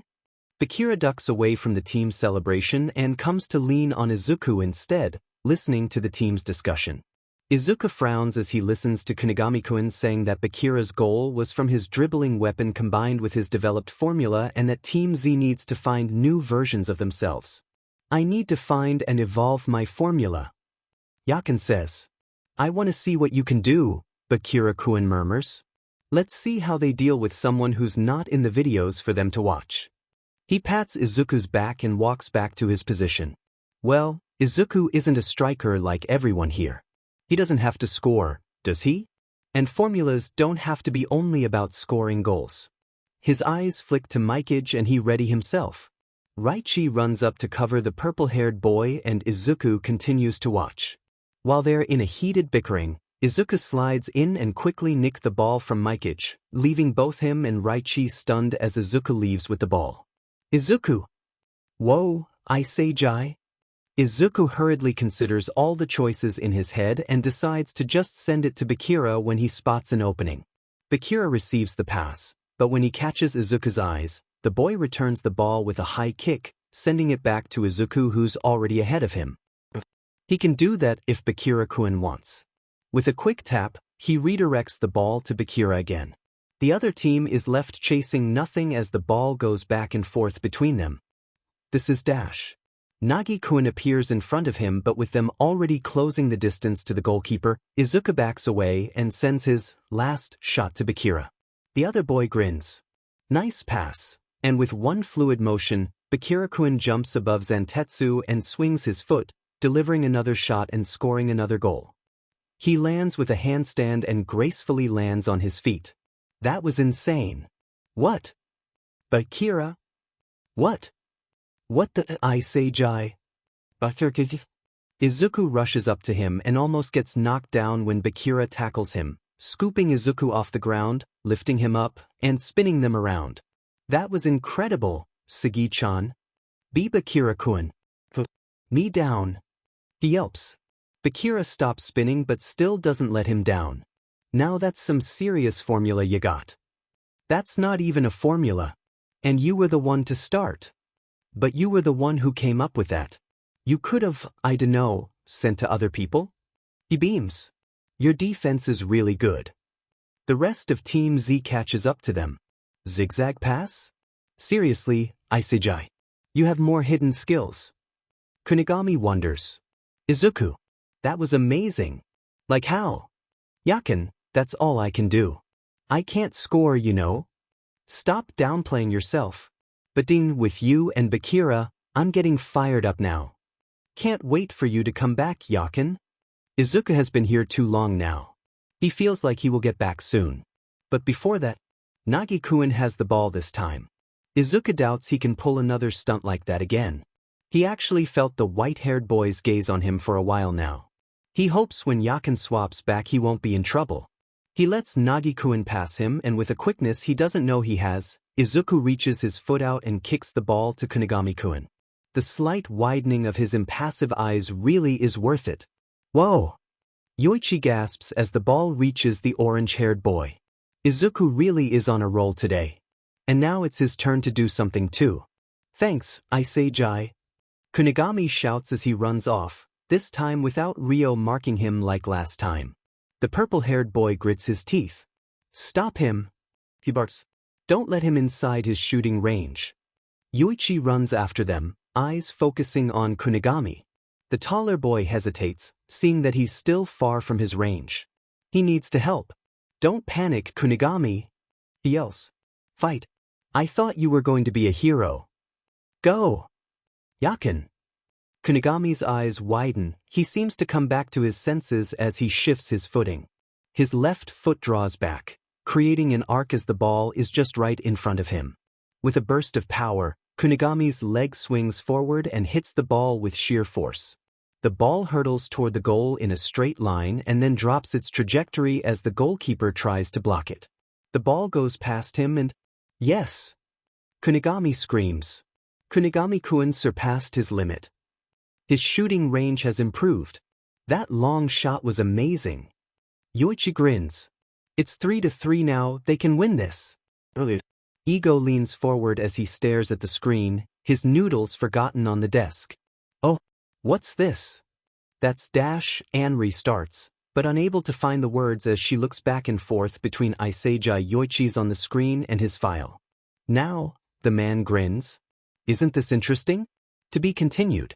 The first half ends with a score of 3. Yoichi can't believe that they really caught up after Team V scored 3 times in a row. Izuku, Bakira, and Kunigami were all amazing out there. But wow, Izuku did so well. That was so... I have no words, Yakin. I feel like my heart is about to burst. That's the most intense match ever since Blue Lock started for sure. You were incredible. Everyone is feeling hopeful now because of you guys. Go rest. I know you're exhausted. Okay, I will be back in a bit. I can't believe we tied them. Igaguri says. That shot was insane, Kunigami. He then turns to Yoichi. You can even steal the ball from Nagi. You and Bakira were a beast. Why didn't you guys tell us you could do all that? He continues to ask. Kunigami sighs. I was freaking out too. Normally I use too much strength if I shoot outside of my range and the ball goes flying somewhere. This time I just focused all of my strength on one point and it went like that. He sips on his drink. I guess I just grasped some kind of new goal intuition. Bakira is like that too, Yoichi comments. They both have a goal formula, and by following to its conclusion, they found their new intuition. So we just have to go beyond what we think we can do. That's how we can evolve. Yoichi clenches his fist. Then what can I do? Spatial awareness? Endurance? How did I score that goal? This is the last match, so I want to try out a new me.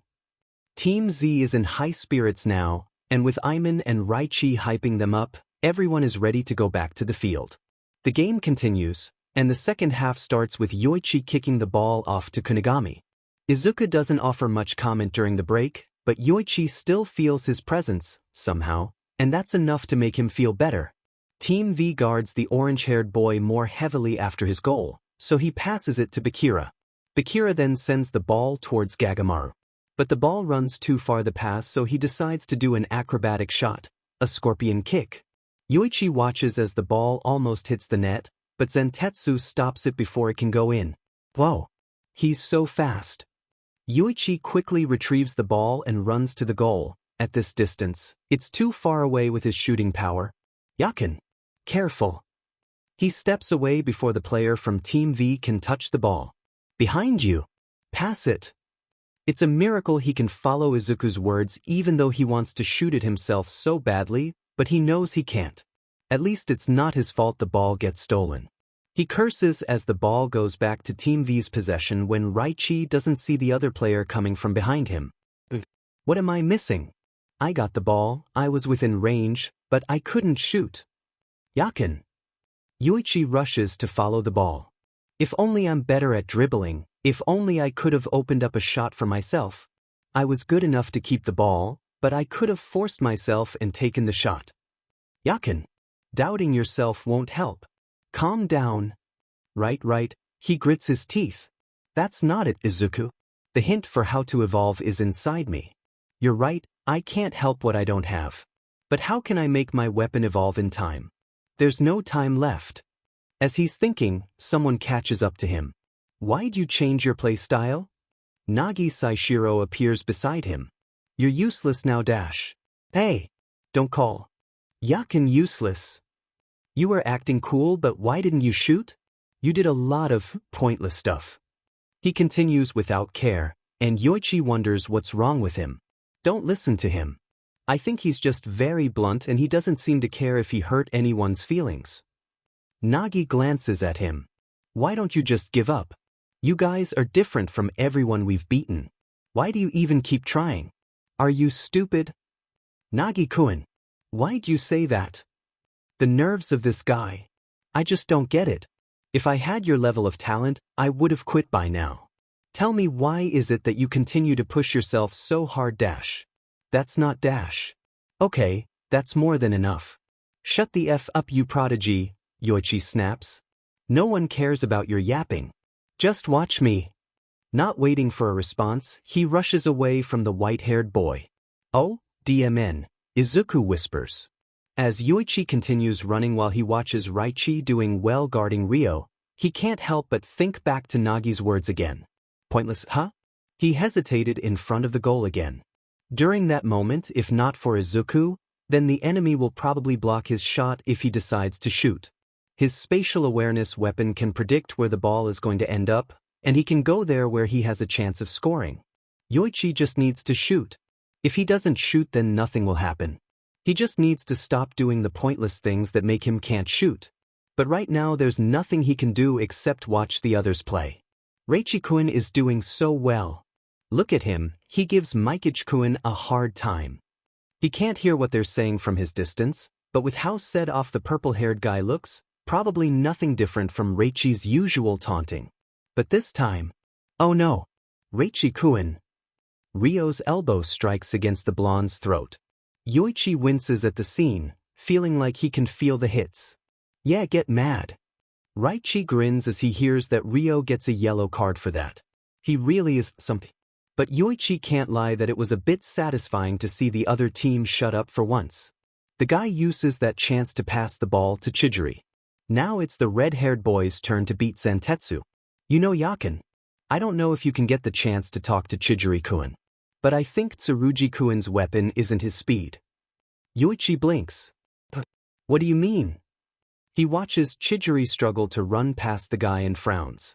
I watched him for a while, but I think his weapon is actually a acceleration? Basically, his ability is a burst of speed in a short amount of time, while Chidori-kun is a long sprint. That's why Chidori-kun lost against him earlier. He just had to make the fight longer, then he would win. That's what I think though. Not sure if it's accurate or not. But that actually makes sense. And Yoichi thinks Chidori now realizes that too. The red-haired boy lets Zentetsu run past him, but then, in a flash, Chidori catches up after a brief moment. Zentetsu really is quicker only in the beginning. Chidori sprints faster than he's ever done, passing Zentetsu without a hitch, and successfully scores a goal with an amazing shot. Wow! Izuku gasps. It's 3-4 now. As Team Z is cheering, their moment gets cut off when Kyuon suddenly screams at Team V, telling them to get serious and ask them if they feel ashamed losing to a 10-player team. Is he for real right now? The audacity of this guy is just... Calm down, Yakin, the green-haired boy chuckles nervously. But still, I never thought that he could be like this. If he just plays with you guys, then he will have more chances than just shouting at them. I don't understand him either. But Team V is getting set off now. Great. Be careful, Yakin. Of course. The game continues with Ryo having the ball. But with Raichi again marking him, the purple-haired boy finds it difficult to do anything. Yoichi glances at Zentetsu and Nagi. Both of them are being blocked by Team Z. What can Ryo do? But then, wait, look at Nagi-kun. It's only a brief moment, but Nagi takes that chance and runs off. What's he doing? He moves on his own for the first time ever since the game started. Yakin. Run. Izuku shouts, panicking. Nagi already passes through Igaguri easily and delivers the ball to Zentatsu, who reacts and dashes away before Chidori can. How can Nagi's action completely change the team's play? No one is able to catch up to them. With a swing of his leg, the ball flies across the field and toward the goal. A shoot? A pass? Team Z is guessing as they rush to block whatever it is. It's Nagi-kun. Nagi appears, getting the hold of the ball. It seems that in this intense situation, they aren't the only ones who have an awakening. And with a twist of his body, the white-haired boy shoots the ball with a powerful straight shot, right into the net. 4-4, that's not good. Football is interesting, huh, Ryo? Nagi says. How many more points do you want? Oh no. That's not good at all. Igaguri cries. We almost got it. This is so bad. They draw Nagi's hidden abilities out of him at a time like this? We only have some time left, minute. If we don't take the lead then. Nagi's attack is far from over. Everyone attempts to stop the ball from getting to him, but it's no avail for Nagi, who isn't playing half-heartedly anymore. The difference from earlier is insane. Should they be proud of their success in bringing the beast out? The ball finds its way back to him again in only a few passes. Yoichi curses as he anticipates Nagi to do his trapping again. However, Nagi goes for a backheel strike instead. The ball propelled with force toward the goal. Aiman is caught off guard as he scrambles to react, but Nagi's shot is too powerful. The ball hits the net with a loud thud. 5-4.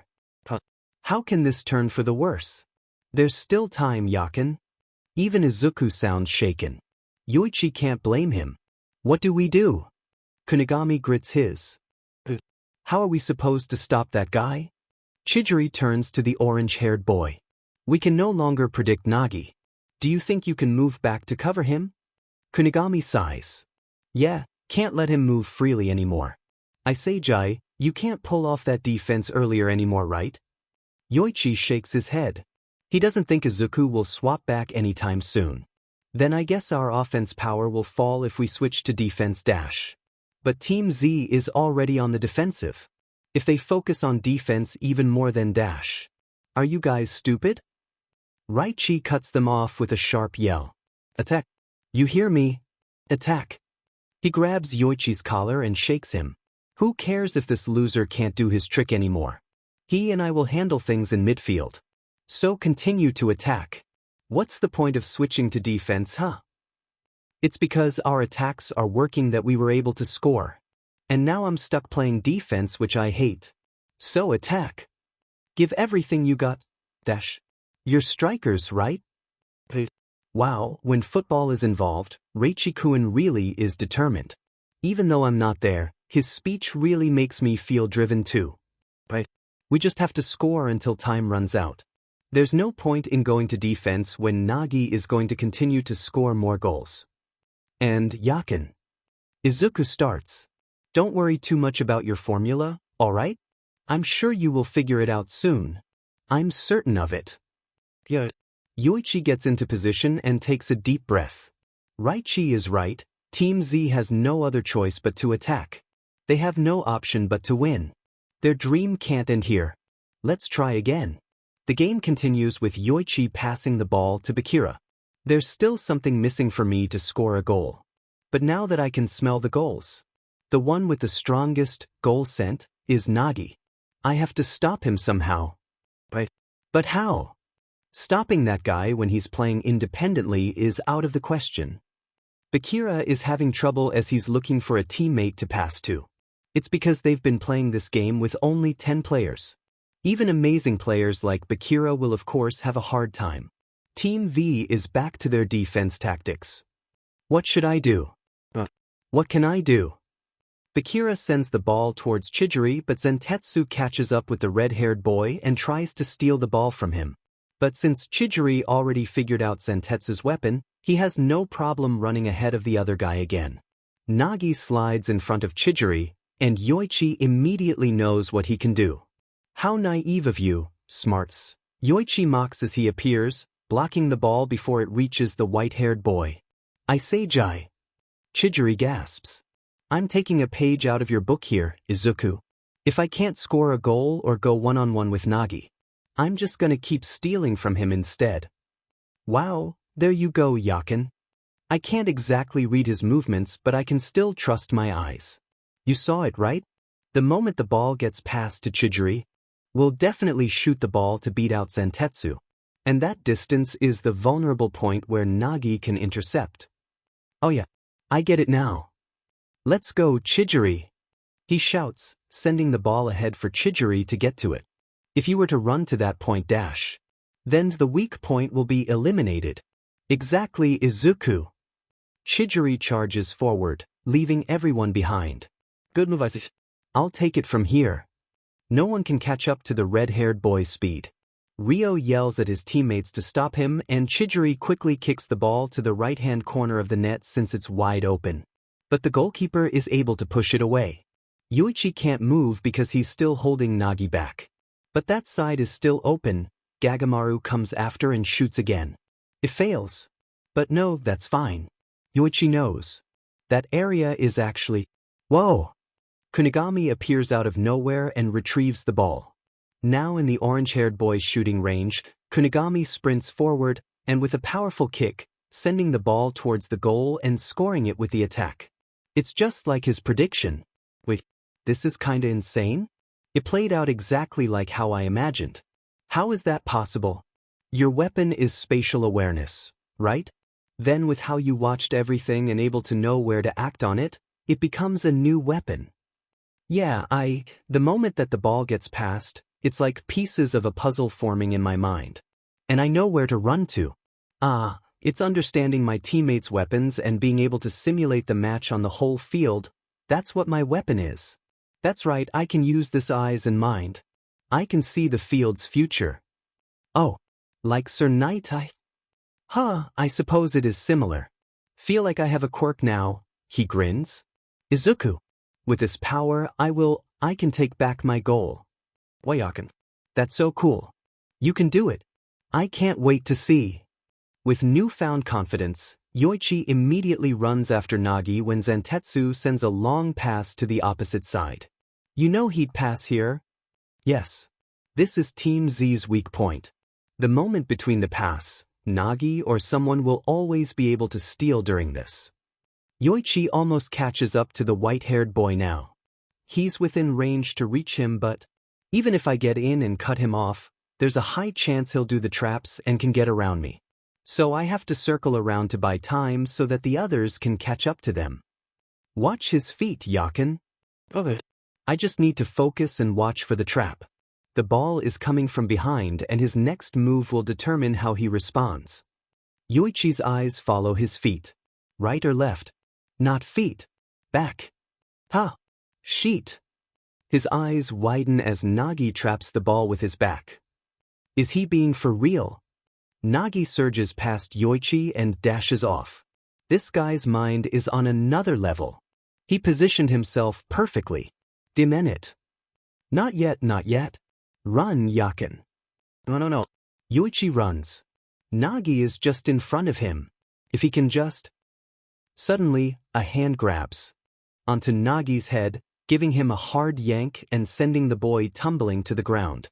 Oh, that looks like it hurts. Foul, Team Z, the speaker rings. For malicious interference with a scoring opportunity. What the? Kyuan Wataru, red card. You're out of the game. Kyuan, Yoichi starts. What are you doing? Kyuan stares at him. Now you guys can continue fighting. Ha! Ha! Team V rushes to the fallen form of Nagi, but the boy just turns to Kyuan. You already advanced if you don't do anything. Why are you doing this? This is just something I did for myself. The guy huffs. But you and Kunigami both have 3 goals. Igaguri speaks up. And now that you have a red card, if we tie or lose, you will drop out with all of us, Narahaya adds. Kyuan sighs. Shut up. I know, okay? But my body just moved on its own. He looks at everyone. Now you guys better win so I can be the world's best striker. With that, he stands up and walks away. Yoichi watches him go, scowling. Give me a break. Isn't it obvious that we're going to win? Team Z is all ready to resume the game now. There's no way we'll let this end here. There are only a few minutes left in this match and Team V is getting hyped up again. Mikage-kun is getting a penalty kick from the foul. We really haven't seen him doing the shots that much. So I wonder if he'll make it. That for sure will make it harder for Team Z. He's on the right side and about 20 meters away. And yeah, there won't be any time left if he scores. We'll definitely lose. Everyone is tense, trying to stay in the position. But this wouldn't happen without Kyuan. Yoichi really thought it was over a moment ago, but now they have a little more time left. We'll stop them no matter what. And then we'll score another goal. He pushes back against the other player and focuses on the purple-haired boy. Form a wall. Iman shouts. To the right. The tension is high as Ryo moves. Is the ball going to Nagi or Zantetsu? But this is blue lock. It's not a pass. An Egoist would shoot on their own. Iman realizes this too as he's managed to stop Ryo's shot, shoving the ball away from the goal. And then everyone is running. Zantetsu is already ahead with his feet reaching for the ball. But Rachi slides in and blocks the kick.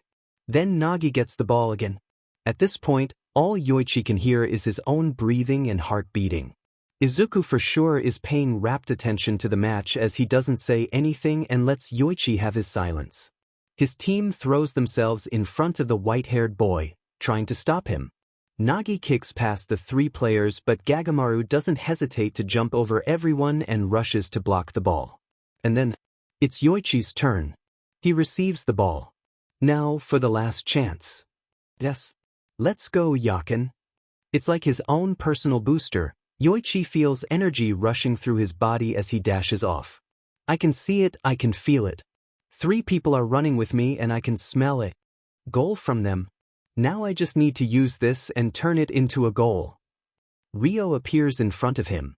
This is the last play. If they can steal, then it's over. So I'll have to finish this. I will not give up on the ball. If I can't do anything, just pass. He sends the ball to Bakira just before Ryo's foot can touch it. Go. Use your dribbling skills, Bakira. Break through the enemy line. Bakira does just that, and when he can't go through anymore, he passes back to Yoichi just as the other team player grabs his shoulder, trying to push him.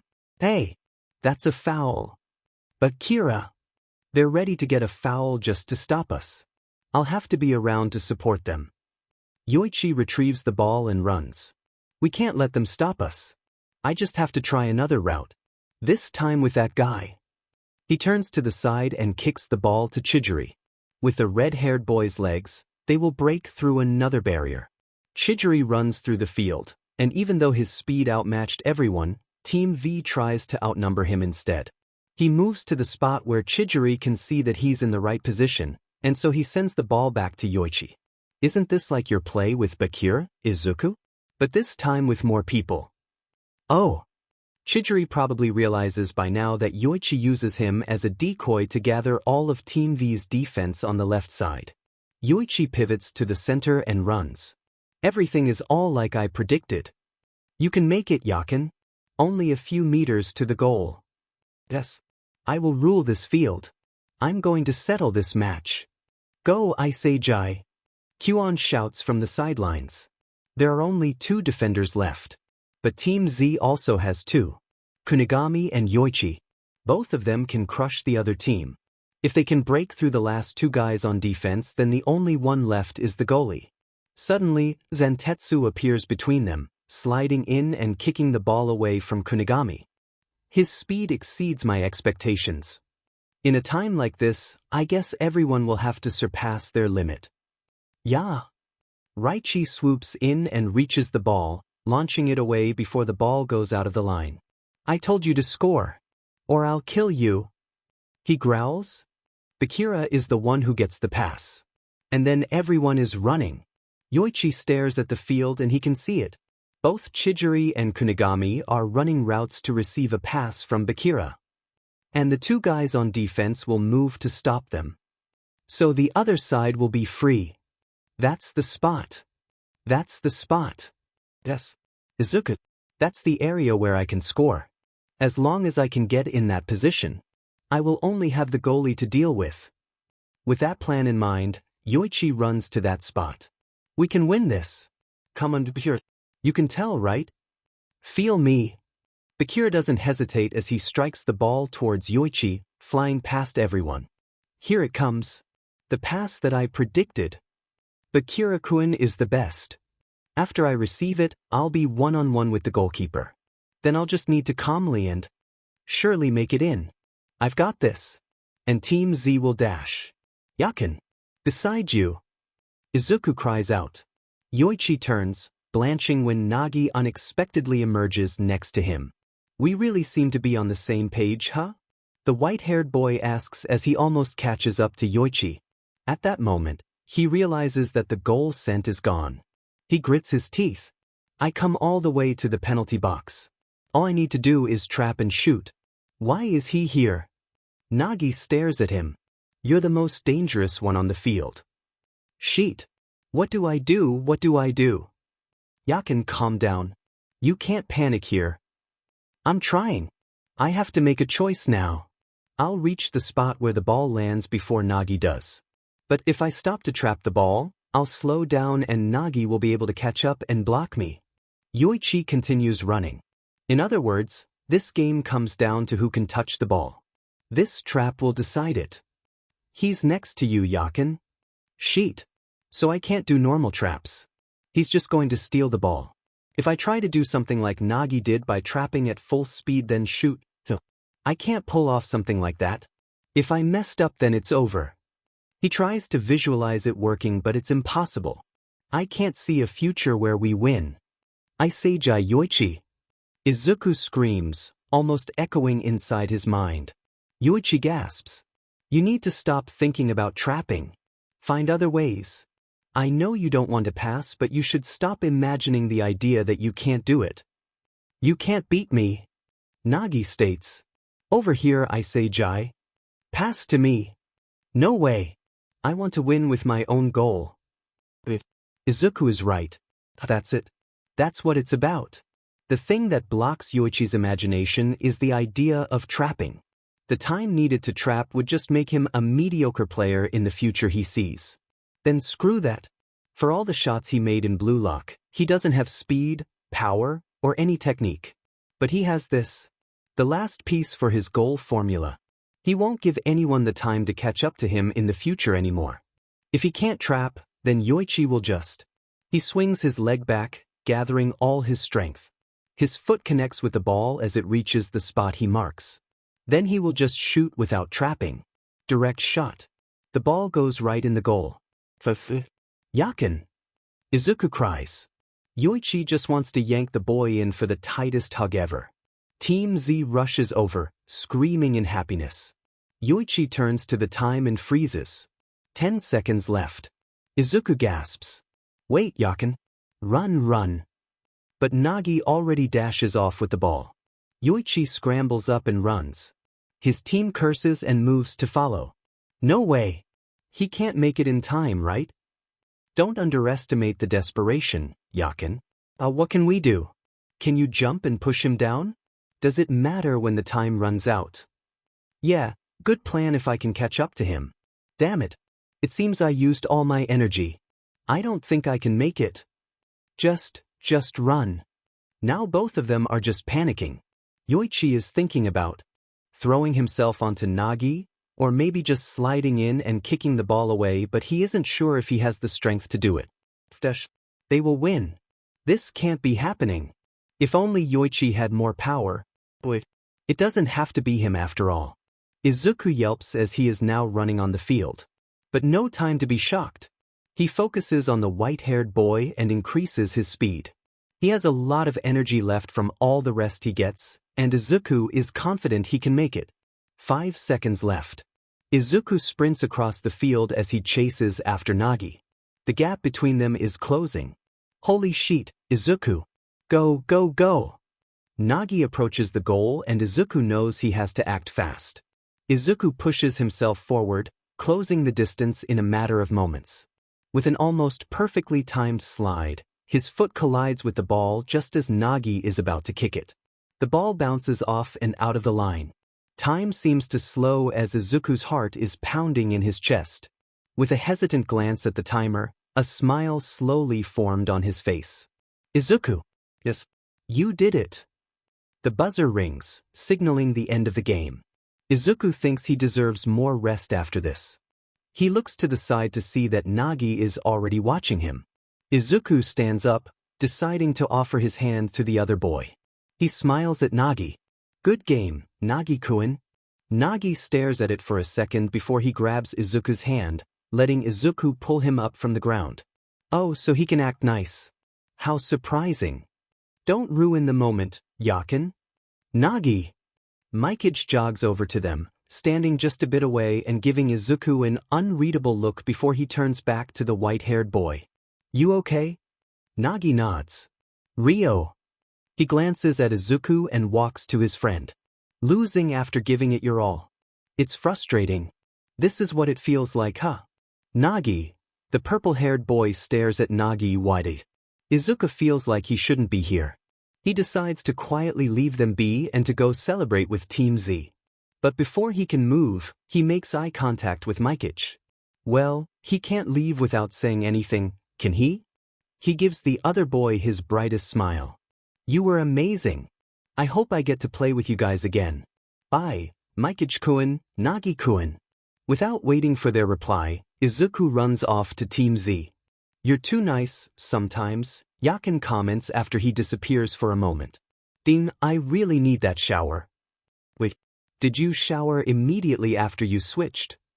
Yes. And now I'm going out to find something to eat. I might need 3 bowls of ramen or something. Okay, but Yakin deserves all of that. This match was brutal. Izuku is so happy that they won. He turns to smile at Bakira as the boy jumps up and hugs him tight. Everyone comes running and cheering. And Izuku basks in their happiness. After all the hard work, it finally pays off. Kyuon. Kunigami calls the other boy. What are you doing? Come on, get over here. Oh, Izuku actually forgot about Kyuon. Izuku doesn't know what to think of him. Anymore. What he did wasn't fair even though he did it for his own survival. Izuku can't imagine doing that to his friends or teammates. Hey, don't go forgiving him like that, you wannabe hero. Raichi grabs the orange-haired boy's collar and pulls him back. It doesn't change the fact that he betrayed us. I don't forgive him. Ooh, Raichi-kun. But then he offers his hand to Kyuon. But if it wasn't for you taking down Nagi back then, we wouldn't have one. So let's go, traitor. Kyuon stares at him, reaching his hand out. And then Raichi punches Kyuon in the face. Ha! Yakin barks out a startling laugh. Odin, I didn't mean to laugh, but that must have hurt. This is like watching a movie while eating. Don't close your eyes while eating. I can just tell you later, Yakin. This new ability is so cool though. Might as well make the best use of it. I'm gonna hate you forever. But this punch evens out your betrayal, you trash. Raichi screams. Then he must have wanted to do that for a while. You guys are cool with that, right? Some of Team Z agree with that. Izuku can only smile as he watches them. Kunigami chuckles as he helps the fallen Kyuon to stand. You heard them. Get up, we'll advance together. As they all continue their celebration, this time with Kyuon, the speaker rings, announcing the results of the first selection. It's basically just a confirmation that Team V, Team Z, and the top 3 scorers of the disqualified teams have passed the first selection and will advance to the next round. He feels Yakin's joy as he relays the news. Izuku also couldn't be happier to see that everyone managed to survive. See? It's the same food. Thanks to the universe for swapping me. I swear ramen and kintsuba are better than the same steak and gyoza. Yakin mutters as Izuku munching on the food. He swallows. I mean, it's good? But how much did you eat, Yakin? I don't think my wallet can handle that much. The older boy laughs nervously. Oh welp. Izuku sighs softly. It's fine. You deserve the feast for your hard work. You're the best, Izuku. Hey, can someone go get the drinks from the dining hall? Kyuon asks. Oh, I can go, Kyuon-kun. Izuku replies, turning to Bakira. Come with me please, Bakira-kun.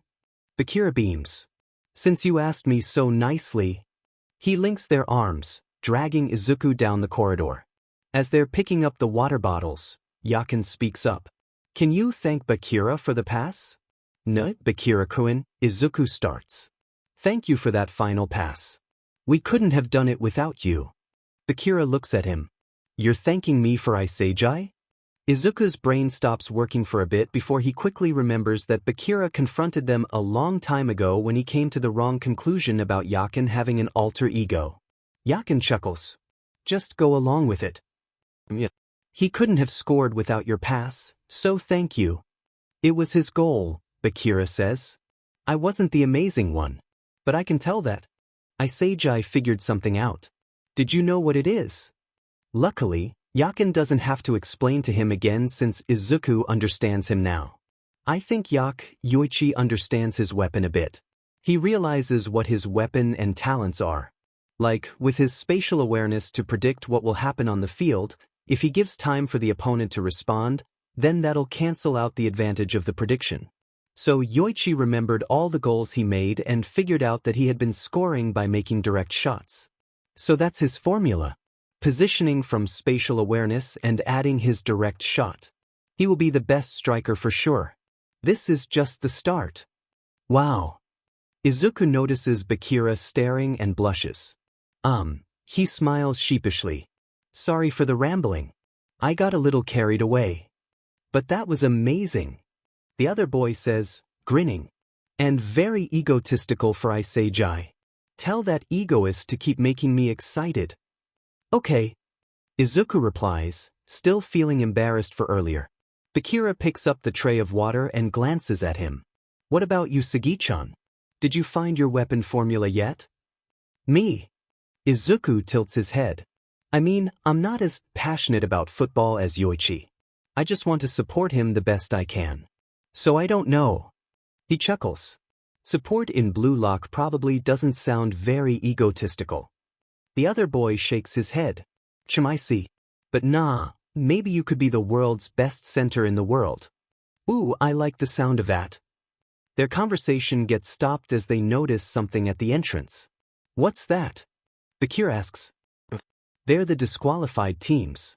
They're walking to the exit as they're forced to leave Blue Lock. It's all over for them. Izuku feels bad for them seeing as they are crying while walking away from their dreams. It's been a while. Someone speaks up, interrupting his thoughts. He turns around to see Nico. I managed to survive too, the boy says. I'm Team Y's scoring king. Oh. Izuku blinks. Congratulations. Iseiji-kun. I come here to tell you something. Nico continues like he didn't hear Izuku's words. In the game against you guys. Your goal opened my eyes. Since then, I stopped passing to others and started scoring myself. It was thanks to your goal and I'm still here. His gaze hardened. I won't lose next time. I'm going to crush you. Izuku shivers. How do I reply to that, Yakin? Just be yourself. That doesn't help him at all, but okay. Then I look forward to playing against you again, Nico-kun. Izuku speaks with as much determination as he can. Nico stares at him and huffs.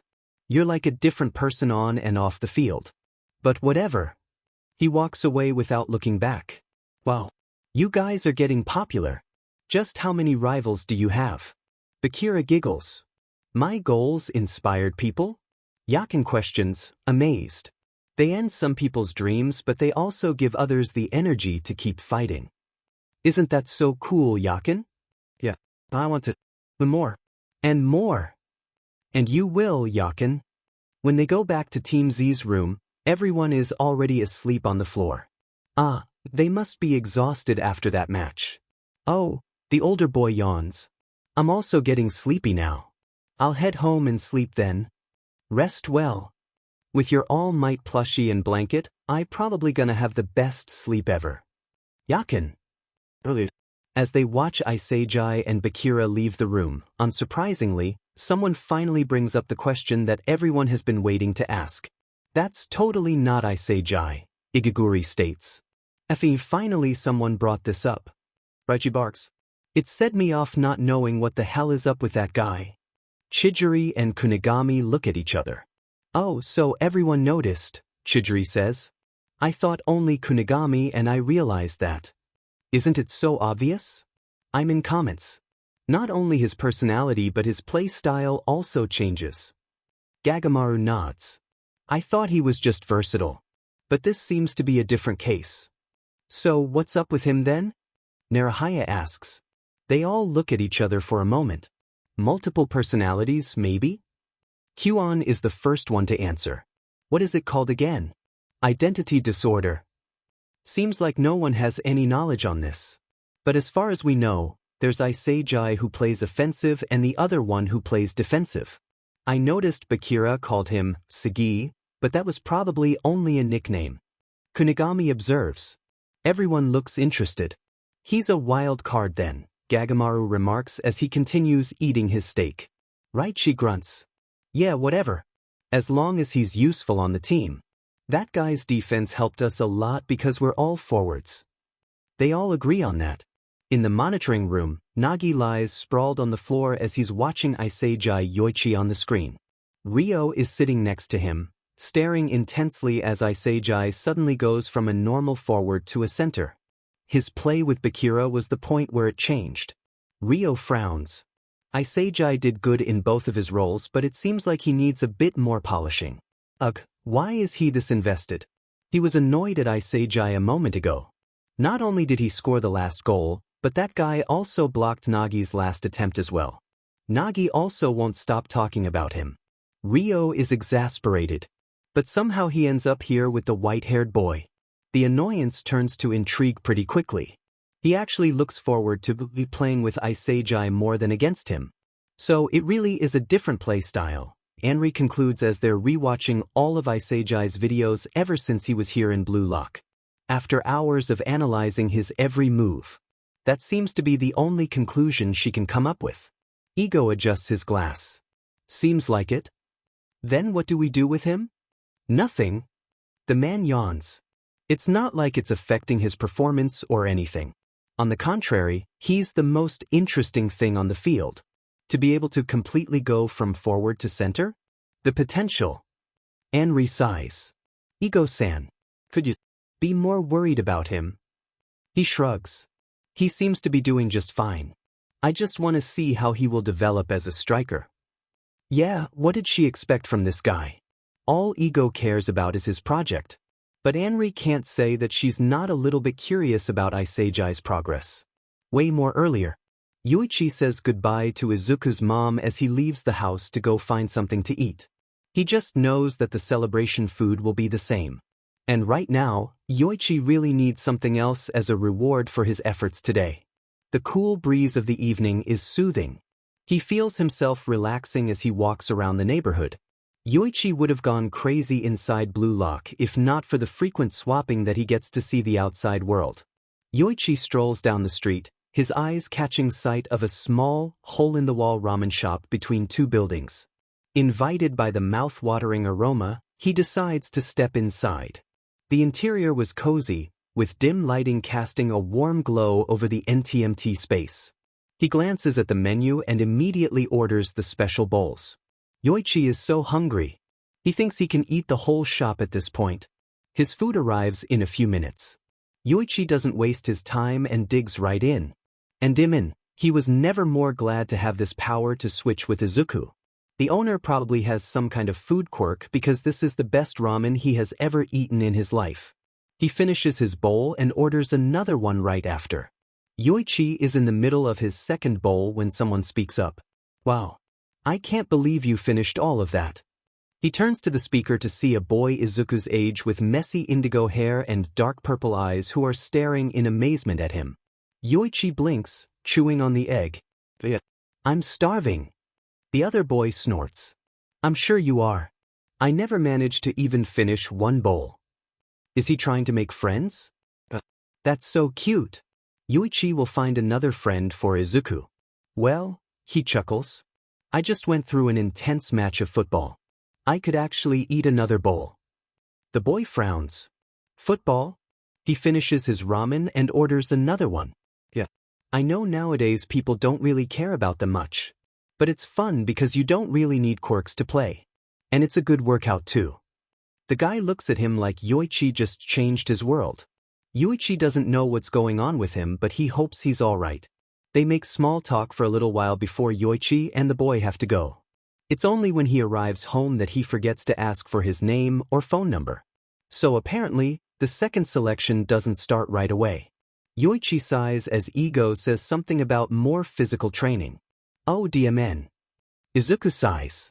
I'm hoping for more time to rest. Yoichi couldn't agree more. Ego continues saying that during the training, players aren't allowed to use the ball. More people start to complain but Ego shuts them down, telling them not to get too arrogant and reminding them that their team is the lowest in the whole Blue Lock. Mentioning that is just making his mood sour. Don't worry too much, Yakin. Better the lowest than getting kicked out last round. How can you be so positive? I bet you want to train in my place too. I mean, it's kinda useful. I also could help your body be stronger. Yoichi sighs fondly. Seems like Izuku is the only one that will enjoy this. With one last remark saying that the training will not stop until Ego tells them to do so, the hell begins. The physical training consists of 2-hour endurance training, 1-hour extreme trunk training, weight training, and 100 laps sprinting. Yoichi doesn't know who to thank for switching him with Izuku during the middle of the session. And even after only going through half of it, Yoichi feels like he can't even move his body anymore. Izuku. I can't anymore. He pants. The fact that he's currently in Izuku's body, lying on the soft bed, in an air-conditioned room, doesn't help him get even less exhausted. Drink water, Yakin. I'm almost done with weight training. Yoichi is the luckiest person to have Izuku. He doesn't know if he can torture himself like this every day without the kid. Some days when he has to train all day and can barely eat anything without feeling like he'll throw up, it's Izuku who helps Yoichi take care of himself by eating later or cooling down his body when Yoichi can barely move. It makes him wonder how Izuku can adapt to Yoichi's body. Because Izuku is training in his body. But the boy is just using it like it's his own. His question doesn't have an answer but it does lead to an interesting outcome.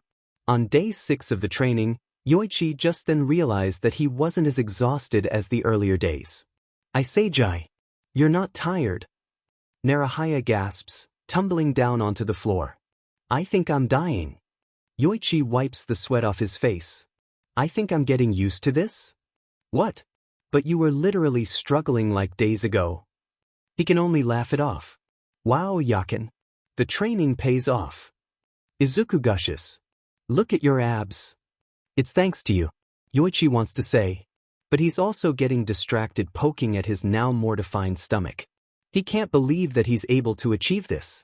The training days pass by with Yoichi not getting worn out and feeling refreshed from all the sleep he gets and all the nutritious foods he eats.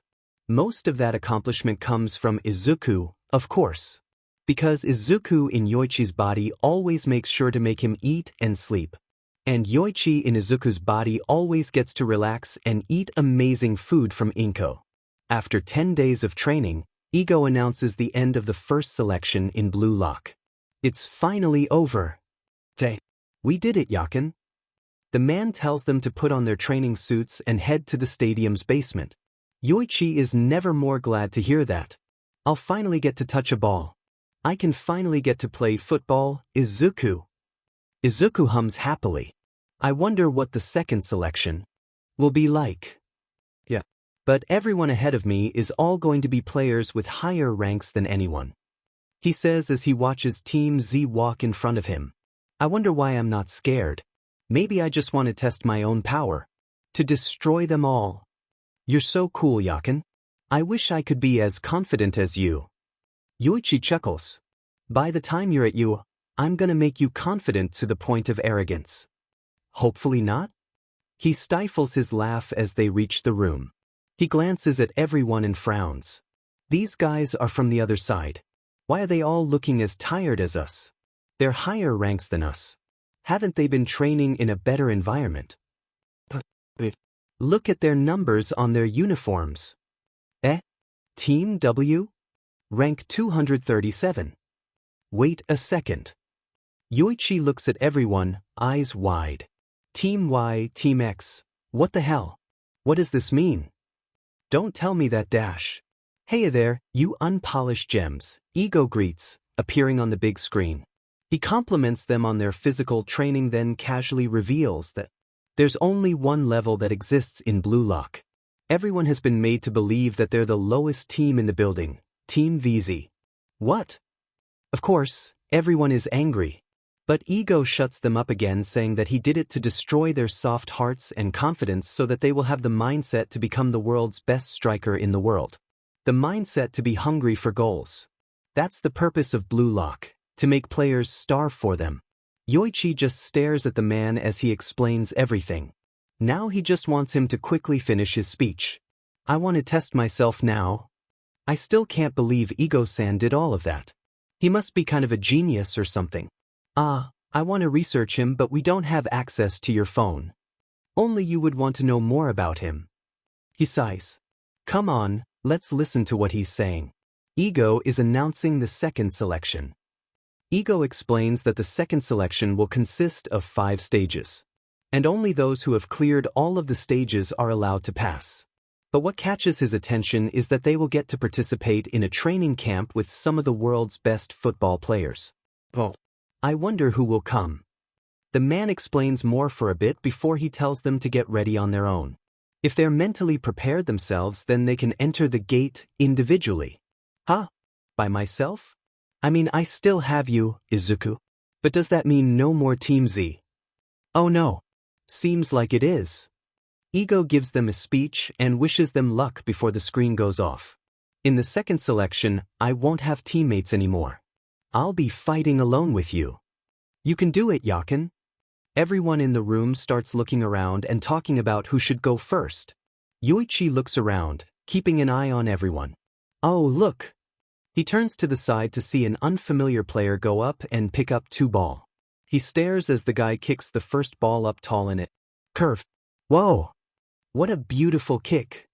Then, the ball kicks the second ball in a low curve shot. Yoichi gapes as in perfect timing, the ball hits each other in the middle of the air. What? The 2 balls hit each other perfectly in midair. And he can use both of those kicks. Wow. That was so cool. Who the hell is he? And what is he doing? Showing off. Yoichi scoffs internally but still can't help but be amazed at his skill. That was amazing. Open the door, the guy says, sounding almost bored. I finished warming up. As that player walks through the gate, his name appears. Itoshir Rin. Itoshir? Ito sure? Yoichi blinks. Wait, you know who he is? Oh, I don't know him, but I do know Ito sure se. If their shared last name is not a coincidence, then he could be his relative, I think. I remember seeing him when I researched some stuff about defense positions. He's amazing. He's the best player in Japan and dash. Yoichi doesn't expect a long rambling about Ito sure se from Izuku of all people. He listens in amazement as the boy continues to talk about his play style and how talented he is. So that's how it is. A person like that exists in Blue Lock. I'm still halfway, Igaguri cries. He decides to step in. What are you talking about, Igaguri? Remember when we played against Team V? Aren't we all amazing too? But I did some insane moves. Kunigami chimes in, saying that his goal was sicker. Bakira follows, noting that his dribbling weapon was cooler. Chijiri cuts in, saying that Team Z would have lost if he didn't have his speed. The others join in, commenting on how they did well in the match. Yoichi adds in his goals as well. After a boost of confidence and one final team chant, declaring that they're amazing and that they will meet again at the finish line, Yoichi enters the gate. Bakira waves him off and he offers him a small smile before he walks off. From now on, I have to keep moving forward by myself and you. I'm so nervous, Yakin. And excited too. Yeah, for some reason I'm getting excited as well. But it's not like I haven't felt like this before. All the matches are the reason for this feeling. Maybe this is the feeling of self-confidence. Ooh. Yoichi walks out to the first stage, looking around. What's waiting for me? What's this place? Wow. This must have cost a lot. A room surrounded by panels. Suddenly, one of the panels opens and a ball shoots out of it. Yoichi receives the ball with confusion. And then, a hologram of a player appears. Izuku gasps. A hologram? What's with the guy? Yoichi frowns. And then, another hologram appears, this time in the form of a goal net. Wait, am I supposed to shoot it there? Look, Yakin. There's an image on the ground too. Is it supposed to be an area for you to shoot? He glances down and notices that the image is moving. No, it's gradually shrinking. Oh, I got it. Yeah, me too. It's recreating a situation where I'm in front of the goal. I just have to score it. Goal within the area. Yoichi steps back and then sends the ball towards the net. It's going in a perfect course. Oh no! Izuku exclaims as the hologram goalkeeper moves and stops the ball. What? You're kidding. How did a projection even touch the ball? Wow. I don't think my world has that technology yet. And I'm the one in the future. Yoichi snorts. Yeah.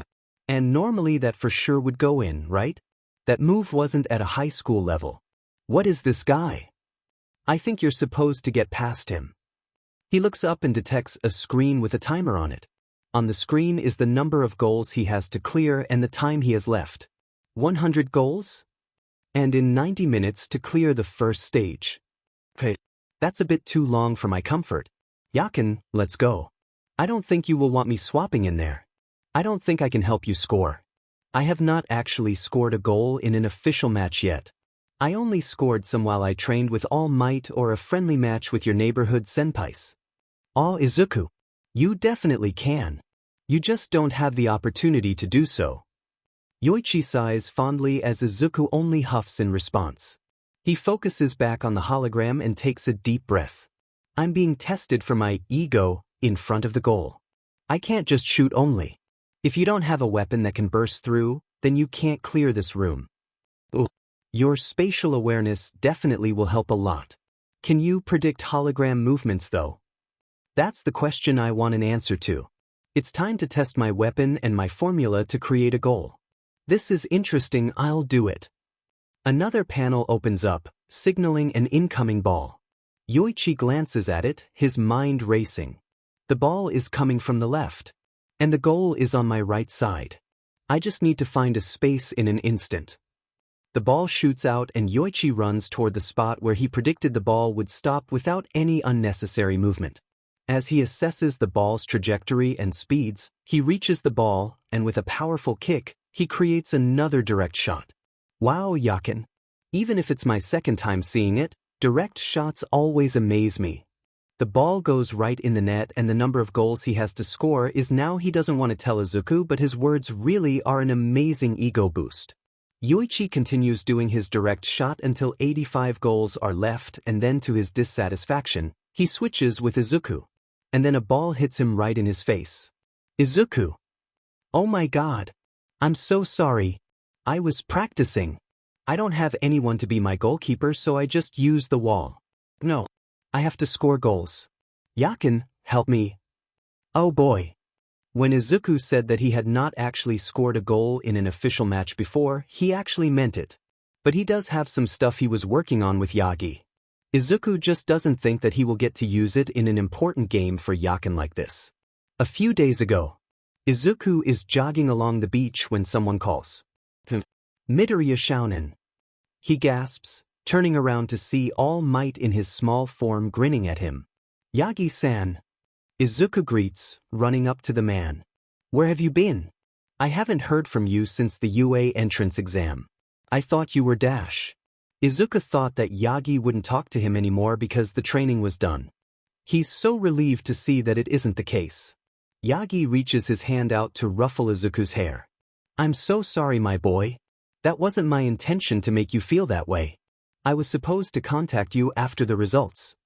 Then why did you come here? Well, the hero rubs his neck sheepishly. My doctor said that football is actually a great exercise for me. And that makes me realize that I missed playing with you, Midoriya Shounen. If someone told younger Izuku that the number one hero would say something like this to him one day, Izuku wouldn't believe that at all.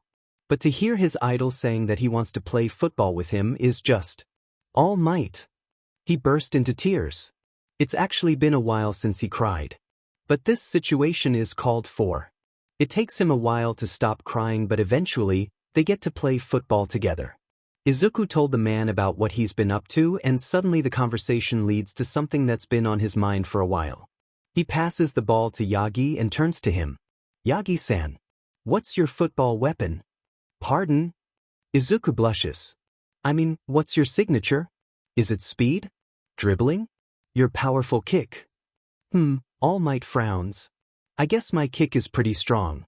But I don't think I have the weapon that you're talking about, my boy. I see, Izuku sighs. The man picks up the ball and leads them to sit comfortably under the shades. What's wrong, Midoriya Shounen? How does he explain Blue Lock without sounding crazy? Well, the short version is that there's this place where they, urge players to find their own weapons and use them to score goals? I think I might be the only one who would rather play support than score myself. But if I can score myself, that will be nice to everyone. The hero hums. Interesting. But does it matter if you have a weapon if you're able to score anyway? That's the problem, Yagi-san. Izuku pouts. I've never scored before. And with you, we kinda have a friendly game. Suddenly, All Might is back in his muscle form. Let's play a serious match then, my boy. It turns out that Yagi has been going easy on him for years. Izuku doesn't know if he should be offended or not. Izuku can't score once during this match, and it feels like he just gets a reality check. Midoriya Shounen. I think you're trying to imitate someone, that's why it isn't working for you. The man comments. Izuku blinks. Huh. Remember One for All? You were trying to copy my move, but when you figured out your way, you were able to use it. Did he try to be like Yakin unconsciously? I think, Yagi continues. That quick attack doesn't seem to fit you. Tell me, my boy. What's your usual habit when in your hero training? Izuku mind races. What is he missing? I think of a strategy before I do something? All Might nods. Yes. Those notebooks of yours also contribute to that. What I'm trying to say is that, if you can find a way to analyze, and then combine that with your football skills, you can come up with something. To be fair, Izuku always does that when he tries to block or steal the ball. But when it comes to scoring, he just never has the chance to try. Come on, my boy. Let's try again. Izuku stares at the hologram goalkeeper in concentration. The panel signals another ball is incoming. Instead of trying for a direct shot like Yakin, he receives the ball and stops for a second. The area on the ground is getting smaller and Izuku stops to think. Izuku! He stands there and observes everything. And when the shooting range circle becomes almost too small, Izuku tries to kick to the right. The goalkeeper prevents it. But Izuku gets his conclusion from the action. The hologram will only move according to his movements. When he gets another ball, Izuku feigns a move to the left. As the hologram shifts its focus in that direction, he swiftly changes his momentum and taps the ball to the right corner. The easiest move he can do. It goes in smoothly and Izuku lets out a sigh.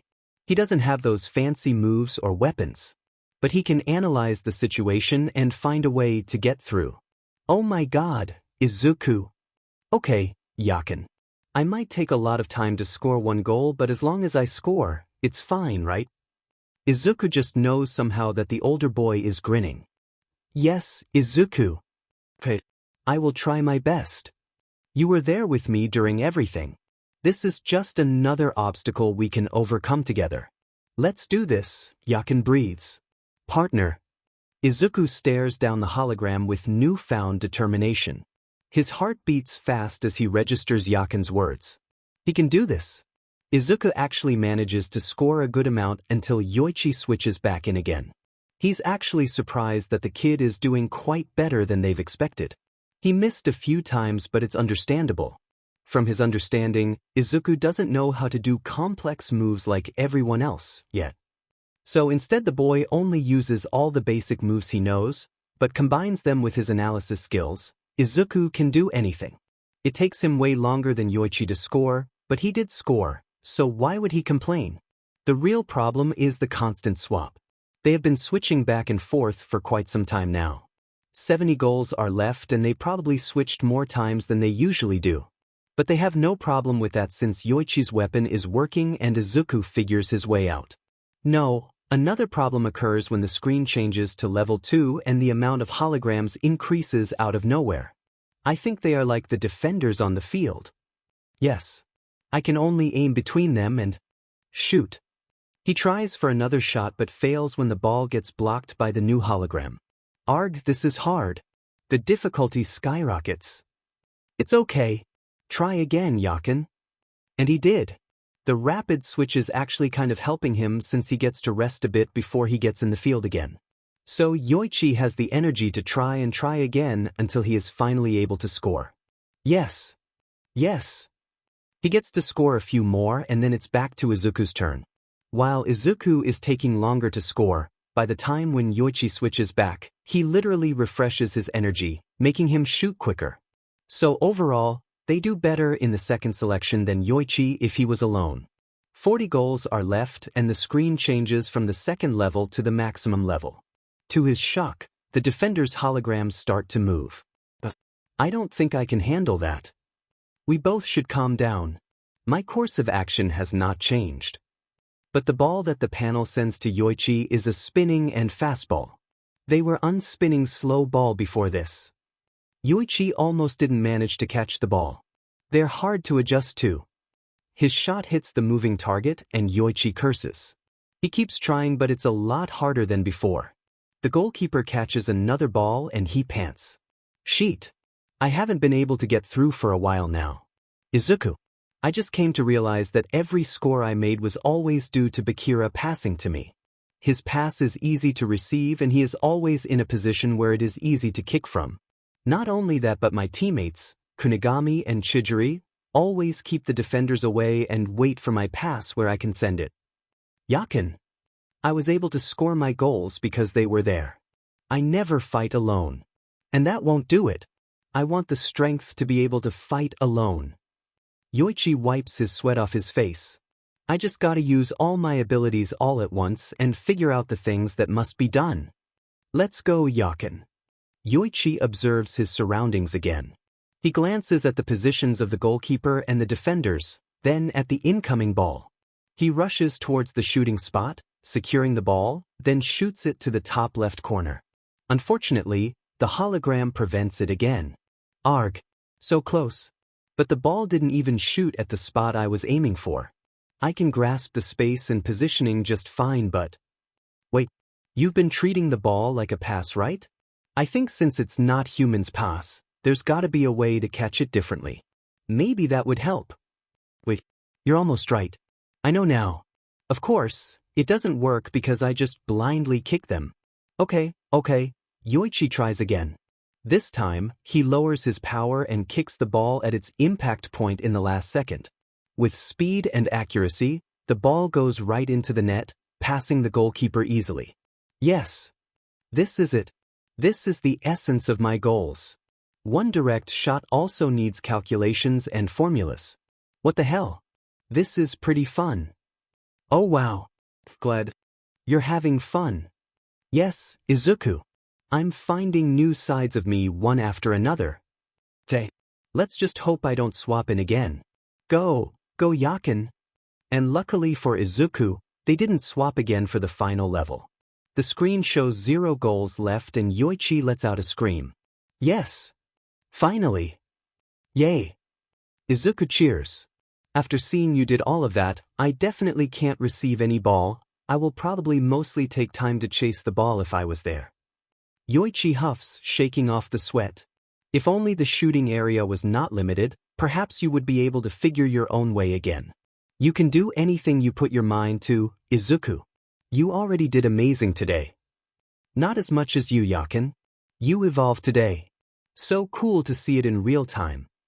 Izuku continues praising him as Yoichi makes his way through the hallway toward the next stage. When he arrives in the waiting room, he's met with a room full of players. They all look intimidating. Look at the screen, Yakin. He looks up to see the screen with a message saying that players must move forward in teams of form a team? What are we going to do? Everyone here came before me, so they all cleared the first stage right. He watches all the people in the room and spots Nagi and Ryo among them. Nagi and Ryo are here too. I see. Since it's 3 members, they're probably waiting for Zantetsu. Yakin. They're looking at you. They probably just want to see who passes. Anyway, we finished earlier than I expected, so I guess we have to wait for Bakira. Yakin. They're walking towards you. Yoichi blinks. He turns to see the duo stopping in front of him. Nagi and Ryo glance at each other, and then, to his surprise, Ryo is the one who takes a step forward. I say Yoichi. The purple-haired boy says. Won't you team up with us? I say Yoichi, Ryo says. Won't you team up with us? Ooh. Yoichi blinks at the other teen in confusion. Me? But I thought you guys were waiting for Zantetsu. Well yeah. Ryo sighs. But you were the most amazing in our match and Nagi wants to team up with you. Nagi walks up to them, yawning. Come on, Ryo. You want to play with him too? Playing with them would be cool. But we don't really know how they play that well, unlike Bakira-kun. Izuku comments. Yoichi agrees. While he wants to play with them, Yoichi doesn't think he can catch up with their play that well. I'm waiting for someone too. So, he starts. Yeah, let's just wait for Bakira. Okay. They don't have to wait long as after a few seconds, Bakira comes out of the door, calling his name excitedly. I say Jai. The boy smiles at him. Yoichi perks up. Bakira-kun. We reunited right away. They exchange high five, grinning. Wow. You finished way quicker than me. Yoichi beams. But you did a good job clearing the first stage. You as well. Let's see. What do we have to do next? Bakira spots the screen. I see. Have to form a team and move on. He nods. Seems like it. Suddenly, Bakira brightens up. Did you wait for me? Who are we picking for the last spot then? Bakira-kun wants to team up with us. Who would be good? If I had to think of someone I'd want in my teammates, maybe Kunigami or Chijiri. They both are very good. And also nice. We aren't really that close with anyone else. Sounds good. But we can only choose one of them. Bakira says. Oh no. I don't think I can choose only one of them. What do you think, Yakin? Yoichi sighs. We're just gonna team up with whoever gets here first then. How's that? That works. Works for me, Bakira replies. Let's see who finishes first. Someone clears his throat and Yoichi turns around to see the duo standing there, waiting for him. He actually forgot that they're still here. Come to our team, Nagi says. Bakira looks between them in fascination. Someone already asked you, huh? What'll you do? Go with them? Izuku swaps in before he can answer. Team up with Bakira, okay? K. Yoichi looks around, noticing that Izuku is already back home. Might as well go eat something to restore his energy. Who knows if he will switch back or not. Sorry, Nagi-kun, Mikage-kun. But I want to team up with Bakira-kun. Izuku answers nervously. While Izuku wants to play with them, he doesn't want Yakin to go there alone. Not only is he doesn't know how they play in detail, but it would be hard to win at this stage with a new team that Yakin has never played with before. I see, Nagi hums. I get it. Mikage glances at the white-haired boy. You heard him dash. Then I'll join your team, I say Jai. Nagi declares. Ha! Ha! Ha! That'd be fine, right? The white-haired boy continues, unaware of Mikage's expression. What? Mikage stares. No. Right now Izuku is more concerned about the purple-haired boy than whatever Nagi is doing. You just can't abandon your friend like that. I mean, this is Blue Lock. Most people probably don't care. But still. What are you saying, Nagi? Mikage asks. You teaming up with me is a given, isn't it? He frowns. What are you thinking? What about me? Nagi turns to him. And Izuku has a feeling that things are gonna get worse. Ryo, Nagi says. You taught me about football. We can become the best in the world, that's for sure. But we lost. He states. We weren't the strongest. This guy is the first who made me feel this way. And in order for me to understand this frustration, I want to play football with him. Oh, DMN, Yakin. You really made an impression on him. Wow. Dash. Mikage looks away. Fine. Do whatever you want. Poor guy. So what do we do, Sagi-chan? Bakir asks. What do you think, Yakin? I know for sure that it'd be reassuring with Kunigami or Chijiri on the team. I know that will be a good call. But I also want to play football with him. Okay. Izuku turns to the white-haired boy with determination. Okay, Nagi-kun, you can join us. He says, offering his hand, and Nagi grabs it with a nod. The screen pops up with their names as they walk toward the door to the next stage. See ya, Ryo. Nagi remarks. I'll be waiting ahead. Before Izuku steps through the door, he turns around to the purple-haired boy. Mikage-kun. Izuku calls before the boy can walk away. He smiles anxiously as Mikage glances at him with a cold look. I might not know you guys that much. His words might be a bit harsh, but I think Nagi-kun means well. He gulps. Let's all get stronger and meet again. I want to play football with you too. Mikage stares at him with an unreadable expression. He feels like an eternity has passed before the other boys huff. How can I resent you when you're like this? Izuku blinks. The difference between you in the field and off the field is incredulous, he murmurs, turning around to go find a team. Kunigami-kun and Chijiri-kun would be great teammates for you. Izuku adds, watching Mikage nod as he walks away. You don't need to tell him that. Come on, Yakin.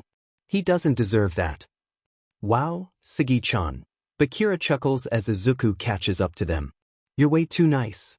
I Seijai would have just walked away without looking back. Hey! Bakira then turns to Nagi. Counting on you, Nagi.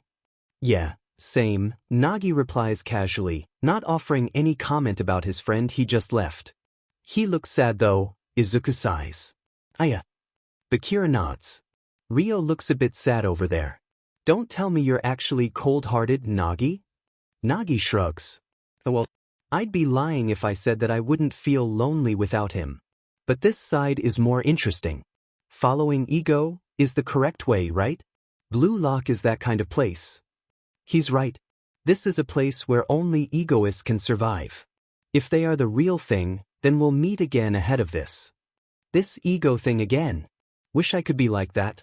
If I was Nagi-kun, I wouldn't want to leave Mikage-kun like this. You'll understand it someday. Come on, give Nagi a fist bump or something. And Izuku does just that. I'm counting on you too, Nagi-kun. Yep. I don't think we can lose. We'll win for sure. I hope so. With that, they walk out through the gate. To see Cherraim and his team waiting for them. Oh no. XH special, break time. Unspecified time. It's one of those rare occasions where ego gives them a very deserving break. But of course, they have to endure another training session before they can even rest. But thanks to Izuku, they can finish early and be able to escape hell as fast as possible. But Yoichi still feels exhausted to the point where he doesn't want to do anything except sleep and relax. I remember that Anri-san said that they added bean bags and pillows in the monitoring room. Let's go there, Yakin. Sounds like heaven in there. And the air conditioner in that room is so cold that he would have the best sleep ever. He's making his way there. Bakira and Nagi appear as they finish the training too. I say Jai. Bakira beams. Wow. You finished early again. I'm so jealous. Where are you going? Nagi only offers him a wave, yawning. Yoichi chuckles at them. I'm gonna go to sleep in the monitoring room. Since it's break day, no one's probably going to be there. At the mention of sleeping, Nagi seems more interested. I'm gonna join you too, I say Jai. The white-haired boy states. What? Bakira pouts. Don't leave me alone. I'm coming too. Aren't you guys gonna take a shower? Yoichi asks as he continues walking. He already showered the moment he stepped out of the field. Bakira and Nagi look at each other and then quickly dash away. Yoichi watches them go in amusement and quickly makes his way to his destination.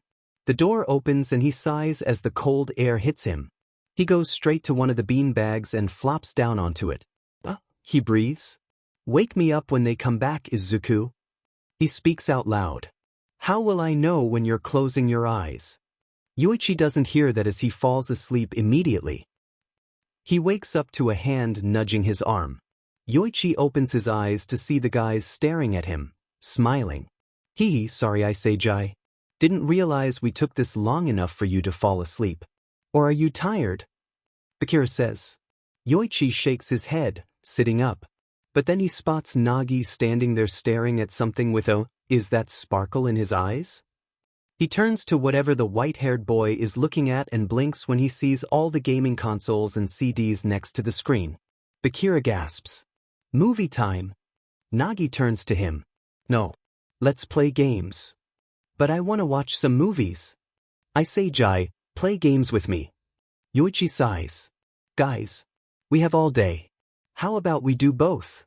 And that's how he finds himself looking through all the games available with Nagi trying to see which one everyone wants to play.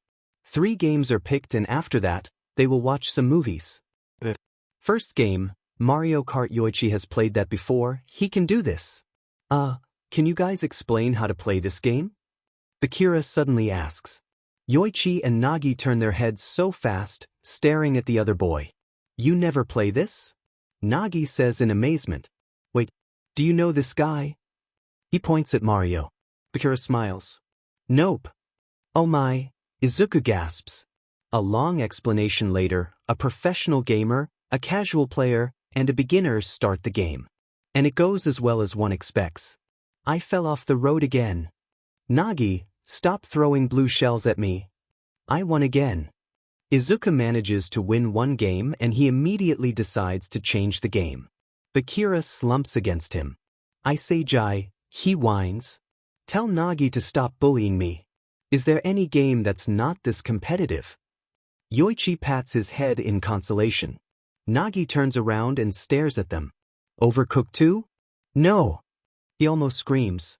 They end up playing it anyway. More onions, please. Yoichi says for the 3rd time. Bakira groans. I'm on it. What about my tomatoes, Bakira? Nagi frowns at them as his character stands there waiting for the soup to be cooked. Bakira cries. I can't do both at the same time. Izuku laughing in the background really helps the situation. Yoichi sighs. Bakira. Switch with me. Go. Watch the soup. 1 second passed. I say, Jai. The soup is on fire. Good. Izuku laughs harder. They finish a few levels before they change to another game. Why is Yoichi more tired than playing football? Minecraft. A relaxing game. Nagi says as he loads the game. Hopefully, nothing will happen in a block game. Nagi, how do I make a crafting table? Bakira asks innocently. Yoichi is the one stifling his laughter this time. He decides to quietly leave the duo to their problems and go find a nice location to build a house. A few hours later with a hardcore gamer Nagi. They miraculously defeat the Ender Dragon and officially end the gaming session with a good ending. Wow. This one is quite fun. Let's play again but without speedrunning the game, I say Jai. Bakira pouts. Come on, let's watch some movies. And now he and Bakira are looking through all the CDs trying to find something that they all want to watch. What about horror? He's. Nope. No. He sighs again. What about animations? Like Disney or something? Izuku suggests. The kid and Bakira should really be best friends because a second later, Bakira's arms are full of Disney movies. Disney princesses, to be exact. Let's binge watch every princess movie. The other boy beams. Yay. Yoichi sighs fondly. Sure, why not? I've never seen them before. Nagi suddenly speaks up, looking at the screen in fascination. Bakira gasps, scandalized. That's unacceptable. Let's watch everything. And so they watch everything. By everything he means starting from Snow White. Yoichi never knew before that Bakira was a fan of these movies. The sparkle in his eyes rivals Nagi's gaming love. These movies are so old in my world, Izuku adds excitedly. I keep forgetting that you're far in the future. They start off pretty well until Nagi opens his mouth. Why is he kissing a random girl sleeping in the forest?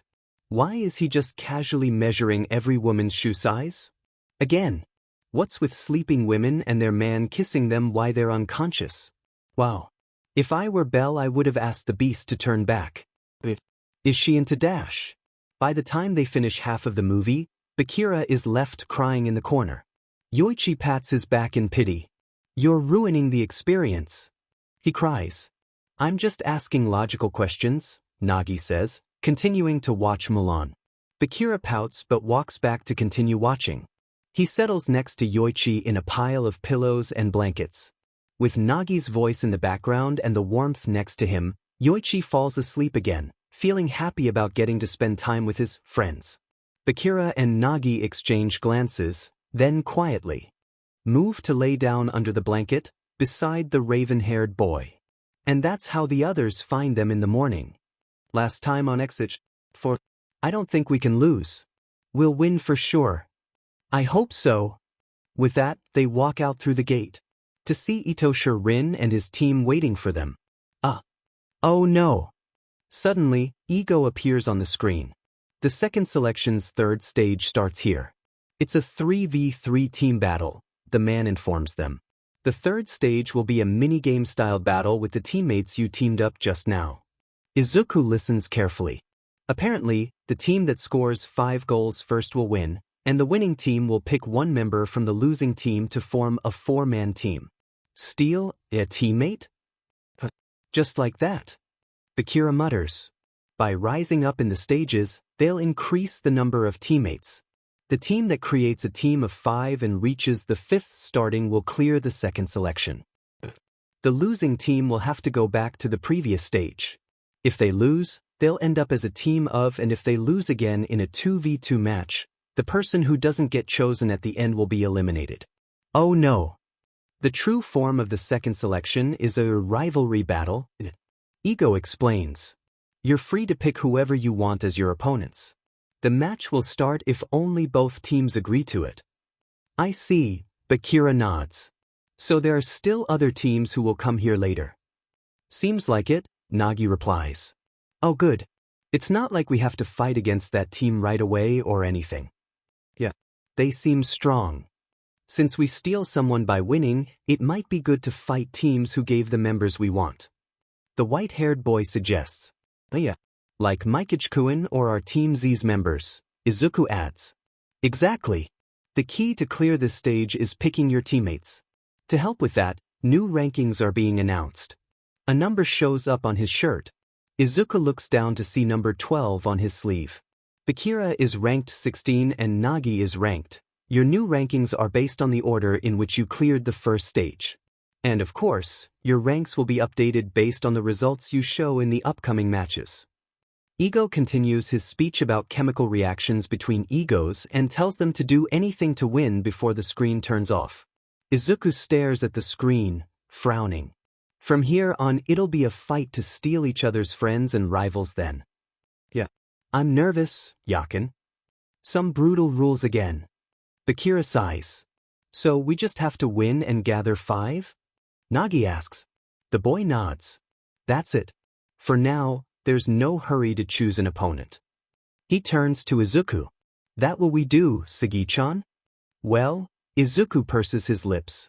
Wait for new enemies then? Or... He shakes his head. I definitely don't think we should fight with Itoshi-kun and his team. What should I do? What should I do? One of the guys in Itoshi's team speaks up. I don't want to do this. If we lose, I definitely won't get chosen. Lose the next one too, then I won't be chosen that time either dash. The person continues mumbling for a while. The hell? Talk about having no confidence. You have a rival who mumbles just as much as you. Yakin. Sorry. If we do this, we should go against rank 4, 5, and 6, right? That'd be the most stylish, another boy replies, twirling his long hair. And even if we win against those potatoes over there, I will not look beautiful at all. Is he calling us potatoes? Shut up, Itosher says. It doesn't matter who the opponents will be. I just want to win quickly and go forward. He stares down at his teammates. You guys are here to meet the number 2. Izuku might just meet the meanest person yet in Blue Lock. You dash, the long-haired boy frowns. Your face might be stylish enough, but who do you think you are saying that to me? Wait, don't fight, guys. The other guy cries. What's up with these guys? Are they not friends? Izuku sighs. Do you really think people are friends here? Ouch. Don't misunderstand. Itosher continues. Us 3 only happened to team up because you were the first to clear and show up after me. He narrows his cold eyes. To me, you're just stepping stones. Both you guys and this Blue Lock as well. This guy. I'm here to just take advantage of the system to get into Japan's U20 team, so I can become Japan's representative and surpass my brother. Izuku shudders as some kind of scary aura radiates off him. To crush Itosher SE is what my football is about. Oh, so this guy really is that genius midfielder Itosher SAE's younger brother. I told you, Yakin. But how would he beat Itosher SE when they're playing in a different position? I don't understand him. And he's so rude to his teammates. Yakin chuckles. Glad you're speaking your mind. He internally gasps. I didn't mean to sound like that. Ha, but Kira laughs. Look at how much of an egoist he is. Isn't that team just full of weird guys? Nagi remarks.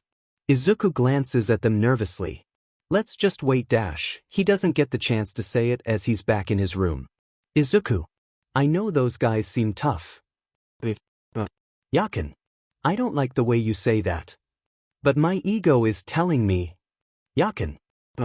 At this point, Izuku can't stop him. Yuichi turns to his teammates. But Kira, Nagi.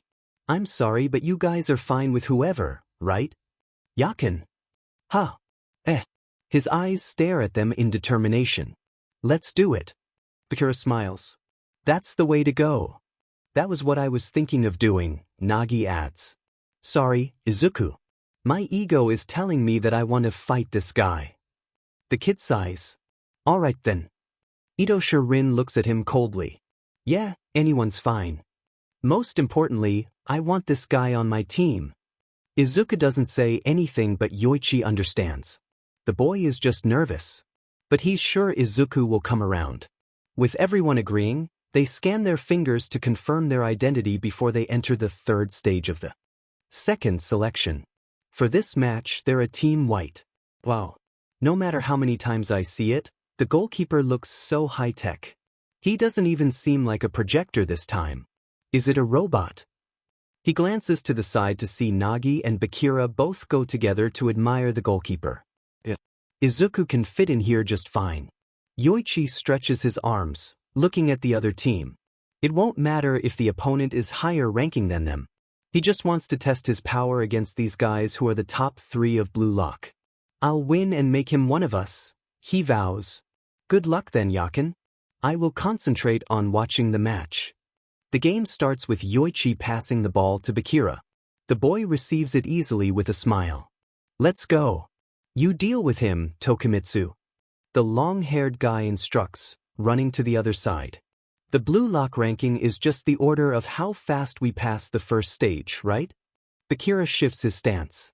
Then I'm not scared. With a quick scissors kick, the boy successfully gets past Tokimitsu. Nice, Bakira. Yoichi calls. Bakira runs towards Rin, but the guy just stands there with a bored look on his face. Wow, he looks unconcerned. He really is confident. We don't know about that. Next is Rin-chan. Bakira shouts. Let's go, I say Jai. Come on, Bakira. 1-2 pass. But instead of going against Rin, he passes to Nagi. The white-haired boy rushes to the ball. However, the long-haired guy who left Bakira earlier appears and tries to block Nagi from going near the goal. Yoichi is actually the one they need to block. Nagi taps the ball to him. With this distance and timing, it's Yoichi's domain. Yes. Focus on meeting the ball. No unnecessary power. Direct shoot. Wow. The ball goes right in. Yes. Team White's first score. See? We're in the lead now. Good job, Yakin. Because of the first stage, my level is definitely higher. Yes. I say Jai. Did ya accuracy rise? Bakira comes to his side.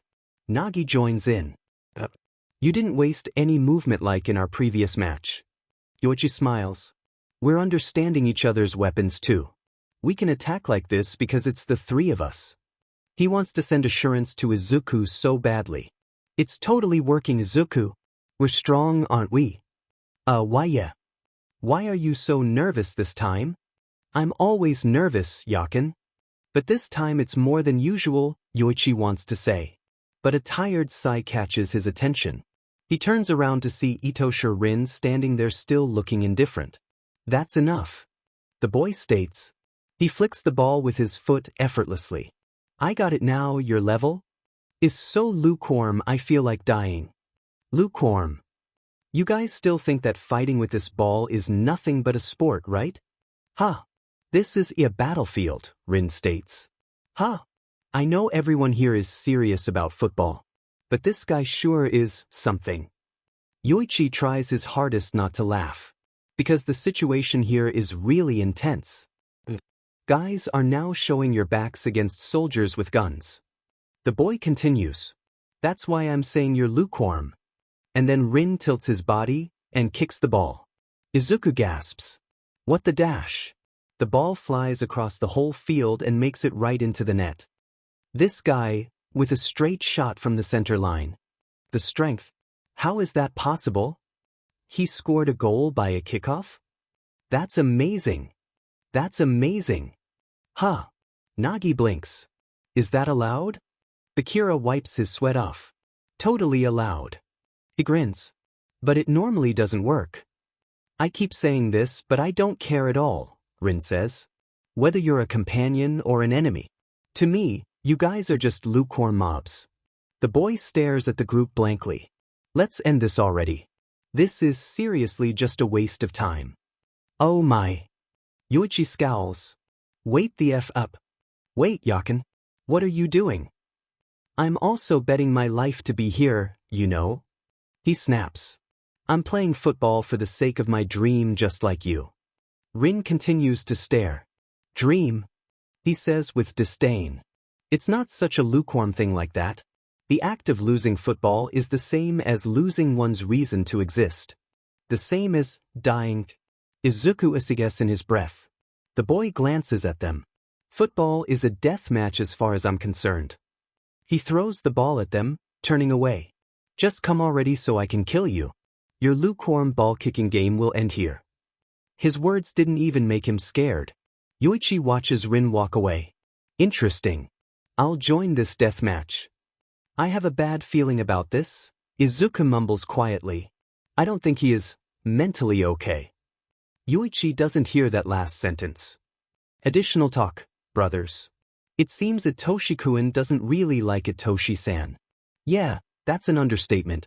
The whole, to crush Itoshi is what my football is about, makes it perfectly clear. It's very sad. Why did a little brother show disdain for his older brother that much? They are family, right? Something definitely is going on that makes him like this. But it's not our business, Izuku. Yeah. I will never be like Itoshi-kun. I swear, I will never see or talk about my brother like that. You know I can hear your thoughts, right? Eep. I'll kill you all, so come on already. Rin tosses the ball up nonchalantly. Your lukewarm game of football ends here. What's with that? Nagi stares at him. It's just football. Heap sees me off, Bakira adds.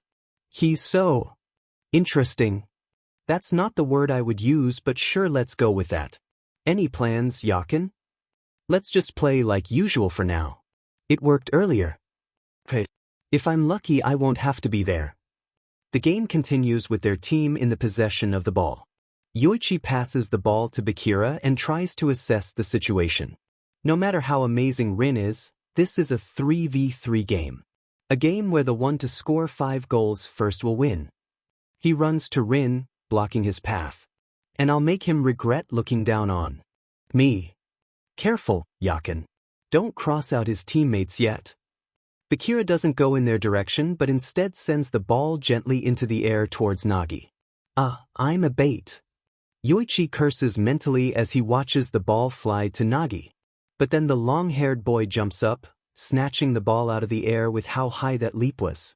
Yoichi gapes as he watches that guy headbutt the ball away. Wow, that high! Judging from his voice, Izuku is probably writing in his football notebook and already forgetting about his anxiety earlier. Which is a good thing, because Yoichi needs both of their brains to work through this match. He passes it to Tokimitsu and runs off while saying the plan for them to hear. Before Tokimitsu could send it back to him, Bakira intervened. Yoichi picks up the ball but this guy still catches up to him.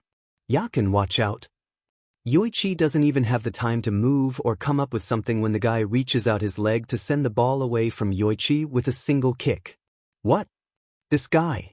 He shot the ball while it was in my possession. The ball goes in the goal and now the score is 2-1 with the red team in the lead. With a position like that, it should have resulted in a foul. Wow, I have no words. Yakin, he's amazing. With his build, he has long arms and legs and his reach was very impressive. Izuku. Stop fanboying. I'm analyzing. Yoichi sighs. Alright, but I agree. And his power is no joke. I don't think Japan normally has players like him. What's his name again? I think I heard Airyu in the waiting room. Wow, Airyu-kun really is amazing. He stares at the boy. So this guy is also a monster that's unfair to go against. He turns to his teammates. I'm sorry. I didn't think he could do that. It's okay. Bakira quickly reassures.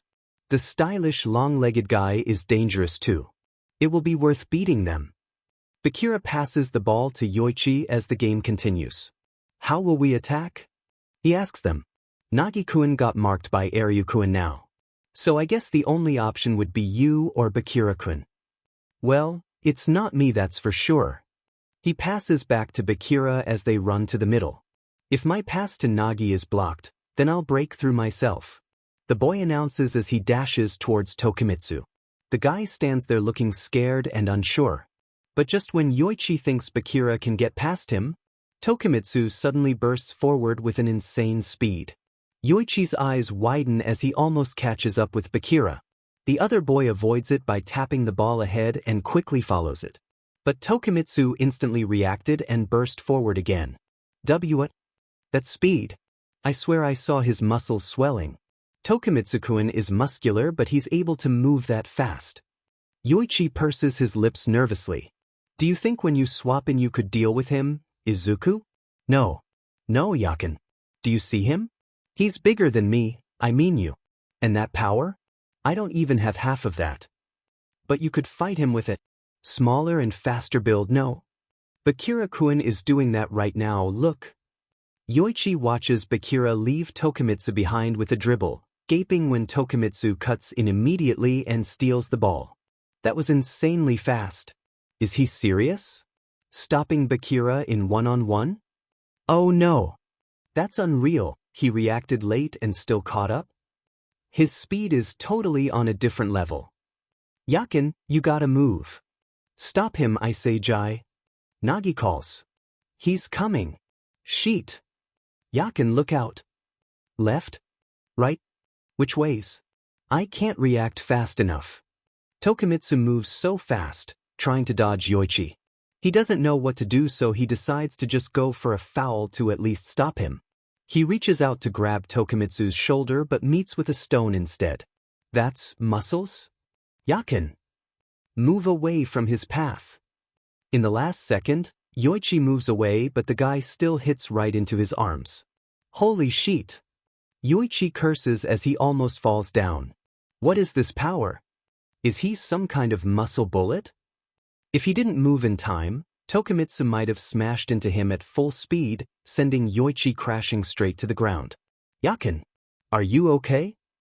Yoichi watches helplessly as Tokimitsu gets to the front of the goal and shoots a powerful shot, bringing the score to 3. Yeah.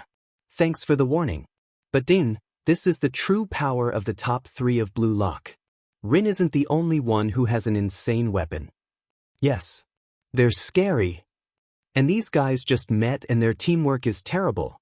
They're fighting separately yet they're like this. On the other hand, we've been fighting as a team and relying on each other's weapons for our play. God, the difference. Yakin. Izuku. Could it be that we'll lose? Yakin. Come on, it's not over yet. Amazing, Nagi speaks up. Those kinds of guys are still out here. Yoichi turns to him with a frown. Nagi. Football is seriously interesting, the white-haired boy says. He turns to Yoichi with the same neutral expression. It's thanks to you that I can see it this way, I say, Jai. He throws the ball up and catches it calmly. Next, I'll make this more interesting. I see, Bakira says after Nagi tells them his plan. So that's how you're gonna play? Yup, Nagi confirms. I think it'd be interesting. Sounds good. Things are looking bad right now anyway. What's your thoughts, I say, Jai? The boy asks. Yoichi nods. I agree too. That's the best way to counter them. And I don't have any better plans as well. I'm sure you'll come up with something, Yakin. But Nagi-kun's plan seems like it will work. Hey, Nagi. He turns to the white-haired boy. I didn't know you were the type to bring out ideas like that on your accord. HM. You're right. This is the first time. Huh. Nagi steps on the ball with a huff. I hate feeling frustrated. I don't want to lose anymore. Nagi-kun. It's not fun unless I win, Nagi concludes. Bakira grins. That's true. Yeah. Then let's go. Yoichi says, determined. The match resumes with Yoichi sending the ball to Bakira. If they score 2 more goals then we'll lose. He looks around the field, frowning. Nagi is being marked by Airyu. And he won't be able to play freely against such a crazy reach and jumping power. He glances at the other side. And Bakira against Tokimitsu. His dribbling weapon can't be used against that insane speed. We'll lose right away if we play individually. And that's where Nagi-kun's plan comes into play, right? Yep. We'll keep a 15-meter distance and attack as a triangle, with Bakira as an anchor who makes pass choices. And he will lead us to the front of the goal. Bakira taps the ball to Nagi, and the white-haired boy immediately sends it to him. And since keeping the ball for a long time is too hard, Yakin and Nagi-kun's play will only be a one-touch pass. Exactly. Yoichi says as he passes the ball back to Bakira. This type of attack tactic will only work with Nagi's ball handling skills and my direct plays. Wow. Seeing the plan in action is so impressive. Yeah. We can do it. Just like Nagi thought, if we can't win in one-on-one, then we just need to make it a 3v3 situation. And with this plan, you guys can control the middle field. Yoichi continues running. The finish will be done by me. The moment we reach the front of the goal, my eyes will measure the timing and range. The goal is getting closer. He has to run to the shooting point. Go, go, Yakin. I see it now. The place is open. He dashes forward as Bakira reaches him. But Rin is already ready. What a lukewarm hotline, the boy says. The scenery of your level, you thought I wouldn't be able to see? Careful, Yakin. Rin. He's at my shooting point. Bakira immediately passes the ball to Nagi instead. A high-speed grounder pass. Will that even work? The minute, I can't participate in the triangle. The ball is spinning. How will Nagi-kun receive the pass? But Nagi doesn't stop the ball to receive it. With a quick touch, Nagi backheeling the ball passes Aria's head and quickly runs off to follow it. Amazing! This is the moment that talent meets with another talent. With no one marking him now, Nagi easily scores another goal for their team. 3-2. Wow. The chemical reaction. Chemical what? Nice, Nagi. Bakira. Yoichi shouts, high-fiving with Nagi. Yeah, the white-haired boy says. That was unplanned, but I guess there's a pass like that too. Yoichi blink. Huh. All Ryo's passes that I've caught so far were passes that pass to me to do whatever I want. But Bakira's pass was, how should I say it? He taps his finger on his head. It felt like it was pushing an idea straight to my brain. Bakira grins. Bet you could get used to that. Yeah. How many more do we score? Control the middle field with the triangle and the last phase based on my movements. And with Bakira's ideas and Nagi's instincts. This is our football. Now, for the sake of winning, I have to dash. Yakin. Watch out. For Itoshi-kun. The seriousness in Izuku's voice makes him turn back to the boy. Chit-chatting on the battlefield, Rin stares at them. You guys don't learn at all, do you? Yakin, go. He doesn't even need another word as Yoichi starts running. Rin does the same kick again, sending the ball towards the goal with that powerful kick. But by the time the ball reaches the goal, Yoichi is already there. He leaps into the air and meets it with a kick of his own, deflecting the ball away from the goal. He lands on his feet and turns to Rin angrily. That was lukewarm, he spits. Yakin, don't provoke him. Additional talk, team. Yakin. Ego-san always talks about how Japanese football relies too much on teamwork and in a way makes players individually weak or something right. Yeah. He always tells us about being an egoist and to have an ego to score and stuff. Right?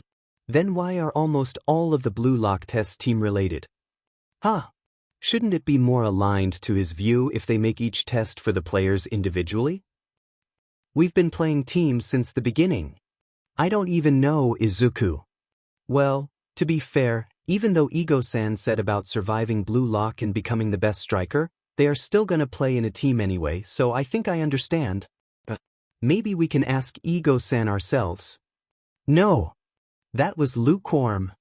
It would have been better if Yakin said that and Izuku hadn't switched with him immediately after. Oh no. Yakin. You have to help me. I don't think I can do anything. Calm down, calm down. I know, we know the specialties of 3 of them in our head now. From here on, you can control the battlefield. Izuku doesn't think so. This is stressing him out. The ball is in Team Red possession and the match will restart with a corner kick. And of course, it's Itoshi who will do the kick. At this point, the boy probably can kick the ball right into the goal from that angle too. Nagi against Aryu, who's good at aerial battles with his height, and Bakira is against Tokimitsu, who's good at shaking off markers. Then the position I should be taking is anywhere where they can't reach? Izuku asks as he steps back near the goal. You should be in a position where you can react to both of them, Yakin says. Walk to the right a bit. Yeah. By filling this spot, you could decrease the range of passes. Izuku frowns. Looks at Itoshi, then glances at the goal. To be honest, Izuku genuinely thinks that the other boy can score a goal without the need to pass to his teammates at all. cut through his pinch and connect it to a counter. Izuku. Right? He sighs. I'll try. Itoshir swings his legs back and kicks the ball with a powerful shot. The ball soars high up in the air into a perfect arc. Sheet. That's high. A pass to Airyu. Izuku's eyes locked on the ball. No. Ha. It's a direct shot toward the goal. And Izuku can't do anything to stop it. The ball flies higher than everyone and sails right into the net. This guy scored straight from the corner kick? Izuku wipes the sweat away. Yeah. That's incredible. Amen. Are you kidding? Bakira comes up next to him. Nagi looks at the other team. How do we stop that? Do you mean it? Was my judgment wrong? Could you have stopped that if I had told you to go near the far side from the beginning? But if you were there, then it'll leave space open though. Was that position really the only option? It's fine, Yakin. No point thinking about it. Let's come up with something because they're only 1 point away from winning. Yes, but I don't have any ideas right now. If they take one more goal from us, we'll lose, Bakira says. This is pretty bad. If we score 3 goals first, then we'll win, Nagi adds. Izuku sighs. The problem is when we score one, they score another immediately. It's time to strike back. How though? Anyone have a plan? Bakira asks. I don't think Nagi's idea gonna work anymore. Izuku looks at them, contemplating if what's forming in his head is good enough or not. Both of them turn to him. I say, Jai, you have anything? Bakira tilts his head. Izuku. So Bakira-kun has been marking Tokimitsu-kun and Nagi-kun with Airyu-kun, right? I'm thinking about what if you guys switch up? I think dribbling can fight against jumping power better. Because I think Bakira-kun might have a slight advantage. How will his long limbs stop you if you dribble past him and don't make a high pass? Same with Nagi-kun. No matter how fast Tokimitsu-kun is, if Nagi-kun's ball control is better, then he couldn't have taken the ball from you. Oh no. I didn't mean to mumble. They both stare at him. Izuku blushes. And, for Itoshi-kun. He doesn't really play defense, so just don't let him have the ball, I think. Oh, I see. That's genius, Sagi-chan. We haven't tried that yet, huh? I hope that will work. Nagi continues to stare. That's good. Let's try it. But if Itoshi-kun gets the ball again, then it doesn't matter, does it? How about a triangle plan again, but with your idea? Bakira suggests. Izuku nods. But I don't think I can do much this time around. I'm not that good. Hey, don't say that. Nagi looks at him in confusion while Bakira just pats his back. Your brains are enough, Sagi-chan. Just keep running, okay? He passes the ball to Bakira and watches as Nagi quickly rushes to cover him, marking Tokimitsu and letting Airyu meet with the boy. Izuku stays on the sidelines within Bakira's range. Bakira dribbles left and right, dancing around Airyu. The long-haired boy reaches out his leg to block his path, but Bakira rolls the ball under Airyu's outstretched leg and maneuvers past him and swiftly passes back to Izuku. DMN. Bakira really did it. By that time, Nagi is already near the goal with Tokimitsu standing there nervously behind him. Itoshir watches everything from his spot and Izuku tries to distance himself from him as far as possible before sending the ball to Nagi. Izuku doesn't really want to ruin the moment, but he thinks Itoshir will get the ball after and score another goal anyway. He thinks it's better to be realistic than hold on to hope. Nagi receives the pass easily. Tokimitsu immediately closes the distance, the same move he used against Bakira earlier. But the white-haired boy is still calm. With quick touches, he keeps the ball close. Tokimitsu's quickness won't matter if Nagi can control the ball better than him. He glances at Itoshir again before running off to help Nagi after they make eye contact. 2 markers are better than 1, right? Tokimitsu is about to dash in again, so Izuku inserts himself in as Nagi sends the ball around him and runs off with the ball. Izuku. Izuku winces as Tokimitsu's bigger body hits him hard. Ow! He cries. Tokimitsu gasps at his voice. But Nagi takes that chance and strikes the ball cleanly into the goal. Yes. For just a bit more. Don't let him take the ball. Bakira shouts, sprinting forward as soon as Ryu kicks off. He slides in, tackles the ball, and immediately passes it to Izuku as Tokimitsu catches up to Bakira. And Izuku definitely shouldn't have taken his eyes off Itoshir earlier. How long are you going to circle these passes around? Itoshir says as he appears out of nowhere behind Izuku. Yakin, careful. He says as he switches back to his body. And you call yourself a striker? The boy's voice follows Izuku as he quickly looks through Yakin's eyes. Yakin. I'll end this, Rin states. Yoichi scowls. Don't look down on me. He glances to the back. If you get this close, that spot behind you will be completely open. Bakira. He shouts, sending the ball back to Bakira and running past Rin to that spot. Bakira kicks it back to him but, on your right. But Rin just suddenly is next to him, his face bored. Found a good place or something? What? Yakin. At least go study how a human's eyeballs work, you trash. Izuku gasps. How dare he dash? Izuku. Just now I thought I had taken him back. Why, how is he here? This can't be dash. Calm down, Yakin. You can still dash. Rin gets ahead of him, jumping up to catch the ball. No, Izuku. Are you telling me that he predicts my vision? For real? Bakira gapes. Nagi. I'll stop him, Nagi says. Even if he read me, that reaction was way too fast. It's like he knew ahead of time dash. He said something about eyeballs. Maybe he follows where you were looking at. Then Yoichi realizes. Could it be that, the scent of goal? Instead of seeing it, it was shown to me so I'd move to that position? What? Sheet. Izuku.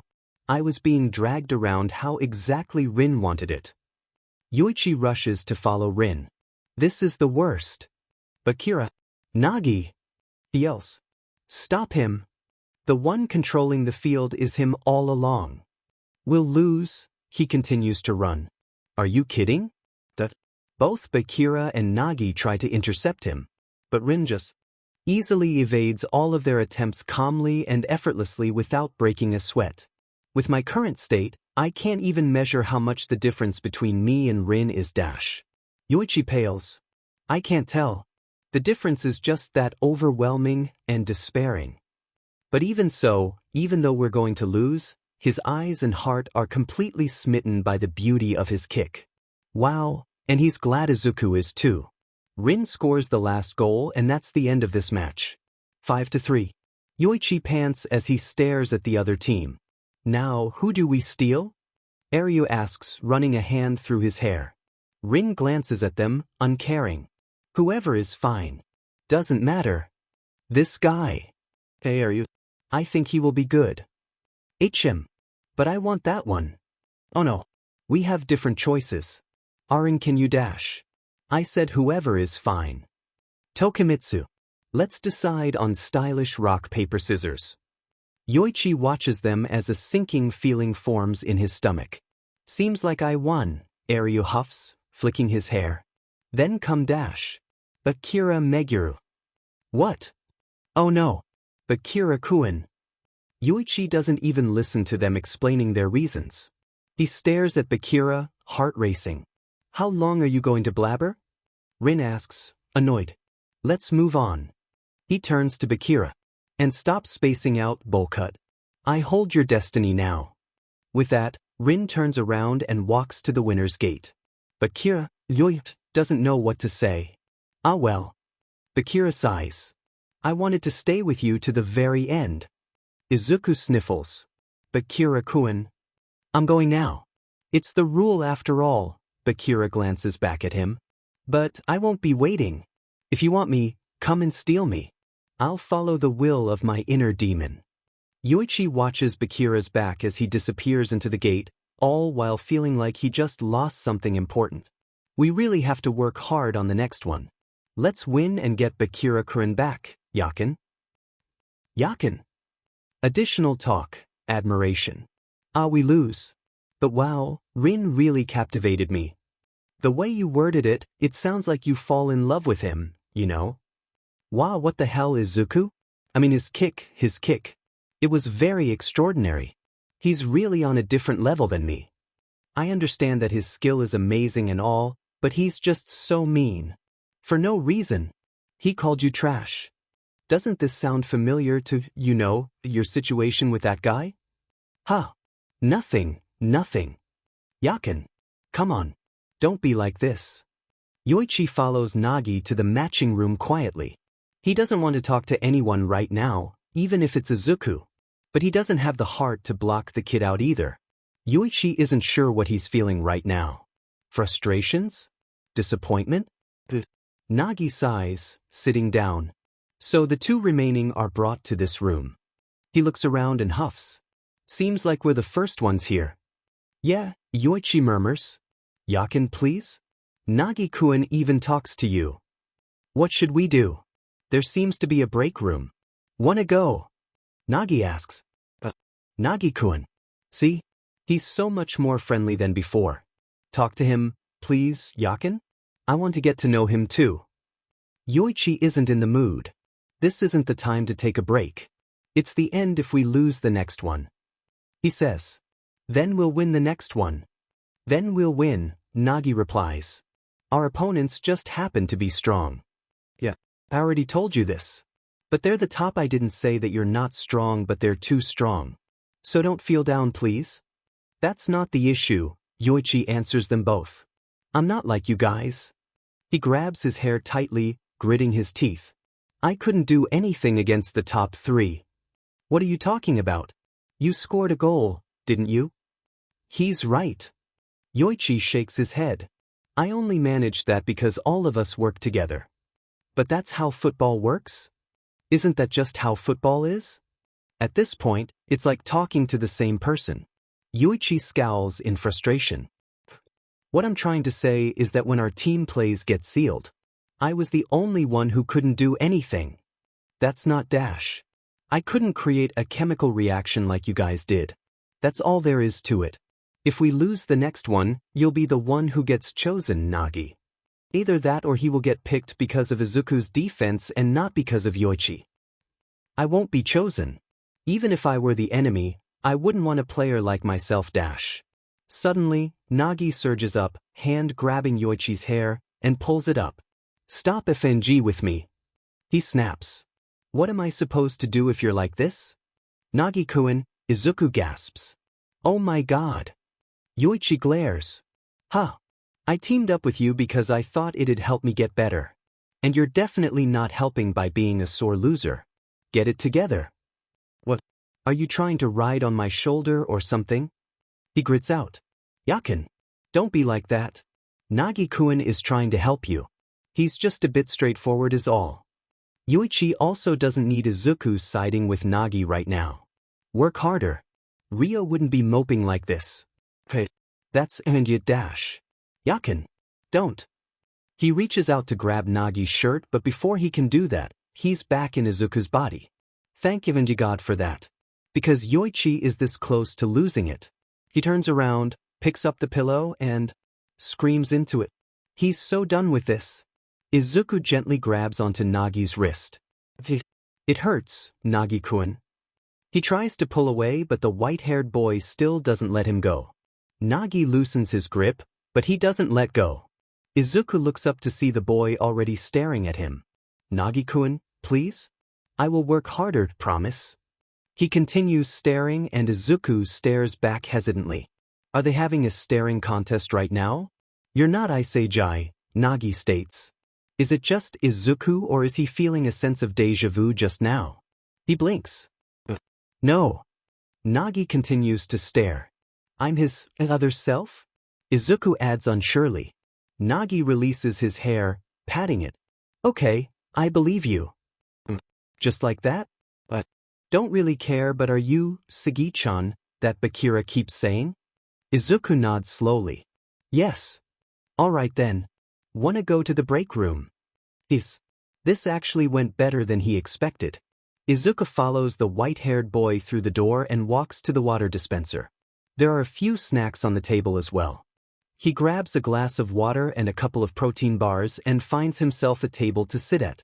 Nagi takes a seat next to him and they eat in a surprisingly comfortable silence. So, Izuku speaks up after they finish their snacks. Earlier, I think Yoichi just wants to prove that he can fight alone even by himself. And that makes me think that this selection might focus more on individual skills. Nagi downs his drink. I'm still not too knowledgeable about football, but in a smaller field and smaller number of players, the impact each player has on the field is bigger. You're right. What's being tested is only the power of individuals. I see. So what we tried to do was a play style focused on passing and team play, and it wasn't going to work. Yakin, you're back. Sorry for earlier. I calmed down now. Can you repeat my words to Nagi? He does just that and Nagi nods along. Yeah, probably. It works on weak opponents with no problem. But being able to hold your own in a one-on-one should be a minimum requirement. I see. No matter who are your allies or your enemies, just win in a one versus. That's the key to breaking through this second selection. Also, the white-haired boy starts. How do I cure this frustration thing that I'm feeling? Repeats after me. Izuku looks up at Nagi, reaching over and offering the other boy his fist. Nagi-kun, you have to win. The fire won't cool down otherwise. Nagi stares at him for a moment before giving him a fist bump. Izuku beams at him. Should we go back outside and see if anyone is there? They clean up their trash and walk out of the room. Seems like Izuku is right. Waiting in the matching room is none other than Baru. What the hell? It's only you guys? Baru scoffs. Even though I scored 4 goals alone, I have to be dragged to this stupid nonsense thanks to a shitty team. This guy is so... He looks around past them. Isn't there anyone here who's strong? Izuku. The beast inside me is saying that I'll overcome this guy in a 1 versus 1. Are you sure? Not that I doubt you or anything, but I still remember Team Z's first match. I have to get strong enough to beat Baru, or I won't survive from here on out. But how to win against him? Out of the way, trash. Baru walks past Izuku with a glance. Don't stand in front of me. Izuku is about to take a step back when Nagi appears behind him, blocking Izuku from getting away. How unexpected of you to lose and come here. Didn't you say that you are the strongest? Nagi says. How about you fight us? I feel like I can beat you right now. Nagi-kun. Who'll win against who? Baru scowls, looming over. But Nagi is taller and he doesn't back down. Me and Iseijai against you. You goddamn amateur who only knows about setting traps. I guess you want to be destroyed by the king himself. You sure bark a lot for a loser, king. I'll win, kick you down from the throne, and make you my servant. Holy shit. Izuku yelps, trying to hold the white-haired boy back. Nagi-kun. Calm down, calm down. Don't provoke him. You have to wait at least 24 hours until you have your next match. A new voice speaks up. It says right here. Heard it, you two? Narahaya. Who's that again? Nagi asks. He's from Team Z, Izuku answers. But with Baru of all people? Our third was Nishioka, who was known as Aomori's Messi, Narahaya tells them. Baru was amazing and scored 4 goals alone. But in the end, they got 5 goals from us and we lost. Then they said Baru is too selfish and will bring disarray, so that guy gets chosen, so now we're here. Just the 2 of us. He sure is cheerful even though he just lost. We lost because you 2 were useless, Baru cuts in. The F, are you smiling about? No. Let's calm down, Narahaya smiles. We don't have to decide to fight them right away. We could wait here for other teams to lose and come here. He turns to Izuku, grinning. If we lose the next one, it's all over after all. Right, Iseijai? Izuku nods hesitantly. Yeah. Baru turns around without looking back, heading to the break room. I won't run or hide. You can come at me anytime and I'll destroy you. Cowards. Izuku watches them go and sighs. Why is he so mean? Man, he's just as bad as a Toshi-kun. Yakin chokes. Izuku. Everyone here definitely needs to chill out. I know their football careers are on the line, but not gonna lie, I'm a bit tired of hearing so many mean words. There. If Yakin is here, he will probably be patting Izuku's back right now. You'll get used to it. Additional talk, football and quirks. What are you thinking about Izuku? Yuck. You surprised me.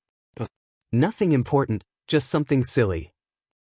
Couldn't just tell me. I was just thinking about what could happen if someone with a quirk played football without any restriction. The ball is probably going to be destroyed, burned, go beyond space, froze, melted, become sticky, electrified, and dash. That's kinda a long list. I'm just saying any possibility that could happen. Well, luckily quirks or any kind of superpowers don't exist here, right?